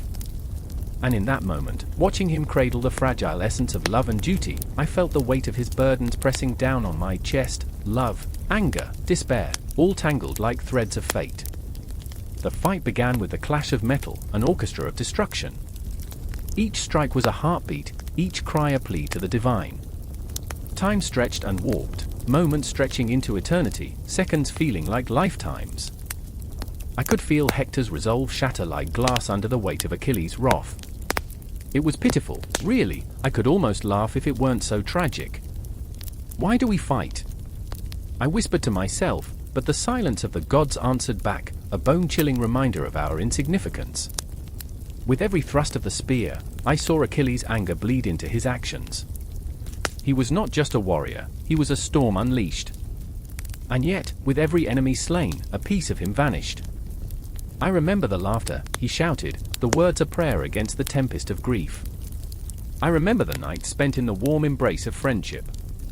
But those memories were shackles, dragging him deeper into the abyss. Then it happened, a fateful blow that froze my heart. Hector fell, the ground beneath him soaked with the essence of life, a brutal reminder of the cost of glory. Time stopped.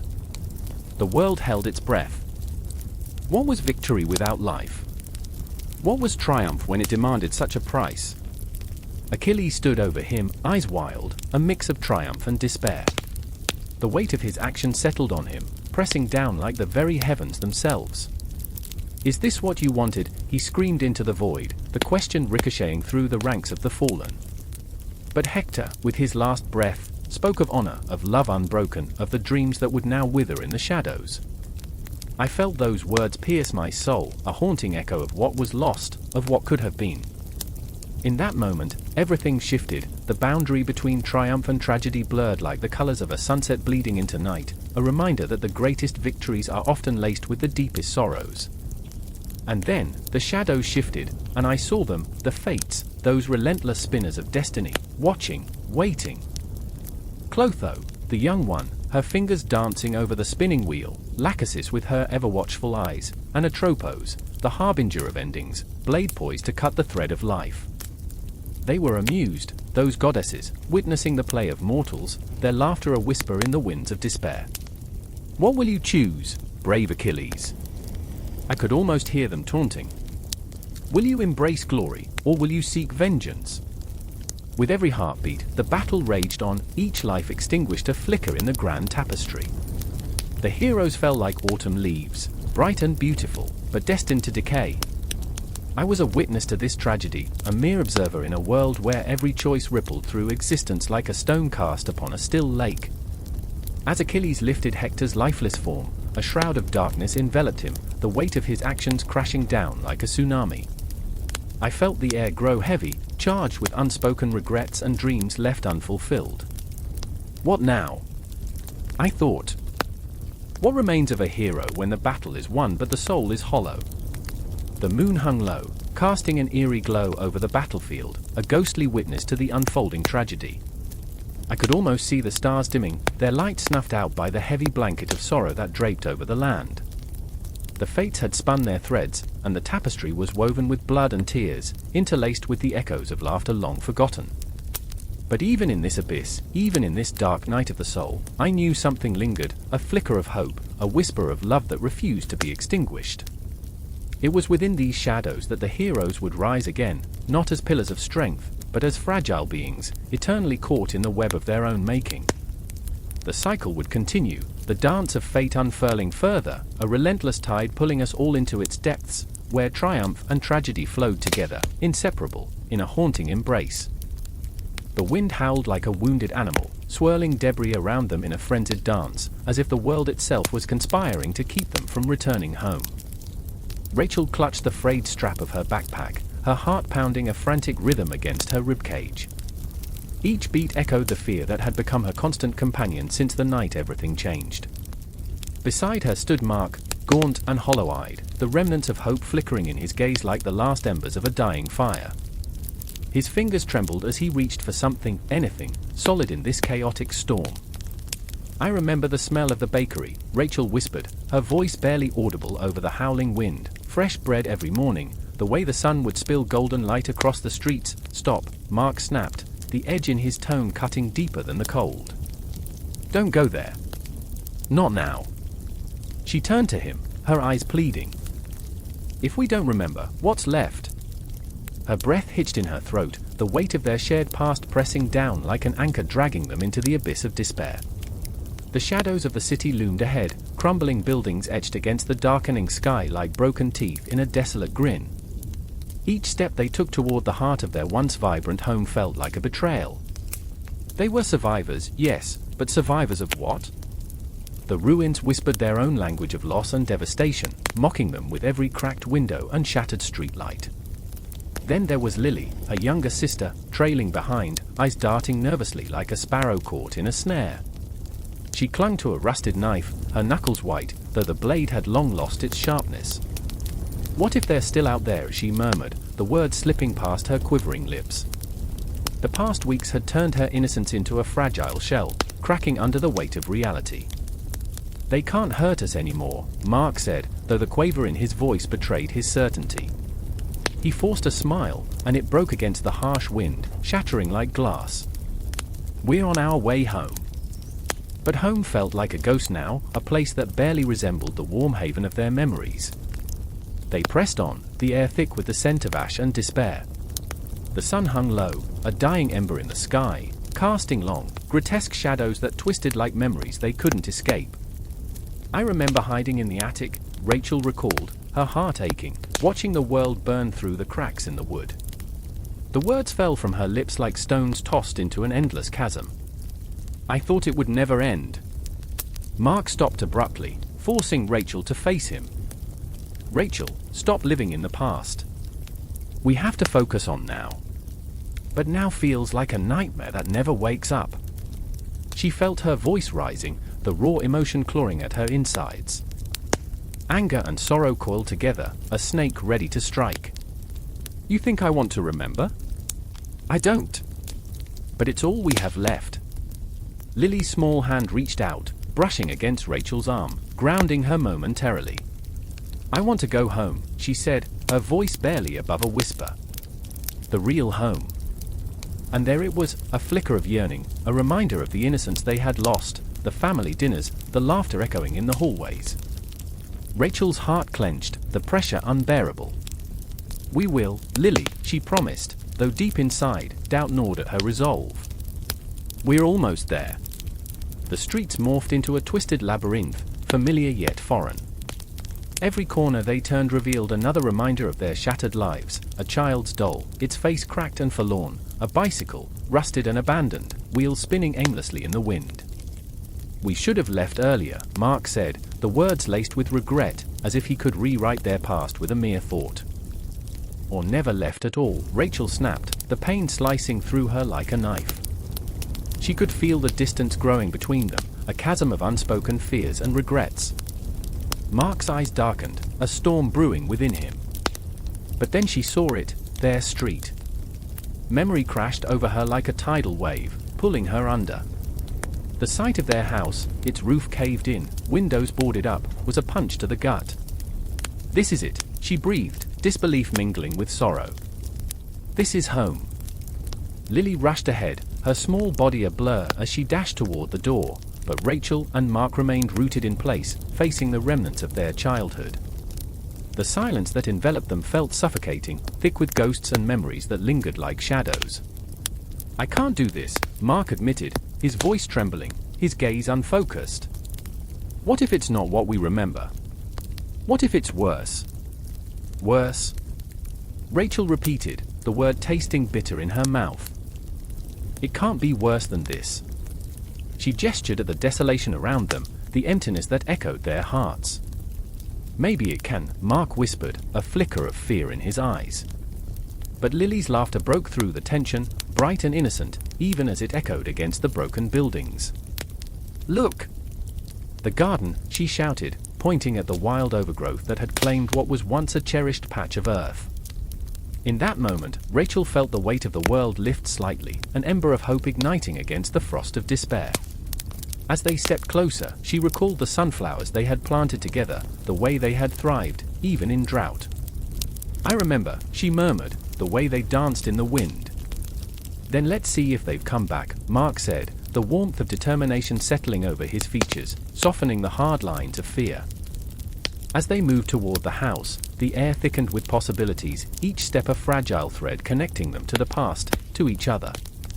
They were not just returning to a place but to the ghosts of who they once were. And in that moment, the world outside faded, the storm becoming merely a backdrop to their fragile hope.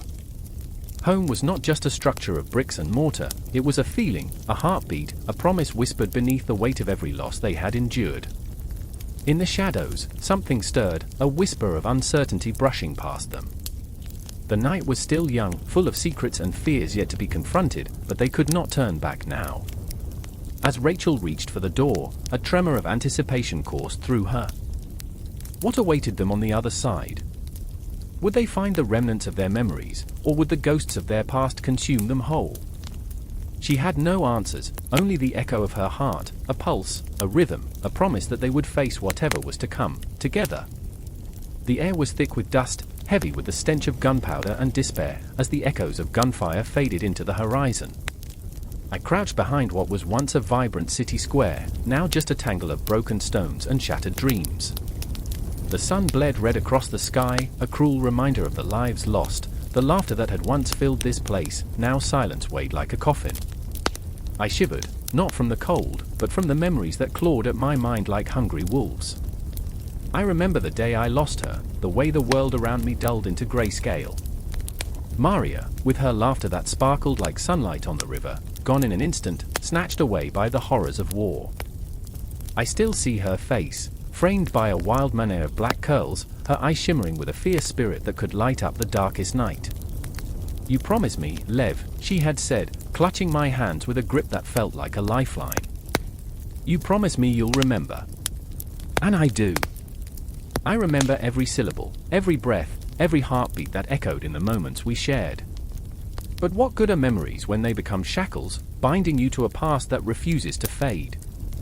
I glance up, heart pounding, as echoes of laughter haunt the air. Children, their faces smeared with dirt, run through the streets, playing a game that seems both innocent and tainted. I want to scream, to warn them of the shadows that lurk just beyond their joy. But my voice is lost in a tempest of fear, a fear that lingers, like the smoke of a distant fire that refuses to clear. Then there's Ivan, my brother in arms, sitting a few feet away, his eyes distant, as if he's staring into the abyss. He was once a dreamer, a man who could recite poetry that would make the angels weep. Now, he picks at the frayed edges of his uniform, fingers trembling like autumn leaves in a storm. "Do you think they'll remember us?" he whispers, voice thick with a sorrow that has become his constant companion. I want to tell him that they will, but the words die in my throat. Instead, I nod, hoping my silence is enough to convince him that history is not merely written in books, but in the hearts of those who survive. "Do you remember the night before we joined?" His words cut through the thick fog of despair. The stars were so bright, like the universe was alive. He chuckles, a sound that is brittle and broken. "We thought we were invincible, didn't we? Young and reckless, thinking glory awaited us." He laughs again, but it's a hollow sound that echoes back to us, mocking our memories. I want to reach out, to pull him from the pit where his thoughts spiral. "We were naive, yes, I say, trying to infuse strength into my voice. But we were alive. We felt everything. The weight of unspoken truths hangs heavy between us, memories thickening the air like smoke. I can still see the way Maria's eyes lit up when she spoke of her dreams, a life untainted by the horrors that now surround us. How could I explain that those dreams have turned into ghosts, haunting me with every step I take? Time, it seems, is a cruel trickster. It stretches and contracts, twisting the fabric of our lives until we are left with nothing but fragments. I remember the tales we told each other, myths woven with laughter, filled with heroes who stood against the tide. But now, those heroes are shadows, just like us, fading into the night. What happens when the stories stop? I ask Ivan, my voice barely a whisper, as if uttering the question too loudly might shatter what little hope remains. He looks at me, eyes glimmering with something unnameable. "Then we become the myths," he replies, and in that moment, I see the flicker of something fierce within him, a desire to rise from the ashes, to transform grief into legacy. But how do we carve our names into the stone of history when the world seems hell-bent on forgetting? Night falls as the battlefield transforms, shadows stretching like fingers reaching for the lost. The stars blink awake, distant and indifferent, as we huddle together, two lost souls amidst the chaos, sharing stories that weave through the fabric of time and memory. I remember, I begin, my voice a fragile thread. I remember the day we found that book in the ruins, the one about the ancient warrior who fought for love. Ivan nods, lost in thought, and for a moment, we are not soldiers but dreamers, weaving tales of hope. But reality crashes back like a wave, and the ghosts of our pasts crowd in around us, Maria's laughter, the warmth of her embrace, the way she pulled me from the edge of despair. I can't let her go, I admit softly, and with that admission, the dam bursts. Tears spill, unbidden, washing away the hardened layers of grief and anger. I remember the warmth of her hand in mine, the way she believed that love could conquer all. I have to remember. Ivan's hand finds my shoulder, solid and real, grounding me amidst the tempest. "Then we will remember together," he says, "the bond between us forged anew in this darkness." For every name forgotten, for every story untold, we will be the keepers of the flame. As the night stretches on, we share our dreams and fears, weaving together a tapestry of memory that binds us closer. I can almost hear the whispers of those we've lost, their stories threading through the air, urging us to carry on. The battle may rage around us, but in this moment, we are legends, etching our names into the fabric of time, refusing to be silenced by the echoes of despair. The wind howls, a mournful song that carries our voices into the night, and I close my eyes, imagining Maria smiling down from the stars, her spirit alive in every story we share. The legacy of the war stretches out before us, a complex tapestry of myths and memories, binding us together in a relentless cycle of love and loss, hope and despair. As the darkness deepens, we become not just survivors, but storytellers, warriors of the heart, fighting against the fading light, knowing that as long as we remember, the legacy of those we've lost will never truly die.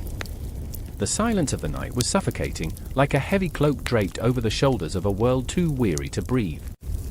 In that oppressive stillness, the distant echoes of a dying city whispered tales of lost glory, where shadows clung to crumbling walls like memories refusing to fade.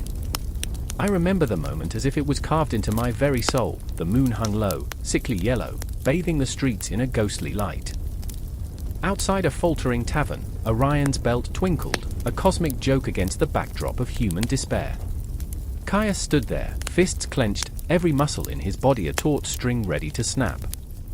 His heart pounded like the heavy drums of war, resonating through his chest. He had loved this city, once vibrant, now a mere skeleton of its former self, its bones rattling under the weight of hunger and fear. "What have they done to us?" he muttered, eyes burning with unshed tears. He could almost hear the laughter of children echoing in the streets, now silenced by the spectre of famine. Each moment was a dagger, each heartbeat reminded him of the friends he had lost, the lives snuffed out like flickering candles in a storm. But it wasn't just the hunger that gnawed at him. It was the knowledge that the walls, and the people within them, were crumbling under the weight of their own despair. People clung to traditions like lifebuoys in a stormy sea, but those traditions were becoming shackles, binding them to a past that held no promise of tomorrow. He turned to his sister, Livia, her face pale and drawn, the light in her eyes flickering like that distant lantern. "We can't stay here," he said, his voice a raw whisper. "Not when there's nothing left to fight for." Livia shook her head, her hair falling across her face like shadows. "And go where?" "The gods have turned their backs on us, Caius. This is our home." Her voice cracked as she spoke, a fragile thread unraveling, revealing the deep fissures of her fear. She clutched a tattered piece of fabric, remnants of a once vibrant dress, a symbol of her fading dreams. "I remember the festivals, the music," she continued, her voice barely above a whisper. "Now all we have are these ghosts of what we were." And there it was, the haunting truth laid bare. The festivals were gone, replaced by hushed conversations and stolen glances, where hope once blossomed like wildflowers in spring. Now it withered, crushed under the heavy boot of oppression, the air thick with the scent of ash and despair. I remember standing in the midst of it all, feeling the weight of history pressing down like a colossal stone, threatening to crush the very essence of what it meant to be human. As they walked through the narrow streets, the shadows reached out, eager to swallow them whole. Each step echoed with the footsteps of those who had long since vanished, leaving only the ghosts of their laughter. Memories entwined with the present, each corner, each alley, a canvas painted with the brush of despair. Caius's heart raced as he thought of their mother, her voice a haunting lullaby, the warmth of her embrace a distant memory. "She believed in us," he murmured, heart heavy with the burden of lost love. "Belief won't feed us," Livia shot back, her anger a flickering flame against the encroaching darkness. "We need action, not dreams. Do you think the gods care about our beliefs when they see us starve?" Her words struck like thunder, echoing in the hollow spaces where hope once lived. The stars shifted above them, indifferent to their plight, and Caius felt a swell of frustration rising within him. Couldn't they see? This was more than survival. This was about identity, about who they were and what they had lost. He wanted to shout, to rage against the heavens that had turned their backs on them. But all that escaped was a whisper, "I don't want to lose you too." "I'm not leaving," Livia declared, her voice fierce, though her eyes shimmered with unshed tears.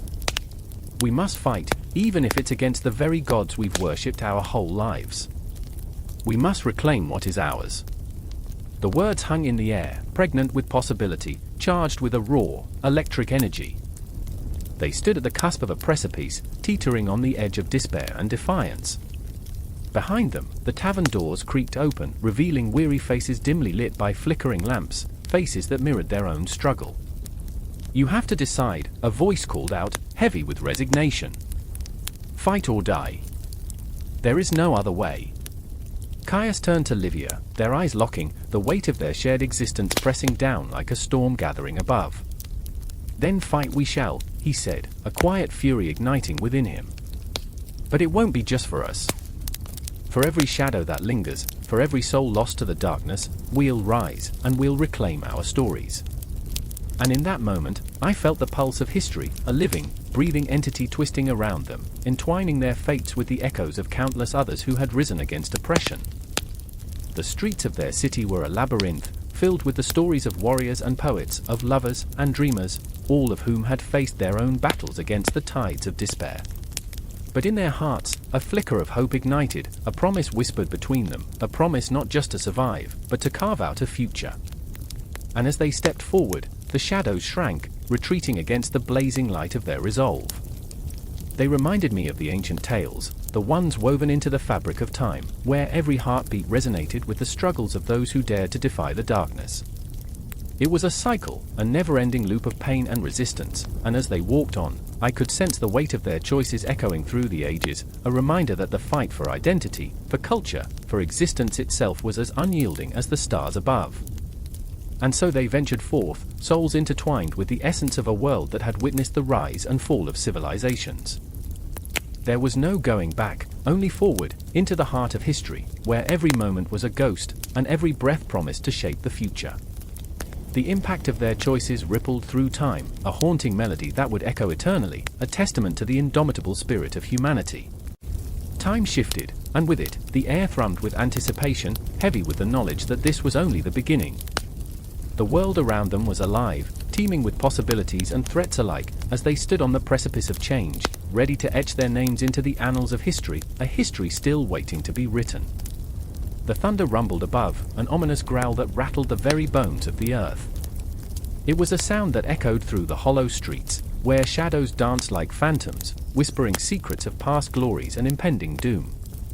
Here stood Valeria, drenched in the cold rain, her heart racing, each beat a protest against the weight of what was to come.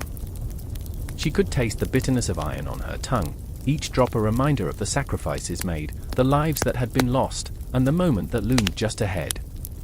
"I remember the laughter," she muttered, eyes wide and unseeing, staring into the abyss of memories. "I remember when the world was not so heavy. When dreams were not shackled by blood and tears." The storm surged, punctuating her thoughts with a fury that mirrored the tempest within her. She had always been the brave one, the fighter, but bravery had become a burden, a cross she bore with each breath, and now it felt like it might crush her whole. Beside her, Marcus stood, fists clenched, jaw tight, his eyes scanning the horizon as if willing the sun to pierce the oppressive clouds. "We can't let them take it," he said, but his voice wavered, the bravado cracking under the weight of uncertainty. He was flawed, a man whose courage often danced too close to foolishness. "It's ours to protect. We owe them that much." But the them haunted him, faces of friends lost to the shadows, dreams extinguished too soon, flickering like dying stars. He had failed them once, and the thought of failing again tightened around his throat like a noose. Valeria turned to him, her heart aching at the sight of his furrowed brow, the way his shoulders sagged with an unseen burden. "What if it's not enough? What if our sacrifices mean nothing?" The words slipped out, raw and jagged, cutting through the air between them. There it was, the unspoken fear that lurked beneath the surface, gnawing away at their resolve. They were warriors, yes, but they were also human, and the night was growing darker. A flicker of movement caught Marcus's eye. The shadows stirred, coiling like smoke, weaving through the remnants of their once vibrant city. "They're coming." His voice was a whisper, but it crackled with urgency, a spark igniting the air. Valeria felt a chill ripple down her spine as she turned to face the encroaching darkness. The ground trembled beneath them, a pulse filled with anguish, and she remembered the stories of their ancestors, heroes who had held the line against despair. She could almost hear their voices now, a chorus of hope and defiance, urging her to stand firm. "They fought for us," she murmured, clutching the pendant around her neck, a talisman of her lineage. "We owe it to them to fight back." But the truth was a heavy weight, even the strongest armor could crack under pressure. What if heroism was a lie? What if sacrifice was nothing but a loop of suffering? The thought spiraled in her mind, a storm of doubt that threatened to consume her. "I don't want to be a ghost in my own story," she breathed, the words more a plea than a declaration. Then came a roar that split the night, a sound that coursed through Valeria's veins, igniting a primal instinct. They were here. The figures emerged from the shadows, dark outlines against the flickering streetlights, moving with a predatory grace that sent shivers of dread coursing through her. She could see the glint of metal, hear the low murmur of malevolence, and her heart thundered in response. "Fight!" Marcus shouted, and she felt the weight of his courage bolster her resolve. They turned to face the approaching horde, standing side by side, two flawed warriors ready to embrace whatever fate awaited them. The air was thick with tension, heavy with unshed tears and unfulfilled promises. "I remember when we thought we were invincible," Valeria recalled, a bitter laugh escaping her lips, a fragile shield against the encroaching despair. "Now here we are, standing on the edge of it all." But within her, a flicker of something ignited, the fire of defiance, the whisper of hope. The first strike came like a thunderclap, chaos erupting as steel clashed against steel. The world around them faded, a blur of colors and sounds, each heartbeat echoing like a war drum. Valeria fought with a ferocity born of desperation, each swing of her blade fueled by memories of laughter and love, by dreams still flickering in the darkness. She could feel Marcus beside her, a presence like a lighthouse in a storm, grounding her as reality warped and twisted. But as the battle raged, the realization struck her like a cold wave. This was not just a fight for survival, but an act of remembrance. Every blow she landed was a tribute to the fallen, every breath a declaration of defiance against the encroaching night. "We fight for more than just ourselves," she shouted, the words tearing from her throat, raw and primal. "We fight for the ghosts of our past." Time stretched and warped, moments cascading into one another like the relentless tide. She saw Marcus falter, a shadow crossing his face as a dark figure loomed before him. "No!" Valeria screamed, her body moving before her mind could catch up, a flurry of instinct and desperation. She felt the impact, the thrill of battle coursing through her, and for a moment, everything else faded, the fear, the doubt, the world beyond the clash of steel. But it was fleeting. Time hung heavy as she looked into Marcus's eyes, a mixture of fear and determination flickering in their depths. "If this is the end," he began, but she cut him off, urgency coursing through her. "Then it's a fight worth having." The words struck like lightning, igniting a shared resolve that pulsed between them. The world around them blurred, a cacophony of chaos and courage, and in that moment of pure, raw clarity, she knew they would not be forgotten. They would not fade into the shadows. Not today. And as the storm raged on, the end was not an end, but a promise that echoed through every heartbeat, every breath, a promise that would linger long after the final clash. The night stretched infinitely before them, an abyss filled with both terror and the glimmering hope of dawn. The fight was far from over, and as the battle continued, Valeria and Marcus pressed on, each step a testament to the ghosts they honored and the future they dared to seize.